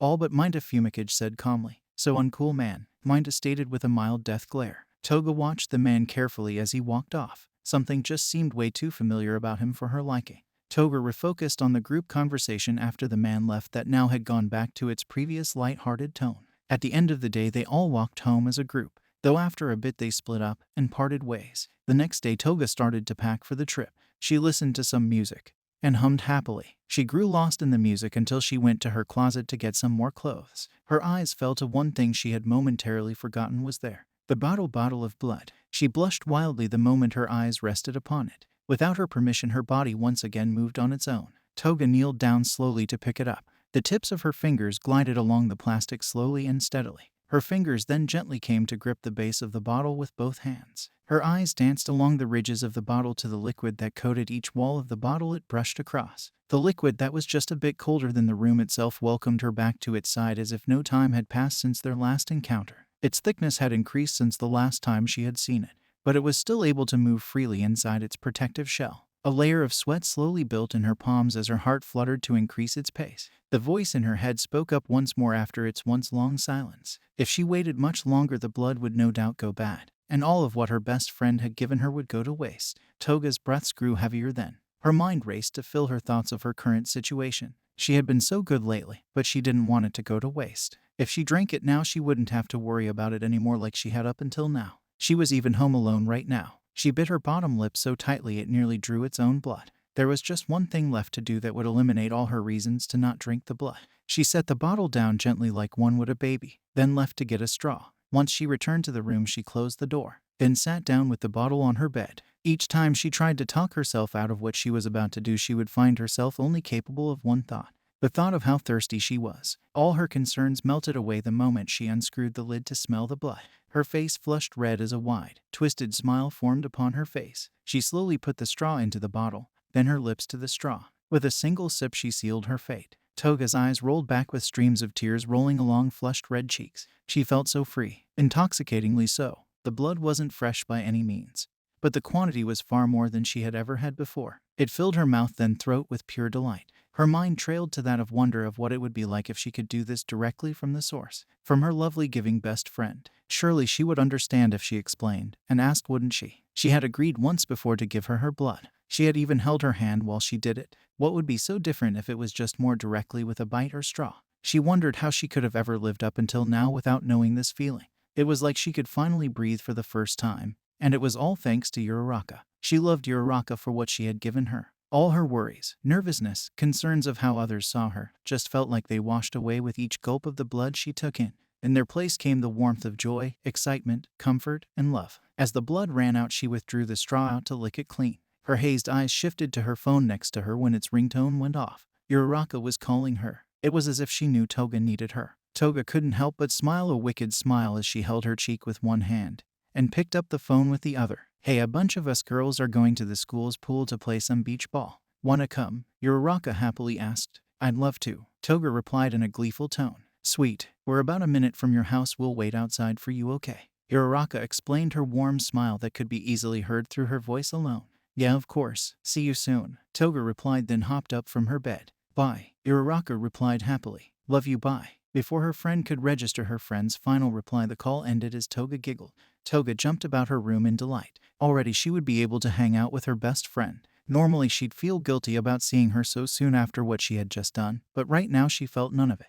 In fact, the more she thought about it, the closer she felt she was with her friend. It was as though the blood itself gave her some form of high that left her only with positive emotions alongside strong confidence in herself. Toga left her room to take care of the bottle. She buried it under some of the trash in the kitchen after it was washed out, to avoid the smell from spreading. Despite how much she enjoyed the smell, she could still think clearly enough to know she needed to hide it from her parents. She then grabbed some sandals after she donned her bathing suit. Toga then slipped on something to go over top of it until they could get to the school, as well as a towel on her way out of the house. Once outside, she saw the other girls who waved happily to her. Uraraka seemed a bit confused still under her smile, but waved nonetheless. Toga, with a bright smile, ran over to meet with the girls. She linked arms with Uraraka as the others laughed a bit about how cheery she was. Toga just explained it away as just having a great day. As they walked, Toga stared at Uraraka passively. Uraraka looked over to her a few times once she noticed. Hey, Uraraka stopped herself from asking about the love comment from before. She didn't want to make her friend feel bad. You okay? Better than ever, Toga replied with a warm smile. You look super cute today, by the way. Thanks, so do you. Uraraka replied a bit awkwardly. With the return compliment, Toga hugged her arm a bit more as they walked. The girls soon arrived at the school. Once there, they set up their things to play. The boys were even there. All seemed to be messing around. Toga waved to Hitoshi as he stretched. She was glad to see him starting to bond with his new class. When she saw Bakugo, though, she told the girls she'd be back in a moment, then raced over to him with a beaming smile. Hey, I think what you said to my dad really helped him come around.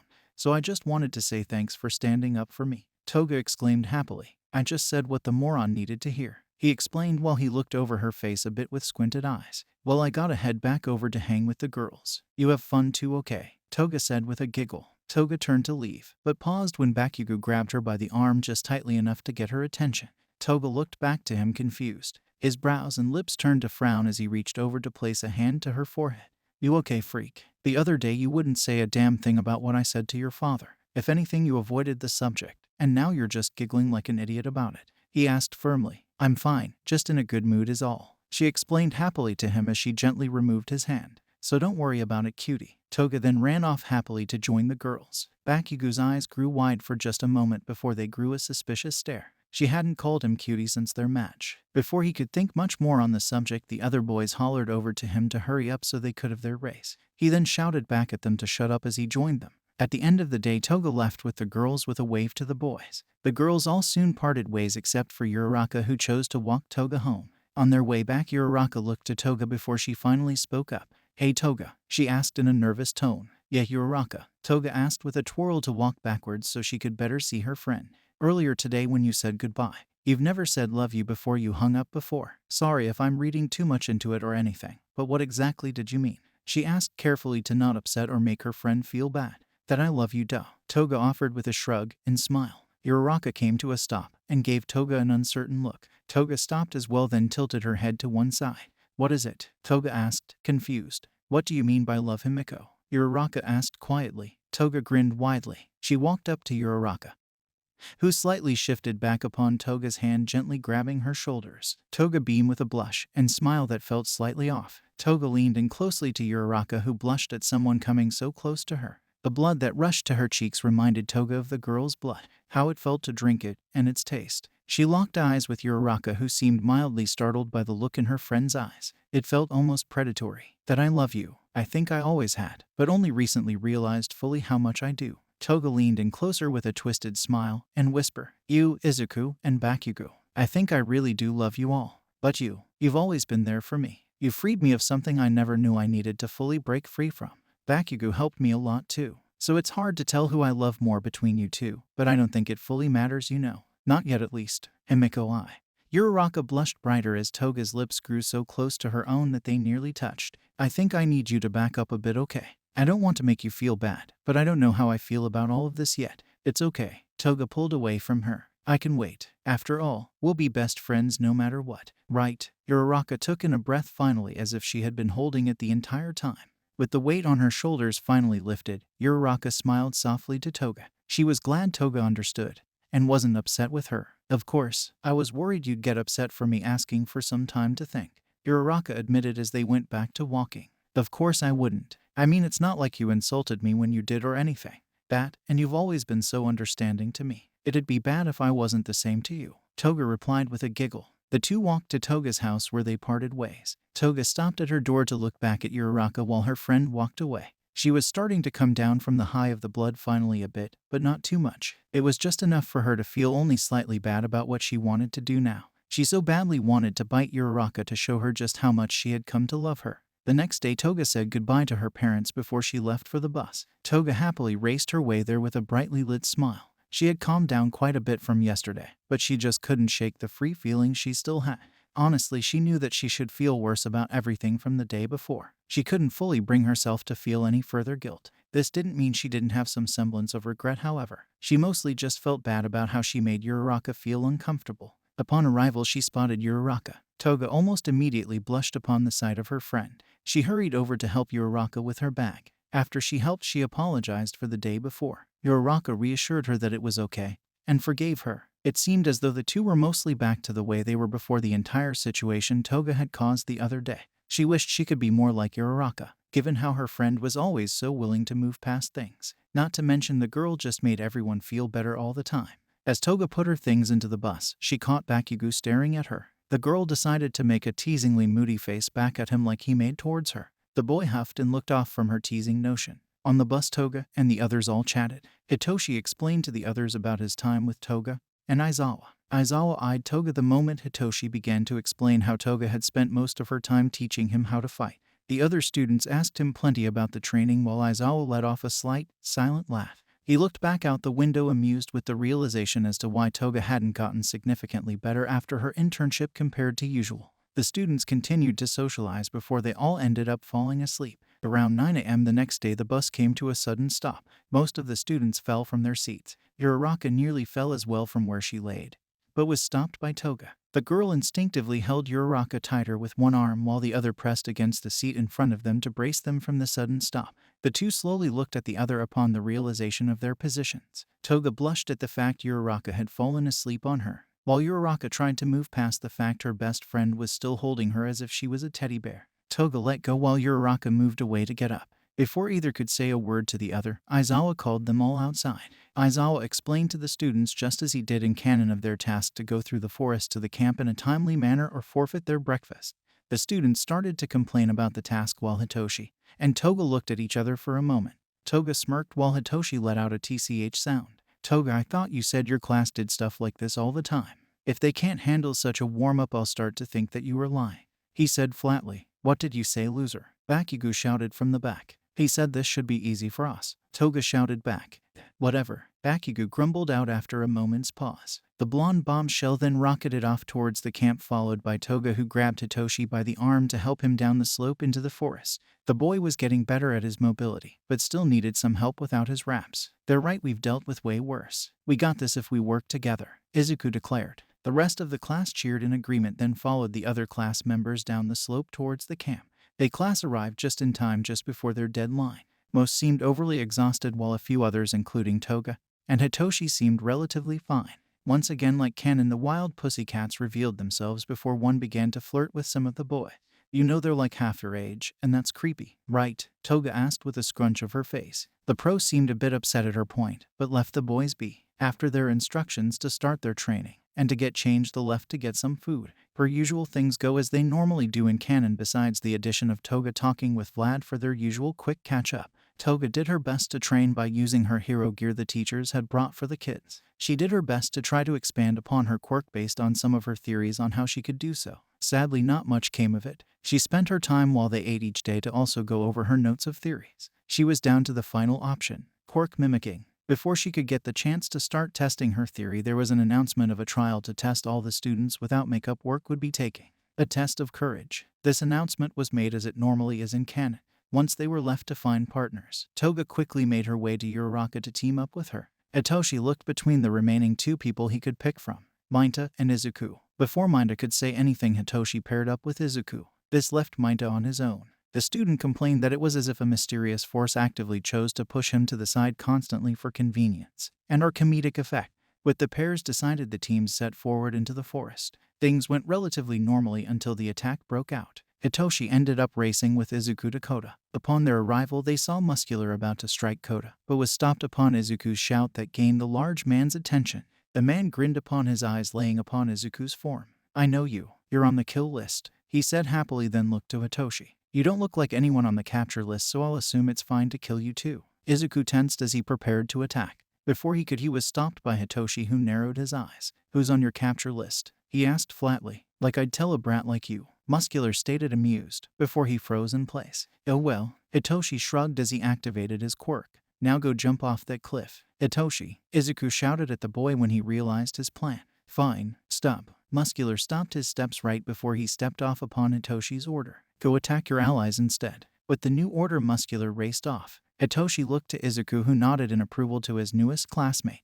The two then raced over to Kota to get him to safety. Meanwhile, Toga and Uraraka paused as they saw smoke in the far distance. The two looked at each other in confusion. Suddenly, a mental message was sent to them. It informed them of the attacks that were occurring, along with the permission to use their quirks. Before the two could move to leave, Spinner emerged from some bushes with his blades at the ready. Both Toga and Uraraka moved into a ready stance. Spinner held up his hand to halt their movement before he spoke. Look, I won't hurt either of you on one condition. Spinner pointed at Toga. You come with me. I'd rather not have to attack either of you, given it would be against Stain's will to attack kids like you without reason. Wait, Toga lowered her stance a bit. You're a fan of Stain too?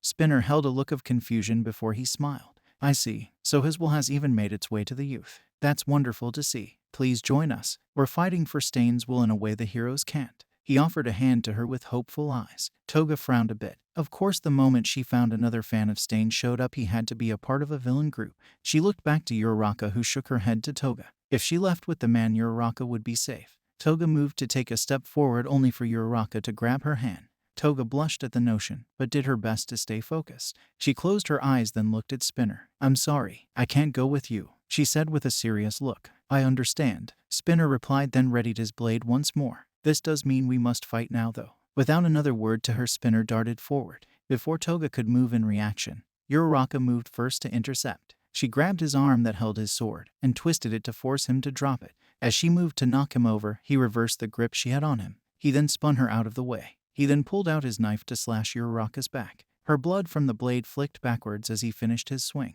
The blood splattered onto Toga's wide-eyed face. She began to blush heavily from the warmth the fresh blood had graced her skin with. Her eyes then grew a twisted look upon the realization of the fact that the man had hurt her friend, the girl she had come to love. She moved forward before he could turn around. Toga gripped his wrist quickly and twisted it to make him drop his knife like he had his sword moments prior. As it fell, she grabbed it with her free hand. Without thinking, she stabbed it into his shoulder blade. Her face lit up in delight at his scream of pain. Her smile grew a twisted look as she reached around and pulled him in close. She angled her arm to choke him tightly while holding him still. She looked down to Uraraka, who finally tried to sit up. Toga shifted the blade from his shoulder to his chest on the opposite side of his heart to avoid killing him. He screamed once more as Toga pressed against him. His blood soaked into her shirt, causing her heart to flutter despite her anger for how he hurt Uraraka. She breathed heavily and happily into the man's ear. She then proceeded to whisper to him as he began to lose consciousness. "Never touch someone I love again." She kneeled down as he fell to the ground, allowing him to slip from her grasp after she withdrew the knife. Her eyes slowly looked up to see her friend's injured back, soaked in blood.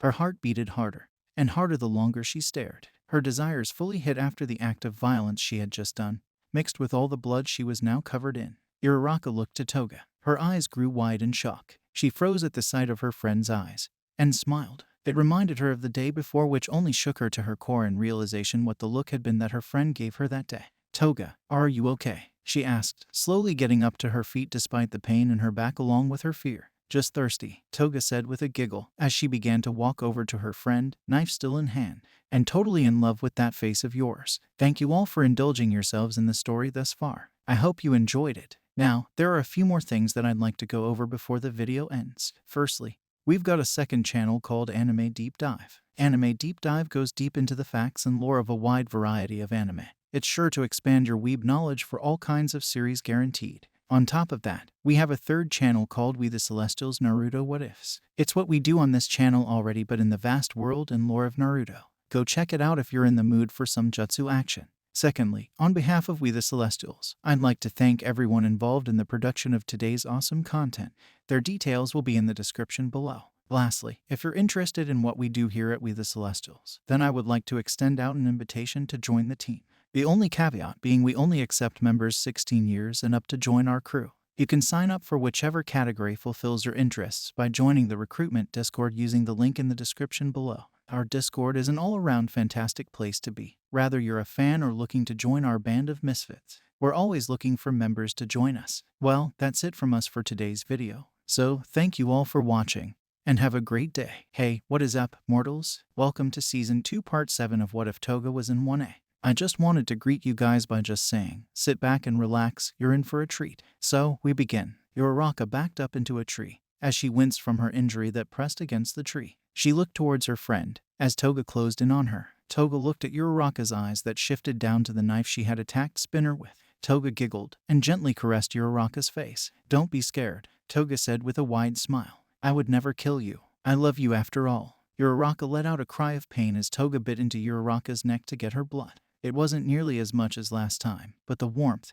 and freshness made it far better than before. "Toga." Uraraka gripped her friend's shoulder, who was too focused on her blood to register her friend at the moment. "Himiko, I don't like this. Stop." Uraraka didn't wish to hurt her friend in order to get her off, but she knew if Toga didn't stop on her own, she would have to force her off. Toga did finally snap back to reality upon her friend's shout. Toga pulled away. She took several steps back to give her a bit more distance from the blood, and to allow herself an easier time to focus. She slowly looked up to look at Uraraka once more. Her fingers tightly gripped the handle of the blade the moment she saw her friend's face. It was full of fear, and with two small streams of tears. Despite her blood high, she was filled with guilt over hurting her friend the way she had. Achako. Toga could feel a tear roll down her own face as she covered her mouth with her free hand. I didn't mean to." Her face then gained a hint of realization upon the memories of similar experiences in the past. The first day of school with Izuku, Toga's reaction had been a point of interest. How she acted in her fight with Bakugo, and when she found her in the hallway after Izuku's match with Shoto. Toga had been facing the way towards the infirmary where Izuku would have been sent.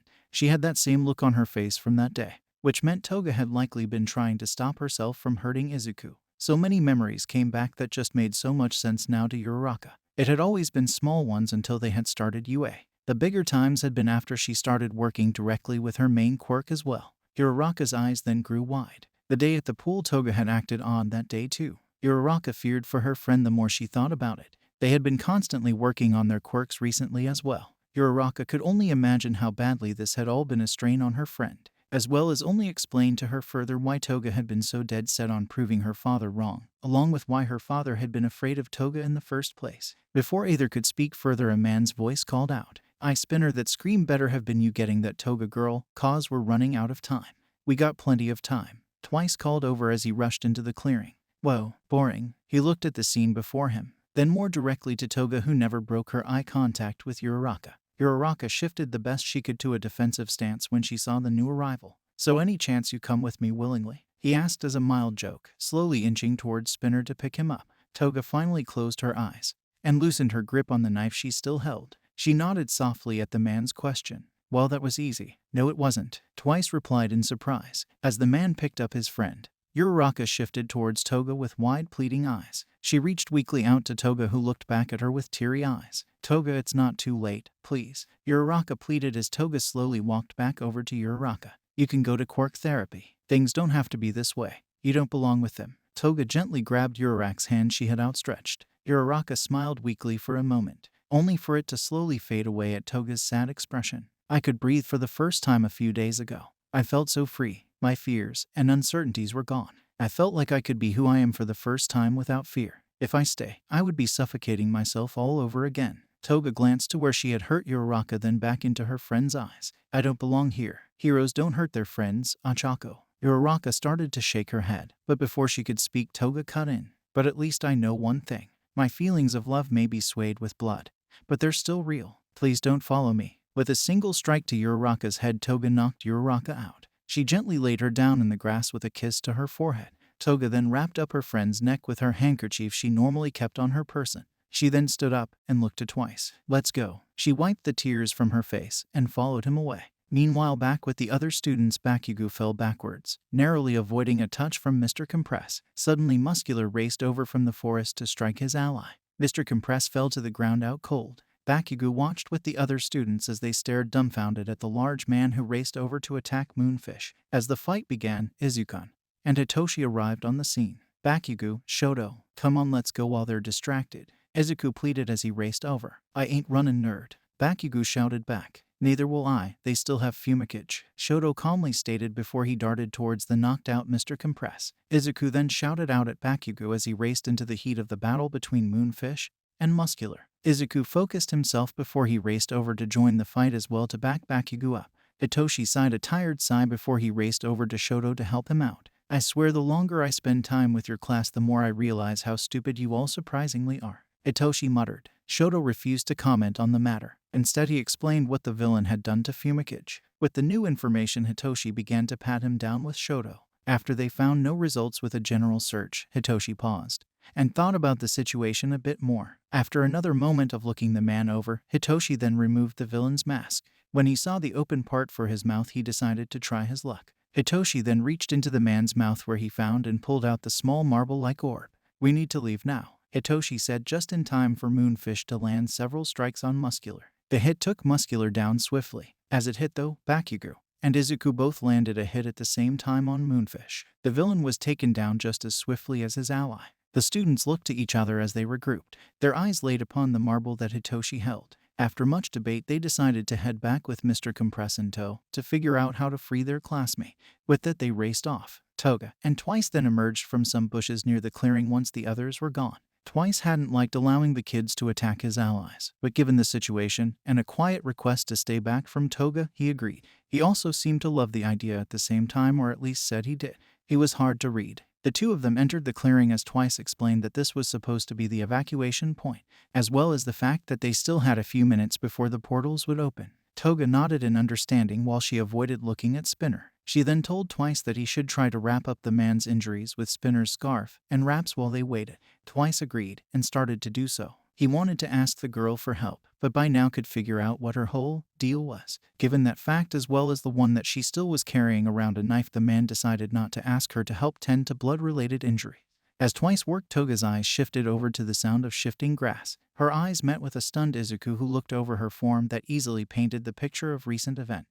The look on his face was similar to Uraraka's. He didn't look at her like she was a friend, but as a monster that ate his friend. He tried to suppress the look, which he failed horribly at, almost as horribly as his forced smiles. Twice looked up to see the boy, and shifted to get up, but stopped as Toga held up a hand to stop him. Toga, what's going on? Izuku asked carefully. Not gonna lie, probably exactly what it looks like. Toga replied simply. You're not going with them, Toga. Izuku's face grew more serious, and filled with concern for the girl. You're not like them. You're not a villain. I'm sorry, Izuku, but I am going. I'm not sure what I am at this point, though what I do know is that I'm also not a hero. Not like you or the others. Toga replied simply. Izuku took a few steps forward with a shake of his head. I can't believe that, Toga. You're a good person. I don't care if you attacked a villain the way you did. You belong here with us, Izuku stated firmly. Toga sighed with her eyes closed as she shifted into Uraraka. She opened her eyes to see Izuku's shocked expression. I didn't just attack him, Toga replied simply. Why? Toga, she was your friend.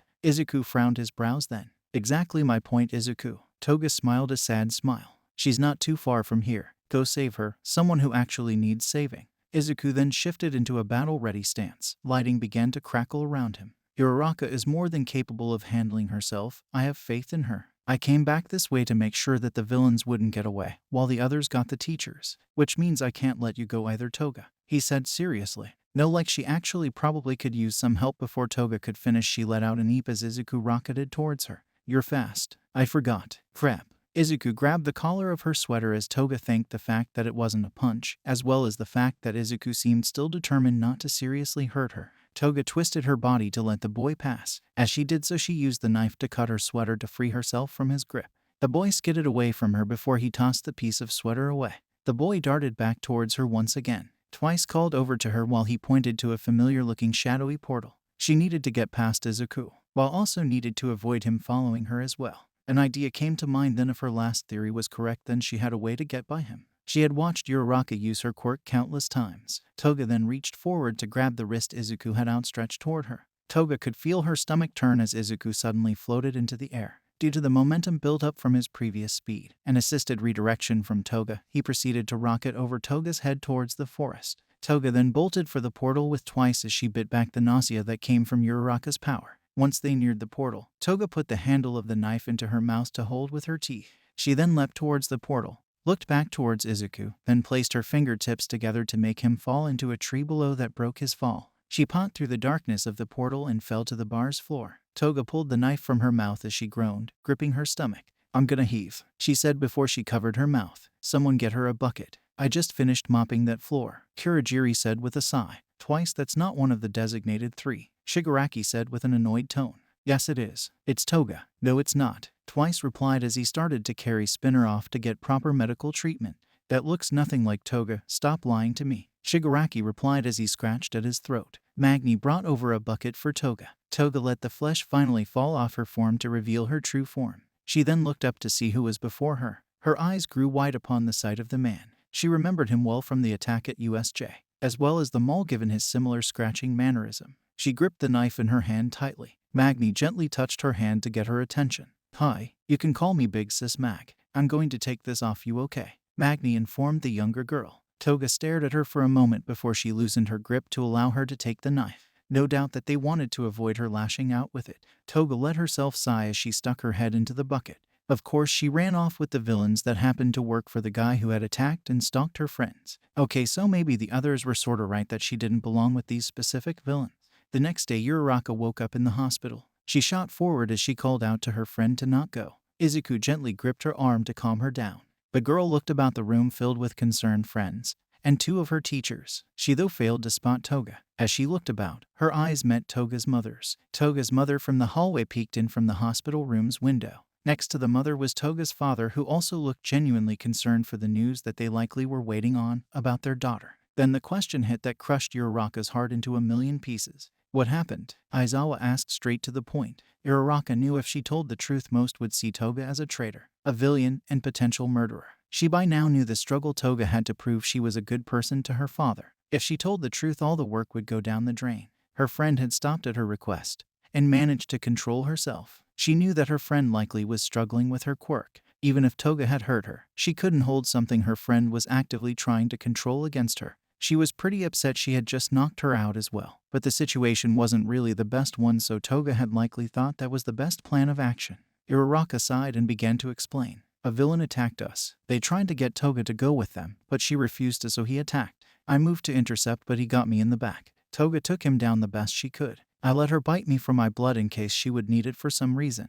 We were attacked again shortly after, and she left with them to keep me safe. I passed out before I could stop her. Uraraka explained with a frown. She must have needed your blood for your quirk. Bakugo stated simply, like it was clear. What? Uraraka asked, confused. Izuku said she used your quirk to stop him from following her. She likely knew she could possibly use your quirk with your blood. He said flatly. Right. I knew she didn't attack you. She must have just told me she did to get me to leave so no one else would be hurt. Izuku said with a growing smile. Of course she did. She's not an idiot Deku like you. Bakugo replied simply. After a further explanation of what happened after Uraraka passed out, Aizawa left to inform Toga's parents of what happened. Both seemed visibly relieved at the news that their daughter hadn't attacked Uraraka, though grew saddened again as Aizawa seemed to reassure them that they would find her soon, which only reminded the parents that their daughter was kidnapped. Bakugo and the others stayed with Uraraka for a while longer before all but Bakugo left to check on the other injured classmate. Bakugo closed the door once the last of them left. He then sat back down beside Uraraka, who looked visibly nervous. Good cover. Now tell me what that I actually did. She's been acting weird lately, and I'm tired of being told nothing's wrong when clearly something is, he said, visibly annoyed. You noticed that too? Uraraka asked, surprised. Of course I did. I'm not as stupid as the rest of these guys. Now hurry up and tell me before someone comes in, he stated flatly. Uraraka tensed but nodded. She explained everything, starting from the forest, then backtracked to what she had pieced together the other night about what was going on with Toga. Bakugo agreed that it was more than likely her quirk that was the issue, since she seemed to be an even bigger freak when she used her main one. Uraraka pouted at her friend's situation, only for Bakugo to grumble out something. Quit pouting. This is bad, but also good. This means that it's something that can be trained to resist. Every quirk has its downsides. This is just likely one of hers that she has had little exposure to. All this means is that we need to tell the teachers the truth about what happened, he stated firmly. Bakugo, if we do, she started but was cut off by a look from Bakugo. Then she'll still have the people who truly care about her, while the losers in her life leave. If we don't, and she falls too far into this side of herself, they may assume the worst and arrest her without knowing her situation. Or worse, she may end up doing something she'll only regret later. We need to tell them so when they find her they know she's just a victim of her own quirk and needs help, he stated firmly. Okay, Uraraka said after a moment of silence. Back with Toga, the young girl slowly made her way out from the back room as she rubbed her eyes. She had a long night of restless sleep due to her situation, mixed with the long debates the group had on if they should have tied her up or not, given her willingness to go with them. She slowly rolled up her sleeves to the white dress shirt she now wore in replacement to her sweater that was now far from saving.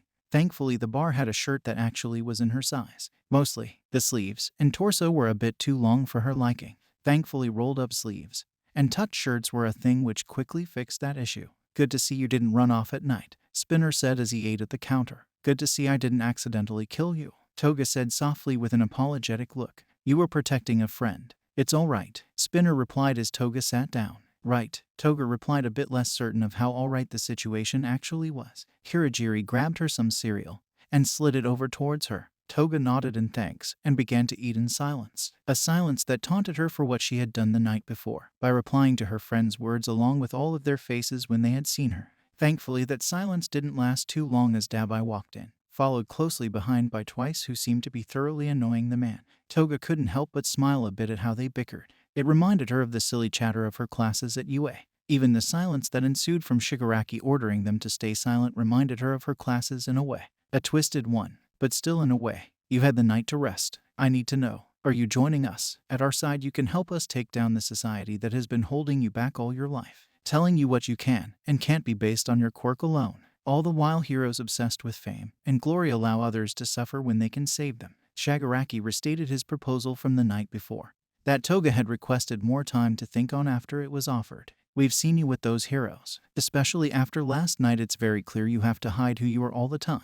With us you can be anyone you want to be. Ladies like us shouldn't be stuck in situations where we can't be ourselves, Sugar, Magni said from a booth with a soft smile. It's not healthy. Toga really couldn't stand Shigaraki, not after what he had done to her friends and teachers. But Magni wasn't wrong. She wasn't certain if she would stick with this group considering who their leader seemed to be, and the fact they all openly thought kidnapping children was a good idea. She still knew that she didn't feel like she belonged with her friends. Either way, she also knew that if she told them she wouldn't be joining them, she would no doubt be tied up to function as a true kidnapped child. Fine, but for what Big Sis said, Toga said simply. Shigaraki seemed a bit displeased at her clarification, but accepted it. Twice cheered and booed while Dabai gave her a silent nod. Magni sat beside her with a smile, as Spinner shared how he was glad to have another Stain follower on the team. Glad to be here, Toga said half-heartedly as she went back to her cereal. A bit later, back with Uraraka, who was now all healed up, she and Bakugo went to Vlad, Aizawa, and All Might while they all spoke. Vlad and Aizawa soon had to depart for a press conference that would happen soon. All Might also needed to be on his way as well to enact his own plans. Once they moved to a more secure location, Bakugo began to explain the situation with Toga.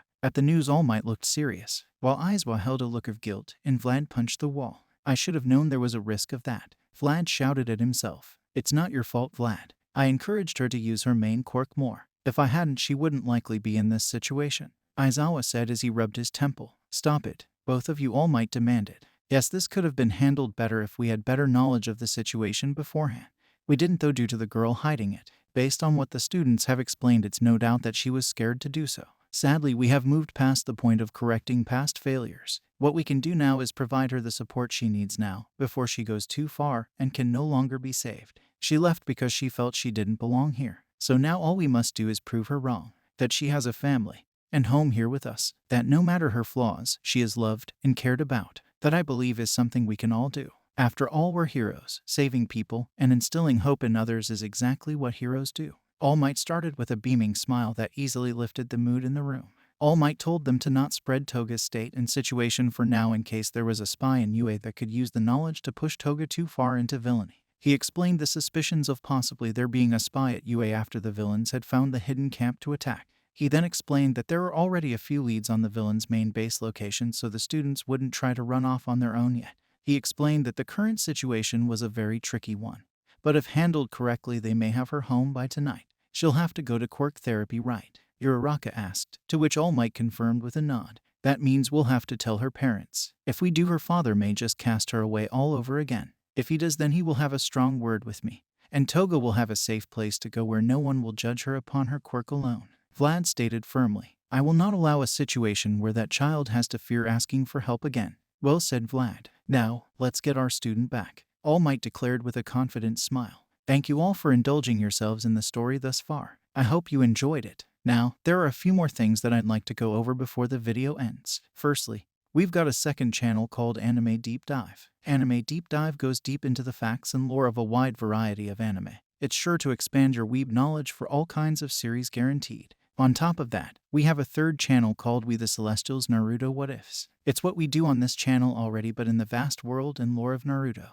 Go check it out if you're in the mood for some jutsu action. Secondly, on behalf of We The Celestials, I'd like to thank everyone involved in the production of today's awesome content. Their details will be in the description below. Lastly, if you're interested in what we do here at We The Celestials, then I would like to extend out an invitation to join the team.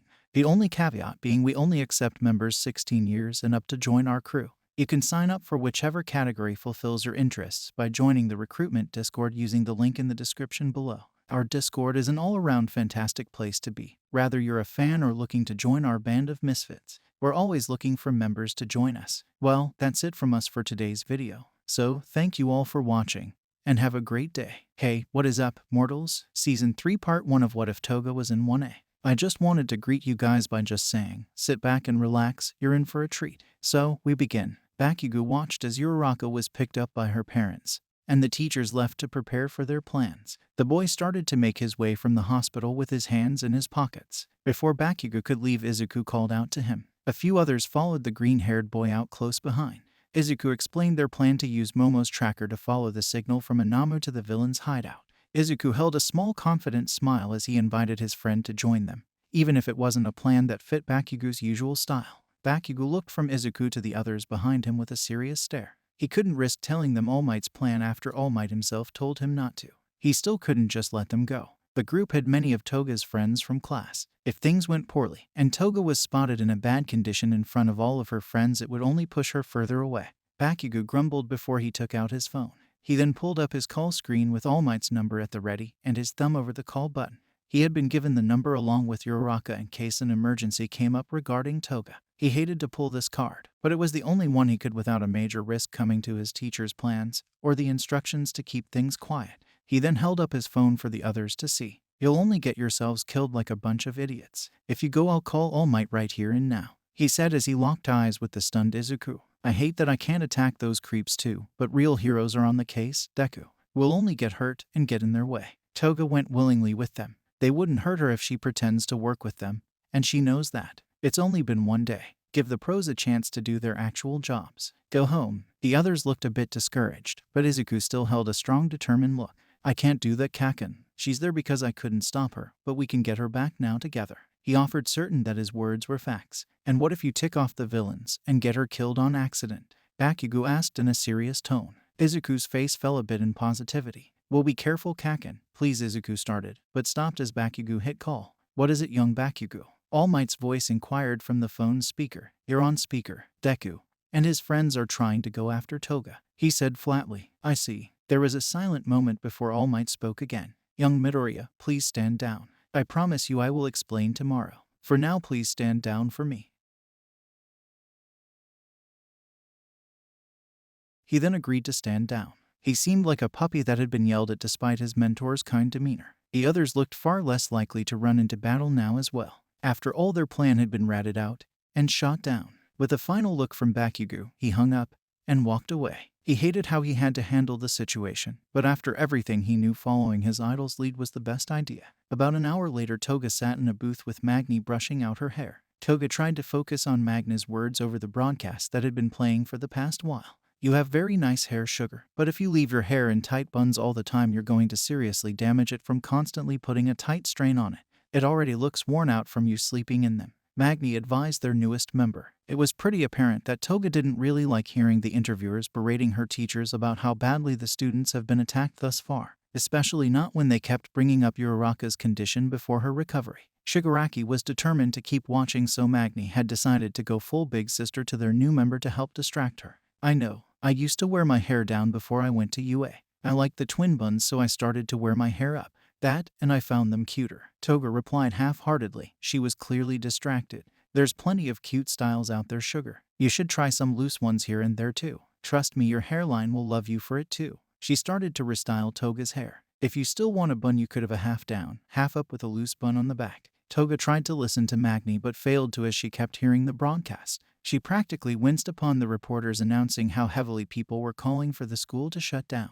The idea was rejected quickly though, as well as some new rules will be put in place to help ensure the children's safety were announced. Dorms would be implemented, as well as an offer of assistance to any students who needed to transfer to a new school where they may feel safer. They are taking things more seriously. This is wonderful, Spinner said excitedly. He looked to Toga with a brightly lit smile at their progress. Toga gave a half-hearted one back. Yeah, Toga practically mumbled out. Just ignore it, Sugar, Magni advised as she finished up Toga's hair just as she had suggested earlier. You're free here, which means you don't have to act happy if you don't want to. Toga smiled a bit more at Magni's support. Toga passed a mirror and blinked surprised. Wow, you're actually pretty good at this, Toga praised. It all takes practice, Sugar, Magni said with a smile. The subject on the TV then changed back to Toga once more. Toga's eyes shifted over to the screen as her heart sank about how they talked about her. And what are the chances of that student being turned to the side of the villains? Himeko Toga's quirk could easily be seen as villainous. Not to mention her fight with the young Katsuki Bakugo had very quickly gotten life-threatening in nature due to the escalating situation she debatedly caused. Can you really debate the fact that she would be a prime candidate for them to sway to the path of villainy? The reporter asked the school staff. Himeko Toga is more than just her quirk and a single fight. You fail to give that young girl more credit that she rightfully deserves, Vlad shouted as he stood up. She is a great student and an even better person. Her mistakes don't make up who she is, and I will gladly fight any who wish to say otherwise. She's a smart and strong-willed girl. I don't think she could so easily be turned to the side of villainy, Aizawa added firmly before Nezu cut in to calm both teachers who were getting riled up while restating the previous points more calmly. Someone's got a fan club already, Dabai stated, almost amused at how the staff defended Toga. That reporter clearly has a bias though. Toga's heart warmed at her teacher's supportive words. She didn't know if they knew the truth about what she did, but the fact they had defended her so openly made her feel a little less torn up inside for a moment. only for the feeling to return along with her guilt over what she had done behind everyone's backs, as well as what she did to her friend before she left. The fact that the backlash likely was even worse due to her friend's state after the incident tore Toga up further, knowing her actions had really messed things up for a lot of people. Her teachers, school, and friends, all of them were affected due to what she had done. Kurogiri saw Toga's defeated look and reached over and turned off the TV. "I was watching that," Shigaraki grumbled out. "I do apologize, but I'd rather not cause our newest member to leave as suddenly as she joined due to watching too much news," Kurogiri explained, and went back to cleaning one of his glasses. "Oh, please, she wouldn't bail so soon. After all, we're clearly making a great impression on her already. She's practically out the door running." Twice added in, Toga got out of the booth she was in and stretched. She remembered the role she had to keep the appearances of for now. "No, I'm fine. I guess I'm just really tired. Last night was pretty crazy after all," she explained simply. Toga made her way to the window to take some time to watch the nightlife. Her eyes widened as she saw the practical army forming outside around Endeavor. "Ooh, oh no," Toga muttered out, gaining the attention of the others. "Oh no," Spinner said as he looked out the window as well. "Oh no," Dabai repeated, confused. Suddenly the front door then blew off its hinges with a shout from All Might. "Oh yes, we are here," All Might declared as wood shot forward that encased the villains around Toga. Dabai went to burn the wood only to be knocked out by Gran Torino. All Might smiled confidently then to the young girl. "Not to worry, young Toga. We are here to save you. They shall no longer force you to do anything you don't want to, like changing your hairstyle," he said as he noticed her new look. "But I like how it looks," Toga replied after the initial shock of the man's sudden appearance. "Then worry not." He gave her a thumbs up. "You look great." "Thanks," Toga replied, confused. "Focus, Tashinori," Gran Torino reminded him with a firm tone. All Might nodded and redirected his attention to the important situation at hand. "Your friends informed me of what happened the other night, as well as their suspicion of your situation with your quirk. I need you to know that as quirks get stronger with each passing generation, they tend to grow in issues with control as well. It is more than likely that you're in such a situation. In other words, what you're going through is totally natural, but if left unchecked it will only get worse." His face held a reassuring smile as he peered down to the frowning girl. "I know you only wish to help people. If you allow us to help you, I know you can take back control of your situation that I could imagine feels out of control." Toga clenched her fists as she looked down. "I don't belong with the others, All Might, not after what I did," she said with the best firm tone she could muster. "I know it feels that way now, but I assure you that that is not true. You have a family back home, teachers who wish to help you, who would even fight the world just to help you become the best person you can be, friends who all just wish for your safe return. Even Uraraka." He knew what happened between them likely was tearing up the girl inside, which likely only pushed her further away. "I know the fear you must have felt. It's no doubt the reason why you hid everything." The man walked up to the girl, who looked off in order to hide her face and her tears she tried to hold back. All Might then kneeled down to get to her level. "Vlad wished for me to inform you that upon your return, if you come to find yourself in need of a place to call home once your parents learn your situation, that he would be proud to provide you a place to stay where you will never be judged. He wanted me to remind you that you are who you choose to be, not what others make you be or say you are." His voice was soft and full of reassuring warmth. Toga finally allowed herself fully to cry as she moved in and hugged All Might, who held her closely. "No, stop ruining my plans. Stop," Shigaraki shouted in anger. His shouts were cut off by ooze that came out from his mouth. The ooze then came from the other villains, and then Toga's. Her eyes grew wide in disgust and fear. Soon more ooze formed that released Namo into the area. All Might held the girl tighter as the ooze spread over him as well. "Worry not, I will not allow them to hurt you," All Might said with a confident smile. He looked back to Gran Torino, who nodded to him after kicking a neck by Namo. The two were then engulfed in the ooze and taken away from the area. The two then fell to the ground at the freshly destroyed factory. "Well, isn't that unfortunate?" All for One's voice cut in through the mild winds of the location. All Might's face dropped as he held the coughing girl in his arms. Before him stood the man he had hoped wouldn't have been involved in the situation so closely despite the likelihood of it. All for One ordered his apprentice to leave. As All Might set Toga down, instructing her to run, both men never looked away from each other. Shigaraki tensed and refused at first, only for Kurogiri to reassure him that things would be fine. But only if they left now. Toga tensed up at the situation as she and Spinner looked around them to the knocked-out heroes and civilians in the area amongst the rubble. She looked to All Might one last time before she ran. Spinner looked from the injured to the two juggernauts before him. The situation fully started to set in. He was on the wrong team. All Might had been one of the heroes that Stain had declared a true hero. If he stood so firmly against the man his group's leader took orders from, it likely meant the man was bad news, not to mention all the injured around them all. Was he truly making the right kind of difference? It all had so far made more progress than standard heroism. Yes, but this group in particular likely wasn't the best idea given the two who lead it. To follow these leaders would not truly fit to Stain's will, Spinner stated firmly as Magni frowned at Spinner. No matter what we fight for, I doubt we can accomplish what we desire properly in this group. Magni sighed before she gave him a nod. The two looked at Twice, who looked thoughtful for a moment before he apologized. He then grabbed Dabai and fled with Shigaraki and Kurogiri. They weren't certain on his reasons to stick with the villains, but respected them. They let him leave as Spinner looked to All Might with a smile. Show him what a real hero can do. The two villains that remained then raced off in the same direction as Toga. All Might was a bit confused at the man and concerned for the young girl, but before he could decide to do anything about it, he was attacked by All for One. All Might and All for One then began an all-out fight between each other. Neither held anything back now that neither had to protect their own. Toga slowed to a stop once she finally got a safe distance away from the situation. As all the chaos in her mind fought for her attention, the ground, despite her distance, still shook from the fight. She held herself as she slowly fell to her knees. The other two slowed to a stop once they caught up to see the young girl's state. Spinner's excitement died a little as he remembered the girl's interaction with All Might. Up till now, he hadn't thought much of her past beyond her brief time with them. Unlike the rest of them, she still had ties that kept her from fully joining them, ties that were trying to get her to return to them. Magni then walked over and slowly kneeled down next to the girl to hold her as she cried. The two hadn't become great friends in their short time together, but Magni knew the girl still needed someone to help her right now. The perfect person to do that no doubt was far from their location, so a new acquaintance would have to be the next best thing. After a while, Toga finally spoke in a heartbroken tone. I don't know what to do. Toga practically whispered out, barely loud enough to be heard over the booms in the distance. What does her heart tell you to do? Magni replied. Toga gripped onto the other woman tighter as she thought. I think I want to go back, but if things go wrong again, then come find us. Spinner finally spoke up. We don't care about your flaws. And you can help fight for Stains Will the best way you can with us. Toga slowly looked up to the two who smiled at her supportively. She slowly smiled back to them with tear-stained cheeks. For the first time ever, she finally felt like no matter what happened, she'd finally be okay. Magni gently patted her head as she helped her stand again. Go home, wherever that may be. If that doesn't work out, you'll have plenty of fun with us later, living any life you want, free of others' orders. She gently touched up Toga's hair. Except for one. Be kinder to your hair, sugar. Thanks, guys. And I'll try my best, big sis, Toga said with a soft smile. The group went their separate ways as Toga wiped her cheeks. While she ran, Toga looked to screens as the brutal fight between All Might and All for One raged on.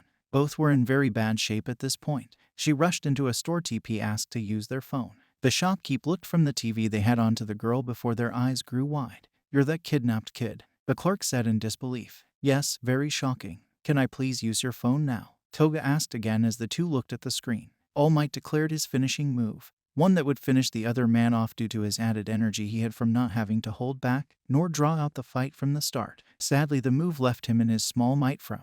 All Might then passed on the torch of hope to the next generation and the number 2 hero. He then shifted to his full form once more to strike a pose before falling over. Toga teared up at the sight, but took the phone when the man finally gave it to her. She froze though once she realized she had to pick someone to call. Given how she normally just called people via her contact list, she didn't memorize many numbers, which made her options limited.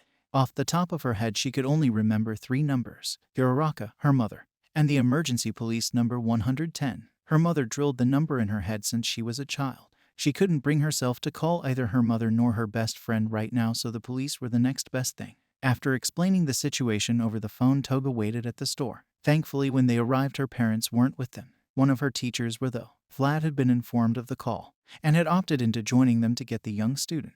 Vlad exited the police car, then smiled when he saw she was okay. Himiko, I'm sorry for not being there sooner for you, Vlad said as he rushed over. I'm sorry too, Toga replied as she closed the distance to hug the man tightly. You have no need to apologize to me. I'm just glad you're okay, he said as he gently held her. That night was yet another restless one for the young girl. After the truth of what really happened came out, soon came a shouting match between Vlad and her father about how to handle Toga. Her mother, as usual, tried to defend Toga, though her look screamed how unnerved she was. After all, she had now seen firsthand what her daughter could do if she allowed herself to. Toga decided to text Uraraka, Bakugo, and Izuku finally after her mother gave her the phone she had left at the camp. Though she mostly wanted to help distract herself from the angry parent war going on, she felt bad for how impersonal the texts were, though she knew they all deserved something. That, and she knew with at least Uraraka she'd probably wimp out if she had to elaborate on anything at the moment.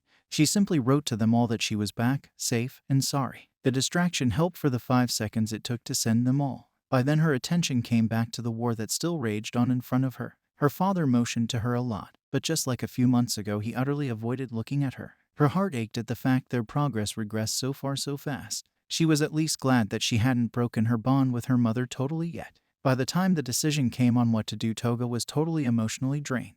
It was decided that she for now stay with Vlad until the dorms opened up, then move in there while she went through quirk therapy. Her mother had reassured her that she still loved her, and that she would bring Toga her things as well. Her mother still seemed a bit shaken up by the truth, but still cared for her daughter despite everything. After her parents left, Vlad reassured her that everything would be okay before he stepped away to finish up the police report. The part of the young girl regret returning home, as well as debated if things would truly get better. Thankfully though, the part of her that knew better reminded her of Bakugo's words from what felt like ages ago, Vlad's supportive reassurance, and All Might's speech to her from before. She would be okay, but it would still take time to get to okay. After Toga fell asleep on the way home, Vlad brought Toga to his guest room. It was there that she chose to stay 95% of the time, for the next few days. During this time she occasionally looked at her phone when it would blow up with concerned texts from her friends, and the occasional one of best wishes from her mother, during dinner. And his daily checkups, Vlad was sure to tell her when others asked to visit her. He was sure to never push the young girl to see anyone. He wanted to give her time to breathe after everything, as well as time to rest given how exhausted she was when she first arrived. After the first few days though, he did tell her she needed to see her first visitor. It had been Mr. Aizawa who had come to tell her about how quirk therapy would work, and how he would like her to start it next week so she could get used to it before the students would be made to move into the dorms. Toga figured it also was his way of warning her that soon she would have to move into the dorms with just about everyone she had been avoiding. Before he left, he then told her she had to do a lot of makeup work she missed out on, only for Toga to finally move out of her dead-looking funk to a scrunched-up face. "We were on break. Did you seriously assign homework on break?" Toga asked, dumbfounded at the possibility. "Suppose you're right. You all were on break. Guess giving homework would be a bit much," Aizawa replied with a mild smirk. Toga blinked before she caught on to the fact he was messing with her. She let a small smile pass for a moment, which cued the teacher to leave content with his accomplishment. Vlad smiled, pleased at the fact the girl finally seemed even remotely out of her funk. He then brought up the fact that some of the others at school had insisted on coming by as well. That, and the fact he had unfortunately been overpowered by them, so he had to bring them by. This being more or less a joke, but when she saw the group of girls she normally hung out with rush, and she was doubtful that the man could them if he tried. Toga jumped at first as the girls all hugged her, but let a small smile grow for a moment. A moment later she then let a panicked look take its place. "Wait, you should have told me sooner. I still got major bedhead, Vlad," Toga shouted out, which only led the man to chuckle along with the other girls. Toga's eyes then fell to Uraraka, who waited for the other girls to pull away. Toga could feel her heart sink into stomach with guilt for a moment before Uraraka gave her the warmest smile and moved in to hug her. Unlike her parents, despite what she had done, her friend seemed to hold no fear towards Toga. Toga slowly hugged her back and whispered, "I'm so sorry," Toga said with teary eyes. "I know, and I forgive you," Uraraka whispered back. "Thank you," Toga said in a shaky tone as the weight on her shoulders finally lifted. "But if you ever knock me out again to leave with villains, I will hurt you," Uraraka said seriously, but with a hint of a jokey smile. "Understood," Toga replied with a bright smile, and happy tears rolling down her face. Elsewhere, Shigaraki scratched at his neck while he paced around. He was just down to 3 underlings at this point. He was losing. He didn't like losing. His master had also passed away in the fight. He was running out of options. Thankfully, a small bit of hope came as Twice walked in with someone. Twice said that the man had seen their work and would like to work with them. Shigaraki's eyes met the masked man, who gave a slight wave. "I was planning on watching you longer before I came to you, but you seem promising and like you could use the help. You can call me Overhaul. Thank you all for sticking around, and I hope that you enjoyed it. Before you leave, we would just like to let you know that We the Celestials has many other channels for your entertainment and viewing purposes. All the information you'll need is right below here in the description, so feel free to check out all the other incredible projects our team creates. Secondly, on behalf of We the Celestials, I'd like to thank everyone involved in the production of today's awesome content. Their details will be in the description below. That's all for today's video, so goodbye and have a divine day. Hey, what is up, mortals? Welcome to Season 3 Part 2 of What If Toga Was in 1A. I just wanted to greet you guys by just saying, sit back and relax, you're in for a treat. So, we begin. So let me get this straight. You're still trying to think of your next move to try to kill All Might. And your inside source told you that the girl who indirectly helped sway your members away from you is going to quirk counseling due to how she attacked her own friend. Overhaul asked casually. Yes, I thought I said that clearly the first time. If you plan to just repeat what I say all day to annoy me, you can just leave. Shigaraki replied as he scratched at his neck out of annoyance. Sorry, it just surprises me that you hadn't thought about getting the counselor to work that girl towards another breaking point. One more of those, and she may not come back from it, which means you would get some revenge on her. Not to mention she would likely attack the heroes again for you. She may even take out several weaker ones before they would know what hit them. Overhaul offered up casually. But she's just a kid. Twice spoke up a bit uncertain. A kid that's also a ticking time bomb. One that could show the world what happens when you try to force a circle into a square slot. Dabai added thoughtfully. I assume you bring this up because you have a way to sabotage her counseling. Shigaraki asked rather than acknowledging the other two. Exactly, Overhaul said with a nod. What do you want in return? Shigaraki asked simply. Just that man in the mask over there. I'll just need him for a few weeks. The heroes are still busy picking up the pieces of that last battle, so my only own plans should go faster now without too much worry of alerting the pros. To my understanding, that man can create duplicates of others, which means he can lighten my load by making 2 more of me. I'll need him with me though in case I need duplicates of anyone else. Overhaul requested simply as he motioned to Twice. What are your studies on? Shigaraki asked as Twice looked a bit uncertain of going with the man. I can explain in detail later, but when it's done, it can ensure that heroes can never use their quirks ever again. Overhaul replied just as simply as he did before. The two stared at each other for a long while before Shigaraki itched at his neck once more with a grumble. Fine, but I'll want another favor later. Shigaraki agreed with a wave to Twice in order to tell him to join Overhaul. We'll talk in detail about it later as well then. For now I'll get to my side of our agreement. Overhaul then left with Twice in tow. So, what now? Dabai asked as he leaned against the building's wall. We think of a good time to strike the heroes again. I'm not putting everything on that guy's plan. Shigaraki replied as he watched the door close behind the man. About a few days later, Toga stood next to Vlad outside of the quirk counselor's office. The girl looked up nervously as she tried to steady her breathing. After a few nods to pump herself up, she lifted her leg to take a step forward. She then pivoted on her other heel to turn around and take a step away. Before she could take another, she was stopped by Vlad's arm. The two slowly looked at each other in silence. Vlad held a soft look, while Toga still looked nervous. After a moment longer, she perched her lips at him with a small huff. Toga, Vlad said softly with a mild sigh. Vlad, she replied, a bit of resistance. Toga, he said more sternly. Vlad, she replied, this time in the tone of a complaint as she rested her head on his arm. Toga, I know you're scared, but you must give this a try, Vlad said with a slightly frowned brow. But what if they say that I'm like hopeless or something, and then call me a demon child while throwing water at me? Toga replied with a pout. Has that happened before? If so, I will personally find this individual. And Vlad started but was cut off as Toga suddenly turned to go inside. Okay, so I'll see you in like 15 minutes, Toga chimed in awkwardly. It's 1 hour long, dear. And really, did that other thing really happen? Vlad cut in only for Toga to cut him off again. Oh, come on, 1 hour. Ugh, fine, and we're not talking about past counseling. Toga replied as she started to walk inside. When you get out, we are now. Vlad replied with crossed arms. Why must my life be filled with confrontation? Toga muttered painfully out with squinted eyes. Toga then closed the door and waited for her turn to go see the counselor. Soon enough she was called back. Not even a moment after she stepped into the room did her eyes lay on a face that she had never thought she would see again. A face that her mother had ensured that she wouldn't be around again after 1 too many bites on Toga's end, as well as a destruction of her room, and 5 too many declarations of demon child from the counselor's end.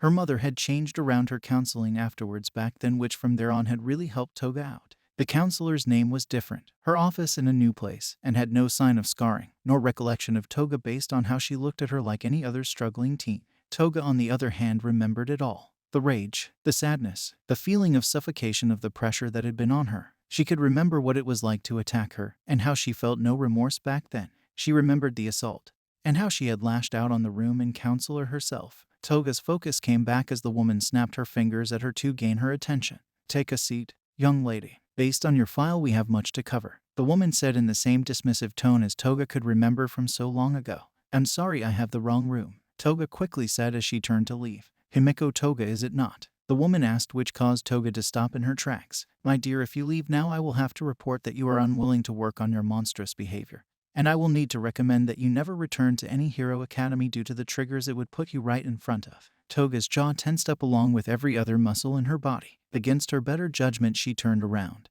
and kept her eyes trained on the floor. Good girl, now come sit, the woman instructed simply. Toga then silently closed the door and sat down on the couch that she was directed to. Her arms trembled as she reached over to the armrest to help her guide herself down to sit. The woman then proceeded to go over exactly everything Toga had done in the forest. Tears filled Toga's eyes as it was all rehashed out to her in incredible detail. Then she went into what she had done with the blood bottle. Toga's eyes grew wider as she wondered how she could know about that. Her confusion and shock only grew as she then went into what Toga had done to her first counselor. She went into detail about all the feelings she had that day as well. Toga then slowly looked up just in time to see herself where the counselor once stood. It had a distorted face though with a twisted smile. It then shot towards her with a single blink of an eye. It then pinned her to the couch and held a knife to her throat. It began to shout, still in the woman's voice, every twisted thought Toga had ever had. Tears of guilt and fear flowed down Toga's cheeks as she looked up to it. You'll never make any of it up to any of them. And you know why? Because you are a demon child. A killer. A murderer.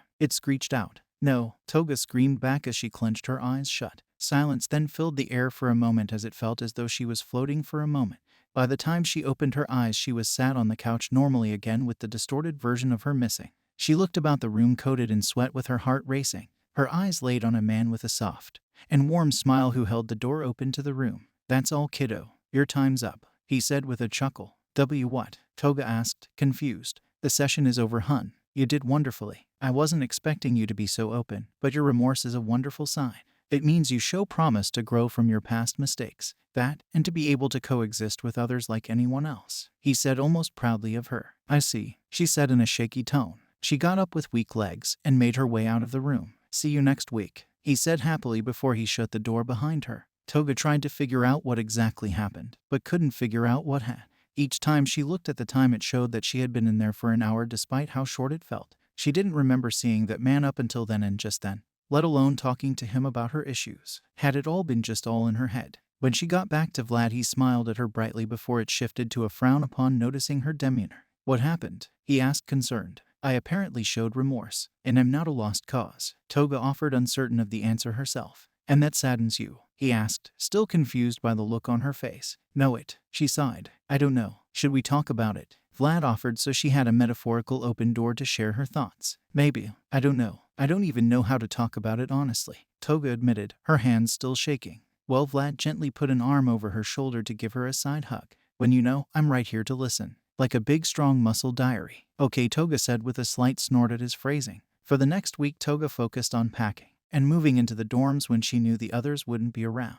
Despite her time with the girls earlier, the nightmares she had about her counseling session had sent her right back to may I please hide in my room all day and never come out again stage of dealing with things. During this time, her mother texted her to ask about how things were going. She still didn't know how to address what happened, but she figured it was just in her head at this point, so she told her just what she told Vlad, which seemed to really make her mother happy. Which made Toga happy that at least one of them was. Once everything was at the dorms, Toga said goodbye to Vlad to go to her new dorm room. She only really saw one person before she got there though. Bakugo. The last time she really interacted with him was at the forest camp for mild passing teases. Besides that, it was the day she drank all that blood from the bottle. He had known there was something wrong back then, just as much as he knew was something wrong now. She could hear him following her as she went to her bedroom. Even after she shut the door, she could tell that he was outside of it. Everything's going to be fine, Bakugo's voice softly said, just loud enough for her to hear on the other side of the door. Hey, you visiting someone? Izuku's voice called over from down the hall. None of your business, nerd, Bakugo shouted back and stormed off. Wait, is that Toga's room? She in? I wanted to visit her earlier, but Vlad no. Izuku asked with a light-hearted laugh. No, she's not in yet, so go bother someone else, you stupid Deku, Bakugo shouted, just barely in ear range. Toga sighed in relief as she heard Izuku leave. It wasn't that she didn't want to see him. It was just that she didn't want to try to have a light-hearted conversation with a friend who she yeeted into a tree that had been just trying to help her. So instead she just put on her PJs and let down her hair before she crawled in bed to resume sulking. This lasted for a long while, no doubt a few hours, until a large party of people started to laugh as they went door to door to seemingly comment on rooms. It sounded like fun too, until Toga realized she didn't lock her door out of habit, right as said door was open. Like a child almost being caught by their parents when up late, Toga kept her back to the door as she clutched one of her 1 seconds of stuffed animals littered around her room. Wow, those are a lot of stuffed animals, Mina muttered. Good thing mine transferred out. He'd likely have a weird comment to that. Denki replied back. Wait, he was transferred out? Jiro asked. Yeah, he, Ajiro, Kota, Sato, Shoji, Uraraka, Hagakure, and a bunch of Class B all transferred out. Denki explained. And here I just thought Toru was hiding. Momo said thoughtfully. Wait, Uraraka transferred out? Jiro asked confused. That's what I heard, Denki replied with a shrug. Toga's heart plummeted the moment she heard all the names, and even more so when she heard Uraraka. Though just as they were about to leave, the girl herself called out to them as she raced over. Actually, I talked my parents into letting me stay. I just got here late is all. So what's going on? Uraraka asked curiously. Checking out Toga's room while she's away. Nina replied simply. Without permission. That's so Uraraka moved to grab the door before she saw Toga laying in her bed. She's not gone. The group slowly looked over to see Toga laying in her bed, still faced away. Toga stared with wide eyes at her wall while one of her eyes mildly twitched. The group then all scrambled away quickly as they hushed each other. Uraraka failed as she was swept away with the group. After a moment though, the others laughed and moved on to other rooms. Hitoshi stayed behind though and grabbed Toga's door. Hey, he said softly, but got no response. No one could sleep through that. I know you're awake. I didn't see you all day, so I also know you're likely hiding out in here. You need to know that no one blames you for what happened. Honestly, most think you left with the villains to protect the others, and nothing else. I had thought so too, but given how much you've been hiding from everyone, as well as not being a social butterfly per usual still after so long, I think something else happened. I'm sure the situation here isn't helping you any mentally either. What I do know is that no one hates you, Toga. If anything, they just want you okay again. I know I want you better so you can see how much I've improved my cardio. Toga's eyes relaxed as she felt the weight lift just enough to let herself snicker a little finally. Night, Hitoshi said softly. Night, Toga replied finally as he shut the door. In the morning, Toga got dressed, then sat down to do her hair. She looked at her hair ties, then took a deep breath, and tried her best to do a bun with half her hair up and half down.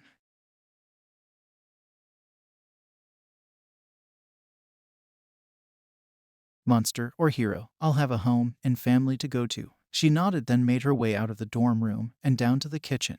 There a bunch of other guys were getting some jelly-filled donuts that All Might set down. He was in his small Might form and talking with Izuku. When the others saw her, they waved to her while some shouted playfully about how many stuffed animals she had.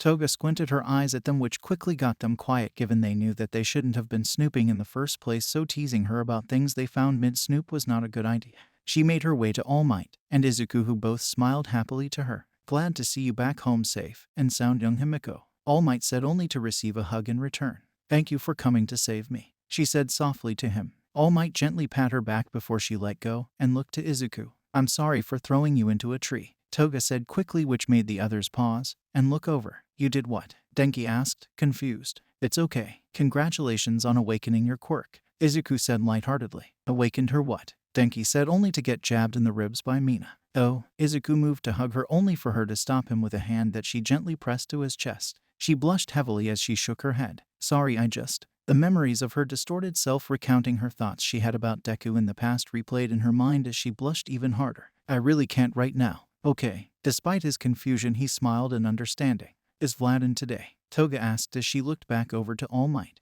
Yes, he is. He's in his office right now in the school. All Might replied with a soft smile. Perfect, thanks. Just as she turned around, she was hugged suddenly by Uraraka. Hey, sorry I missed you last night. I came in late. And Uraraka paused when she noticed Toga's heavy breathing. Hey Uraraka, now is really a bad time. Toga focused out as she fought off similar memories Izuku had triggered. But I'm glad you're here. Right? Sorry, Uraraka said, knowing exactly what Toga was trying to warn her about given her breathing. Catch you later, okay? Definitely, Toga said as she was let go. As Toga left, the others watched silently. All but Denki. Well, that was weird, he said just before Mina jabbed him in the ribs again and let out a pained, why, Mina, why you? Izuku blinked just as confused as he watched Uraraka and Toga's odd behavior. He though decided to move past it for now. Instead, he offered Uraraka a jelly-filled donut, which she happily took. Back with Toga, she made her way into Vlad's office. There she finally did her best to explain what happened at the counselor's office. She had expected to come off as crazy, but instead received a sudden bear hug.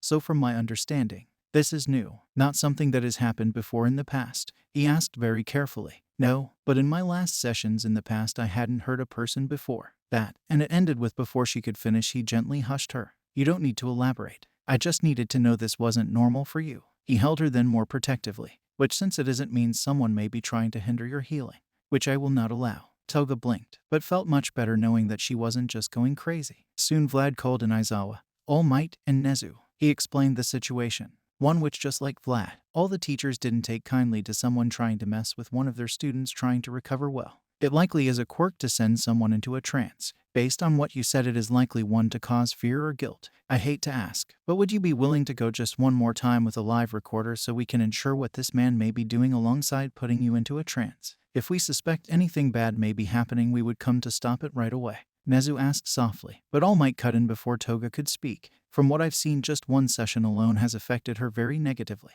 I do not think it wise to send her back, he said firmly. I agree. She seemed very shaken when she came out from the session. Vlad agreed. Did she act oddly to you as she did with young Midoriya and Uraraka? All Might inquired. What did she do with those two? Aizawa asked cautiously. Hi, I'm still here. Toga blushed wildly, and I would greatly like for this to not be elaborated on.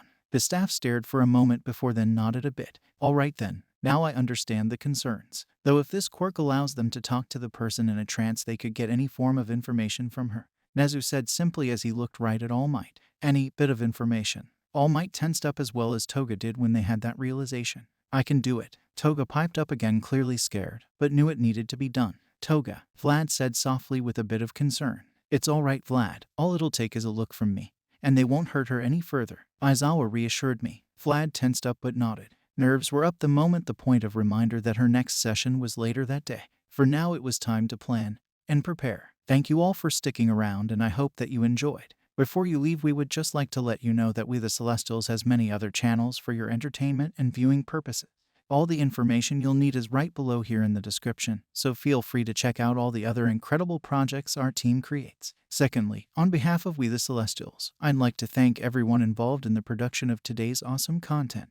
Their details will be in the description below. That's all for today's video, so goodbye and have a divine day. Hey, what is up, mortals? Welcome to Season 3 Part 2 of What If Toga Was in 1A.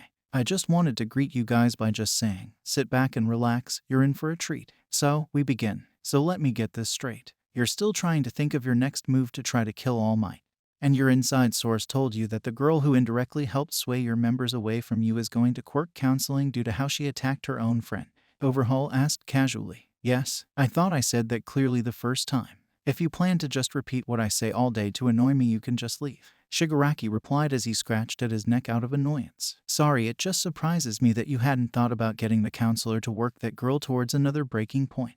One more of those, and she may not come back from it, which means you would get some revenge on her. Not to mention she would likely attack the heroes again for you. She may even take out several weaker ones before they would know what hit them. Overhaul offered up casually. But she's just a kid. Twice spoke up a bit uncertain. A kid that's also a ticking time bomb.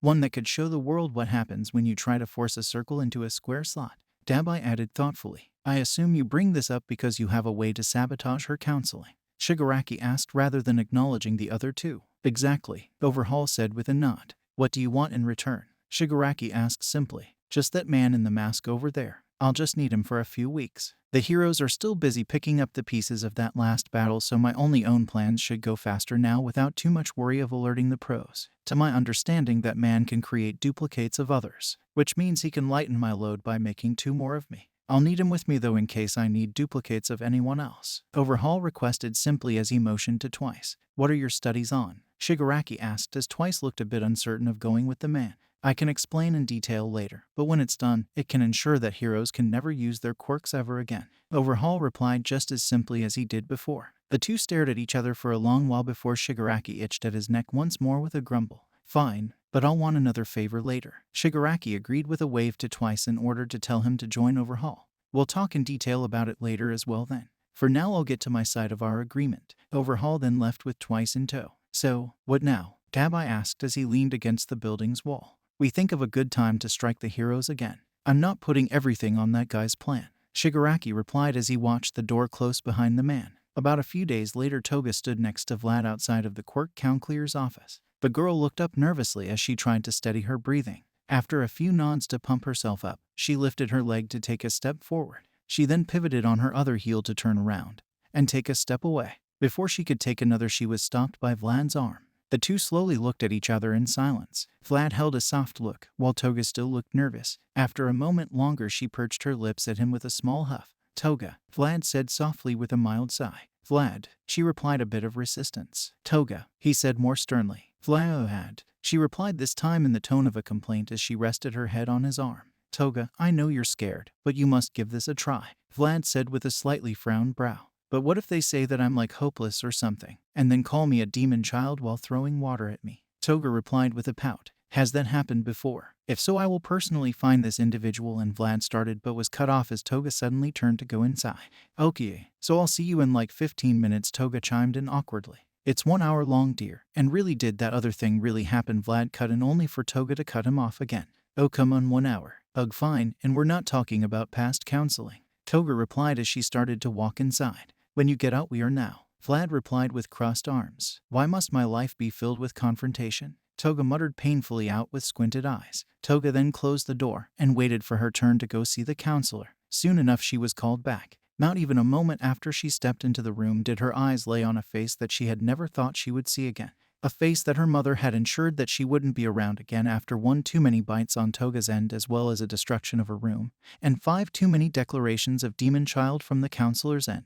Her mother had changed around her counseling afterwards back then, which from there on had really helped Toga out. The counselor's name was different, her office in a new place, and had no sign of scarring, nor recollection of Toga based on how she looked at her like any other struggling teen. Toga, on the other hand, remembered it all. The rage, the sadness, the feeling of suffocation of the pressure that had been on her. She could remember what it was like to attack her, and how she felt no remorse back then. She remembered the assault, and how she had lashed out on the room and counselor herself. Toga's focus came back as the woman snapped her fingers at her to gain her attention. Take a seat, young lady. Based on your file, we have much to cover, the woman said in the same dismissive tone as Toga could remember from so long ago. I'm sorry, I have the wrong room, Toga quickly said as she turned to leave. Himeko, Toga, is it not? The woman asked, which caused Toga to stop in her tracks. My dear, if you leave now, I will have to report that you are unwilling to work on your monstrous behavior. And I will need to recommend that you never return to any hero academy due to the triggers it would put you right in front of. Toga's jaw tensed up along with every other muscle in her body. Against her better judgment, she turned around and kept her eyes trained on the floor. Good girl, now come sit, the woman instructed simply. Toga then silently closed the door and sat down on the couch that she was directed to. Her arms trembled as she reached over to the armrest to help her guide herself down to sit. The woman then proceeded to go over exactly everything Toga had done in the forest. Tears filled Toga's eyes as it was all rehashed out to her in incredible detail. Then she went into what she had done with the blood bottle. Toga's eyes grew wider as she wondered how she could know about that. Her confusion and shock only grew as she then went into what Toga had done to her first counselor. She went into detail about all the feelings she had that day as well. Toga then slowly looked up just in time to see herself where the counselor once stood. It had a distorted face, though, with a twisted smile. It then shot towards her with a single blink of an eye. It then pinned her to the couch and held a knife to her throat. It began to shout, still in the woman's voice, every twisted thought Toga had ever had. Tears of guilt and fear flowed down Toga's cheeks as she looked up to it. You'll never make any of it up to any of them. And you know why? Because you are a demon child. A killer. A murderer. It screeched out. No, Toga screamed back as she clenched her eyes shut. Silence then filled the air for a moment as it felt as though she was floating for a moment. By the time she opened her eyes, she was sat on the couch normally again with the distorted version of her missing. She looked about the room coated in sweat with her heart racing. Her eyes laid on a man with a soft and warm smile who held the door open to the room. That's all, kiddo. Your time's up, he said with a chuckle. What? Toga asked, confused. The session is over, hun. You did wonderfully. I wasn't expecting you to be so open, but your remorse is a wonderful sign. It means you show promise to grow from your past mistakes. That, and to be able to coexist with others like anyone else, he said almost proudly of her. I see, she said in a shaky tone. She got up with weak legs and made her way out of the room. See you next week, he said happily before he shut the door behind her. Toga tried to figure out what exactly happened, but couldn't figure out what had. Each time she looked at the time, it showed that she had been in there for an hour despite how short it felt. She didn't remember seeing that man up until then and just then, let alone talking to him about her issues. Had it all been just all in her head? When she got back to Vlad, he smiled at her brightly before it shifted to a frown upon noticing her demeanor. What happened? He asked, concerned. I apparently showed remorse, and am not a lost cause, Toga offered, uncertain of the answer herself. And that saddens you? He asked, still confused by the look on her face. No, she sighed. I don't know. Should we talk about it? Vlad offered, so she had a metaphorical open door to share her thoughts. Maybe. I don't know. I don't even know how to talk about it honestly, Toga admitted, her hands still shaking. Well, Vlad gently put an arm over her shoulder to give her a side hug. When you know, I'm right here to listen. Like a big strong muscle diary. Okay, Toga said with a slight snort at his phrasing. For the next week, Toga focused on packing and moving into the dorms when she knew the others wouldn't be around. despite her time with the girls earlier. The nightmares she had about her counseling session had sent her right back to "may I please hide in my room all day and never come out again" stage of dealing with things. During this time her mother texted her to ask about how things were going. She still didn't know how to address what happened, but she figured it was just in her head at this point. So she told her just what she told Vlad, which seemed to really make her mother happy, which made Toga happy that at least one of them was. Once everything was at the dorms, Toga said goodbye to Vlad to go to her new dorm room. She only really saw one person before she got there though. Bakugo. The last time she really interacted with him was at the forest camp for mild passing teases. Besides that, it was the day she drank all that blood from the bottle. He had known there was something wrong back then, just as much as he knew was something wrong now. She could hear him following her as she went to her bedroom. Even after she shut the door, she could tell that he was outside of it. "Everything's going to be fine," Bakugus's voice softly said, just loud enough for her to hear on the other side of the door. "Hey, you visiting someone?" Izuku's voice called over from down the hall. "None of your business, nerd," Bakugo shouted back and stormed off. "Wait, is that Toga's room? She in? I wanted to visit her earlier, but Vlad no," Izuku asked with a light-hearted laugh. "No, she's not in yet, so go bother someone else, you stupid Deku," Bakugo shouted just barely in ear range. Toga sighed in relief as she heard Izuku leave. It wasn't that she didn't want to see him. It was just that she didn't want to try to have a light-hearted conversation with a friend who she yeeted into a tree that had been just trying to help her. So instead she just put on her PJs and let down her hair before she crawled in bed to resume sulking. This lasted for a long while, no doubt a few hours, until a large party of people started to laugh as they went door to door to seemingly comment on rooms. It sounded like fun too, until Toga realized she didn't lock her door out of habit, right as said door was open.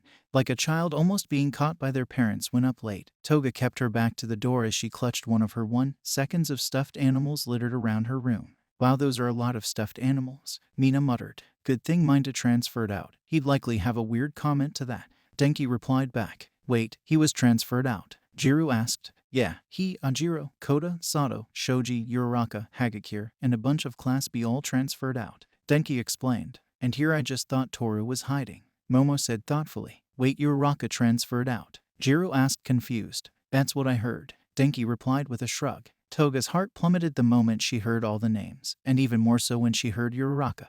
Though just as they were about to leave, the girl herself called out to them as she raced over. "Actually, I talked my parents into letting me stay. I just got here late is all." "So what's going on?" Uraraka asked curiously. "Checking out Toga's room while she's away," Nina replied simply. "Without permission." That's so Uraraka moved to grab the door before she saw Toga laying in her bed. "She's not gone." The group slowly looked over to see Toga laying in her bed, still faced away. Toga stared with wide eyes at her wall while one of her eyes mildly twitched. The group then all scrambled away quickly as they hushed each other. Uraraka failed as she was swept away with the group. After a moment though, the others laughed and moved on to other rooms. Hitoshi stayed behind though and grabbed Toga's door. "Hey," he said softly, but got no response. "No one could sleep through that. I know you're awake. I didn't see you all day, so I also know you're likely hiding out in here. You need to know that no one blames you for what happened. Honestly, most think you left with the villains to protect the others, and nothing else. I had thought so too, but given how much you've been hiding from everyone, as well as not being a social butterfly per usual still after so long, I think something else happened. I'm sure the situation here isn't helping you any mentally either. What I do know is that no one hates you, Toga. If anything, they just want you okay again. I know I want you better so you can see how much I've improved my cardio." Toga's eyes relaxed as she felt the weight lift just enough to let herself snicker a little finally. "Night," Hitoshi said softly. "Night," Toga replied finally as he shut the door. In the morning, Toga got dressed, then sat down to do her hair. She looked at her hair ties, then took a deep breath, and tried her best to do a bun with half her hair up and half down.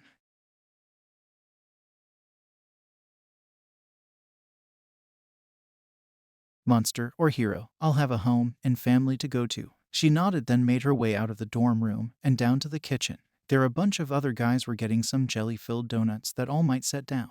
He was in his Small Might form and talking with Izuku. When the others saw her, they waved to her while some shouted playfully about how many stuffed animals she had. Toga squinted her eyes at them, which quickly got them quiet given they knew that they shouldn't have been snooping in the first place, so teasing her about things they found mid-snoop was not a good idea. She made her way to All Might and Izuku, who both smiled happily to her. "Glad to see you back home safe and sound, young Himiko," All Might said, only to receive a hug in return.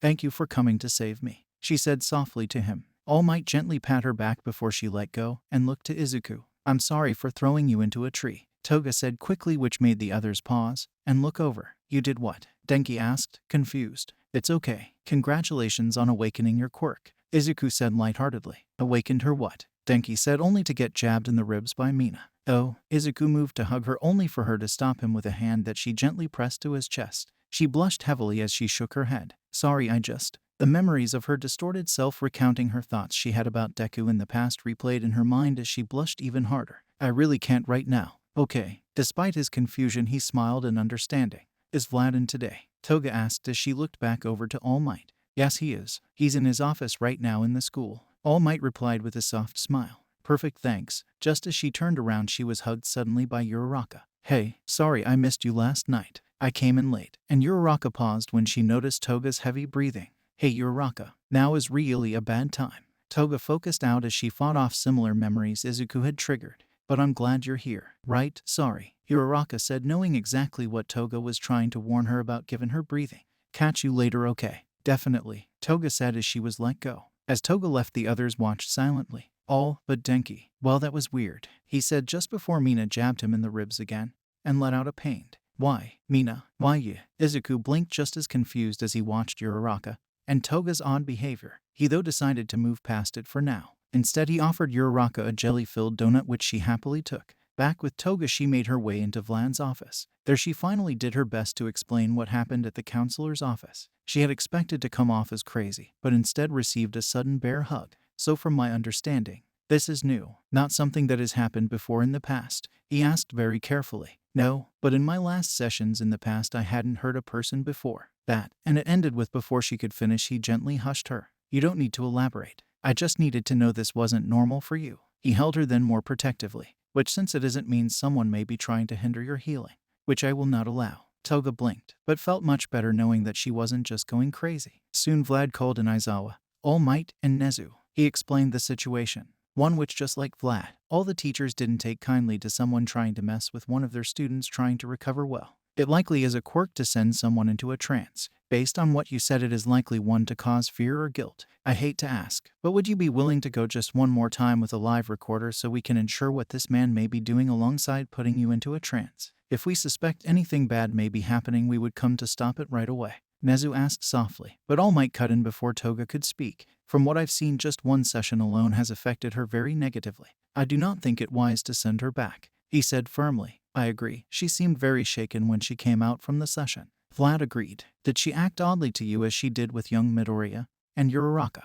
All Might inquired. What did she do with those two? Aizawa asked cautiously. Hi, I'm still here. Toga blushed wildly. And I would greatly like for this to not be elaborated on.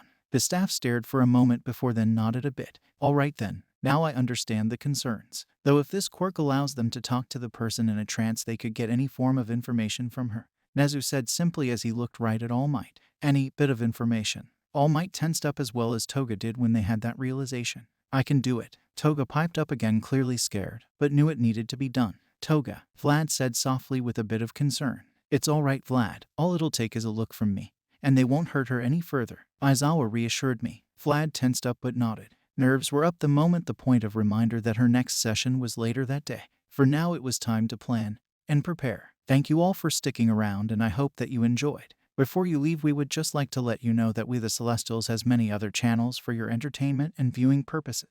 All the information you'll need is right below here in the description, so feel free to check out all the other incredible projects our team creates. Secondly, on behalf of We the Celestials, I'd like to thank everyone involved in the production of today's awesome content. Their details will be in the description below. That's all for today's video, so goodbye and have a divine day. Hey, what is up, mortals? Welcome to Season 3 Part 3 of What If Toga Was in 1A. I just wanted to greet you guys by just saying, sit back and relax, you're in for a treat. So, we begin. Alright, Miss Toga. Last we left off with the things you felt bad about. Today let's focus on your relations with others, the counselor said in a soft tone as he passed in front of the hidden camera on the hair clip in Toga's hair. The teachers watched on from nearby as a purple aura slowly formed around the young girl. As she walked to the couch to sit down, she remained totally silent. The counselor sat across from her. His eyes shined a bright purple so brightly his pupils weren't even visible longer. He stared at her for about 15 minutes before he began to grin widely. There we are. Look at that. Far less time to link fully this time. Good girl. He pressed his pencil to his notepad ready to take notes. Now, tell me about your parents. Inside Toga's mind, she looked up nervously from her hands that she fidgeted with to see her father's gaze. He sat across from her right next to her mother. As he spoke down to her, Toga in reality spoke in a near emotionless tone. My father always thought I'd try to kill him, and my mother, he believed me to be a monster. Later I managed to make him believe otherwise. But I messed up. I think I lost any chance to make it better again, she explained, still unmoving. Do you agree with his thoughts? The counselor asked as he took his notes. I don't know, but I want to be good for others, even if it hurts sometimes, she replied simply. Vlad tensed up as he watched on, but relaxed mildly as Aizawa placed a hand on his shoulder. What about your other parent? He asked her simply. In Toga's mind, her mother went to speak after her father finished his shouts at her. Before she could, a strong hand gently gripped Toga's shoulder from behind the couch. The young girl looked back to see the figure of Vlad, who gently wiped the tears from her eyes with a gentle smile. Vlad is the father who I always wanted. He makes me believe I can be better and not have to suffer while I do so. He makes me feel safe and loved, Toga said simply. The counselor's eye twitched a bit as Vlad's eyes grew a bit wide, though his face softened with a warm smile at how the girl viewed him. And your other relatives? The counselor tried next. In Toga's head, her mother was guided to her feet by Aizawa. The man led her over to Toga's side of the room. My mother loves me. I scared her, but she loves me. I believe she always will. Aizawa is a super cranky uncle, but very funny. He just wants to help me be my best, she said simply. Stop resisting, he almost growled out under his breath. Your peers, what about them? In her head, the others vanished. Suddenly she was attacked by the students who had transferred out from UA. Toga leapt from the couch to barely dodge the attacks. I had a good relationship with them, but because of me they had to leave UA, she explained calmly. I attacked 2 of them and hurt them. In her head, a wave of explosions pushed back the other students suddenly, while several were suddenly put in wraps. From behind the crowd of students, a distorted version of Uraraka then flipped over the students to run at Toga. It looked at her the same way her friend had in the forest after Toga had attacked her. I hurt the people I loved, Toga continued as the counselor began to grin again. The version of Uraraka in her head hit Toga to the ground hard. However, before she could strike again, another Uraraka came in and pinned the distorted one to the ground. She looked over to Toga with a bright smile as Bakugo and Hitoshi finally came into view to continue to hold back the other students. Izuku then walked over and held out a hand to Toga. Toga smiled up at him and took his hand to help her stand. But they forgave me. I need to make up for what I did, but thanks to them I'm not alone. In her head, Magni and Spinner then stepped in to stand beside Toga and Izuku. I even have friends now who don't mind my monstrous side as well. As Toga continued, the area began to fade. The counselor squinted his eyes in aggravation. The teachers then rushed to move in. You can't be serious, you brat. The man started just as the aura broke, and his eyes faded back to normal. I'm perfect the way I am, Toga said now confidently as she came back to her senses. And no one can make me believe otherwise anymore. Guess counseling works after all. She then tilted her head to one side with a stuck-out tongue and grinned. She flipped off the man just in time for her teachers to rush in and capture the man. As the teachers went to escort him out to interrogate him elsewhere, Vlad looked to Toga with a proud smile. Toga smiled back at him just like she used to, brightly and full of playfulness. Toga then followed the teachers out as she walked beside Vlad. So, think I can just train with you and Aizawa from now on? Toga asked curiously. Most definitely, Vlad replied, ruffling her hair. Vlad, she tried to fix her hair. That took me so long to do. Sorry, Vlad said with a small laugh. Elsewhere, Twice walked down an alleyway while he muttered to himself. He occasionally shouted in irritation before one final sigh. That overhaul guy is such a creep. I love him. First sending that guy to mess with that Toga girl, now this of all things. He punched a wall then yelped in pain as he held his fist. They're just kids, and he's hurting them like it's nothing. I know we're all villains, but seriously, torturing a 6-year-old just for a quirk-canceling drug. It's genius. Twice walked off from the alleyway as Spinner watched from the shadows, which he slinked back into shortly after Twice left. Later that night, as All Might left the prison with Aizawa, the two spotted Spinner as he stood on a rooftop across the street. The two made their way over cautiously when All Might recognized the man from the other night. Before either could inquire anything, Spinner began to share what he had overheard from Twice. Once he finished, there was one question that lingered in the air for Aizawa. Why tell us? Aizawa asked. Spinner locked eyes with All Might for a moment, who knew likely his reasonings, then looked back to Aizawa. Because I believe you both can stop this as to where I cannot, Spinner explained simply. After a long moment of silence, All Might nodded. Thank you, All Might said with a bow of his head right before Spinner left. The two teachers knew they should likely have taken the man, and though they also knew they may need his assistance in the future, so for now he let him go. Aizawa then pulled out his phone. The two then contacted several other pros they trusted to get help with investigating the new leads they had. Thankfully, they knew Spinner's leads were likely accurate thanks to the name overhaul matching up with the information they had gotten from the counselor after their interrogation.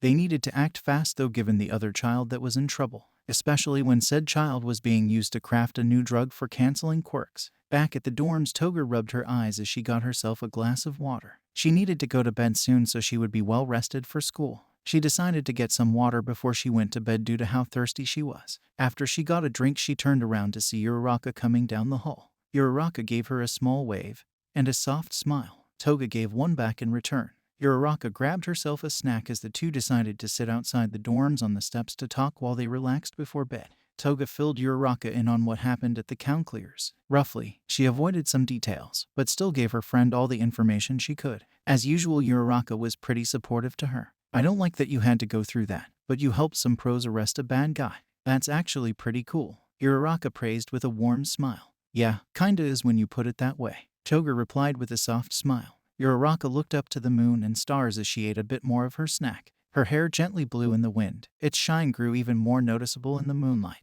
Toga blushed softly as she stared at her friend for a while before she sighed and set her water down. Hey, can I ask you something? Toga asked as she braced herself a bit. Yeah, of course. Uraraka replied with a smile, looking back to Toga again. I can't really sit around not knowing anymore, but I need to know. Toga took a deep breath then spoke again. Do you like me like I like you? Uraraka's smile slowly faded as she blushed a bit. Both girls grew serious in their expressions as the question settled in like a wall between them. Unlike Toga, Uraraka had almost forgotten that she had never addressed her friend's question from what felt like centuries ago. Uraraka slowly lowered the bowl that held her snack. I don't think I do. I'm sorry. Yeah, I figured as much, Toga said as her heart sank a bit. Uraraka looked at her friend's heartbroken expression and teared up a bit. Himiko, I'm really sorry. It's just Uraraka tried to come up with something more to say, but couldn't. It's okay. Toga teared up as well, but managed a sad smile. You like what you like, Achako. No one can ever change the things we like, you know. Not even ourselves. Toga gently pulled her into a hug. I just needed to know for a fact what you liked is all. I can't be upset with you for being honest. It hurts, but it'll get better. I know that for a fact now that everything will always get better eventually with time. Toga said gently, so we'll be okay. Uraraka asked softly as she slowly hugged her friend back. Of course they will. She snorted a bit. After everything, do you really think you not liking me back would be the thing that breaks us apart? Uraraka thought about it and laughed a bit. I guess I did. I'm glad I was wrong. Uraraka said gently before the two gently pulled away from the hug. See you tomorrow in class, Toga offered as she grabbed her water before she stood up. See you then, Uraraka said with a warm smile and wiped a tear from her cheek. Toga made her way inside and put the dirty glass away before she bowed her head with a sigh. She gently patted her cheeks before she made her way back to her room. She looked down to all her stuffed animals all over the place before she came up with an idea. A bit later, Toga laid in her bed under her covers with just her head poking out. All around her on the bed were towering piles of stuffed animals, and a few tucked in beside her under the covers. This is a perfect amount of stuffed animals. She squinted her eyes a bit. You know nothing, Mina. The next day at school, the announcement about the provisional license was made to the remaining students that now made up the new class of 1A. The class had been formed with the remaining students of class 1A and 1B. The major difference was Aizawa's never-ending pain that came about when the new stream of chaos inhabited the room. Kirishima and Tetsutestu were broing it out while Monoma professed his half of the class superiority. Kendo was then busy with her assault of Monoma. And finally Vlad trying to deal with Bakugu's shouts of how he planned to murder several of the 1B students out of annoyance that competed with Ida's shouting in hopes to quiet the students. So pretty close to canon, just far less focused until the big three came in. When it came to the fight with Mirio, things were pretty one-sided perusal to the canon.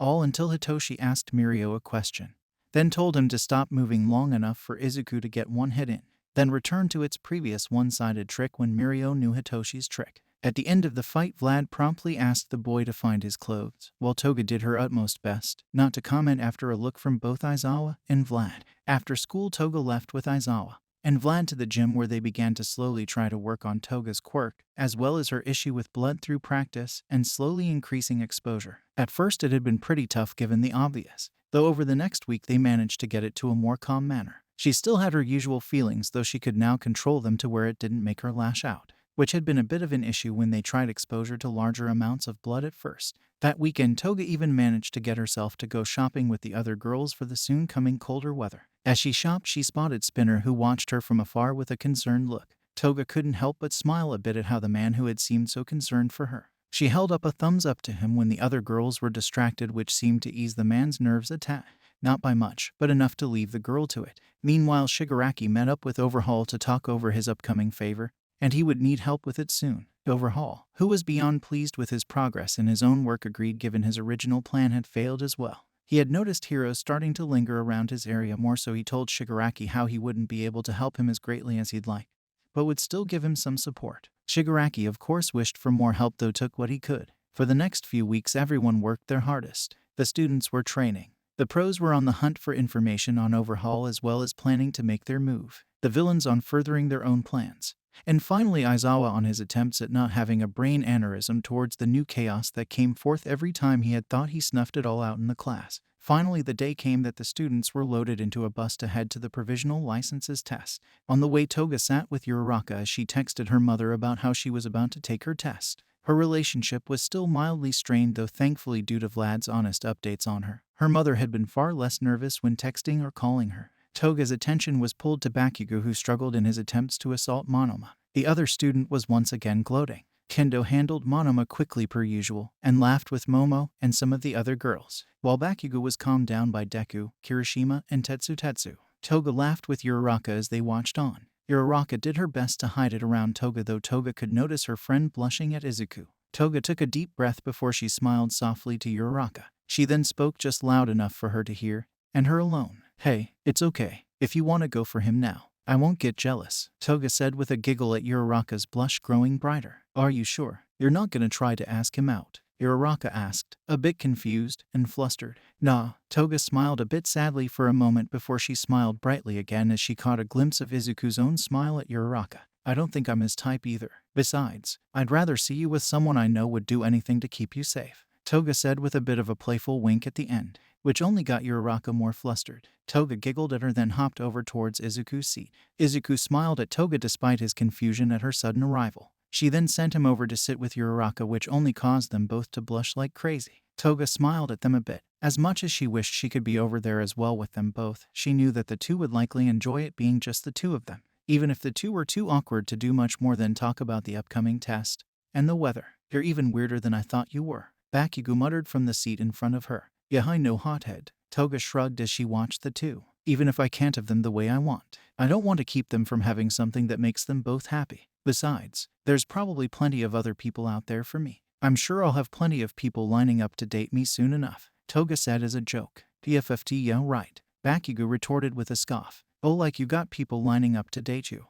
You seem like someone who gets less attention than the Firefox browser," Toga snorted out. "Boy," Bakugo stood up to yell at her tease. "I get plenty of offers from people unlike you." "Yeah, Bakugabro gets plenty of attention." Kirishima popped up with a proud smile. "A true man like him has more offers than you could ever imagine." Toga looked from Kirishima to Bakugo with raised brows. "Don't look at me in that tone of voice, freak," Bakugo shouted angrily. "I don't know what you're talking about. I didn't imply anything," she said with a monotone voice despite her smirk. "I was just looking at two totally platonic bros." "Yeah, you better be, you freak." Bakugo then sat with a huff, shortly joined by Kirishima after. Toga let out a snort and sat with a soft smile as she looked out the window the rest of the way to the testing grounds. Once they were there, Toga made her way out with the others after she checked her phone. Bother Aizawa and Vlad had sent her good luck texts. Toga smiled happily before she looked over to All Might, who gave her a thumbs up as he led some students to their designated area. Toga gave one back as she looked over to see their old classmates talking with the others happily. Toga joined up with them to talk. "Yeah, the best part about the new school is this girl named Kami," Minda said to Denki as he pointed over to the girl talking to a bunch of others. "She's such a super hottie." "Oh bro, totally," Denki approved happily. "Oh yeah, total hottie. I'd kill to look like that. Cute hat too," Toga chimed in before she left. "Wait, what?" both Minda and Denki called out after her, confused. Meanwhile, elsewhere the heroes moved into position. They needed to remain cautious given how recently a lot of people they had been watching went off the grid. It was concerning, though also put them at the advantage for their planned assault. At the same time, Shigaraki watched the students file into the building to take their test with a large collection of others. He just needed to wait for the right moment to strike. Thank you all for sticking around, and I hope that you enjoyed it. Before you leave, we would just like to let you know that We The Celestials has many other channels for your entertainment and viewing purposes. All the information you'll need is right below here in the description, so feel free to check out all the other incredible projects our team creates. Secondly, on behalf of We the Celestials, I'd like to thank everyone involved in the production of today's awesome content. Their details will be in the description below. That's all for today's video, so goodbye and have a divine day.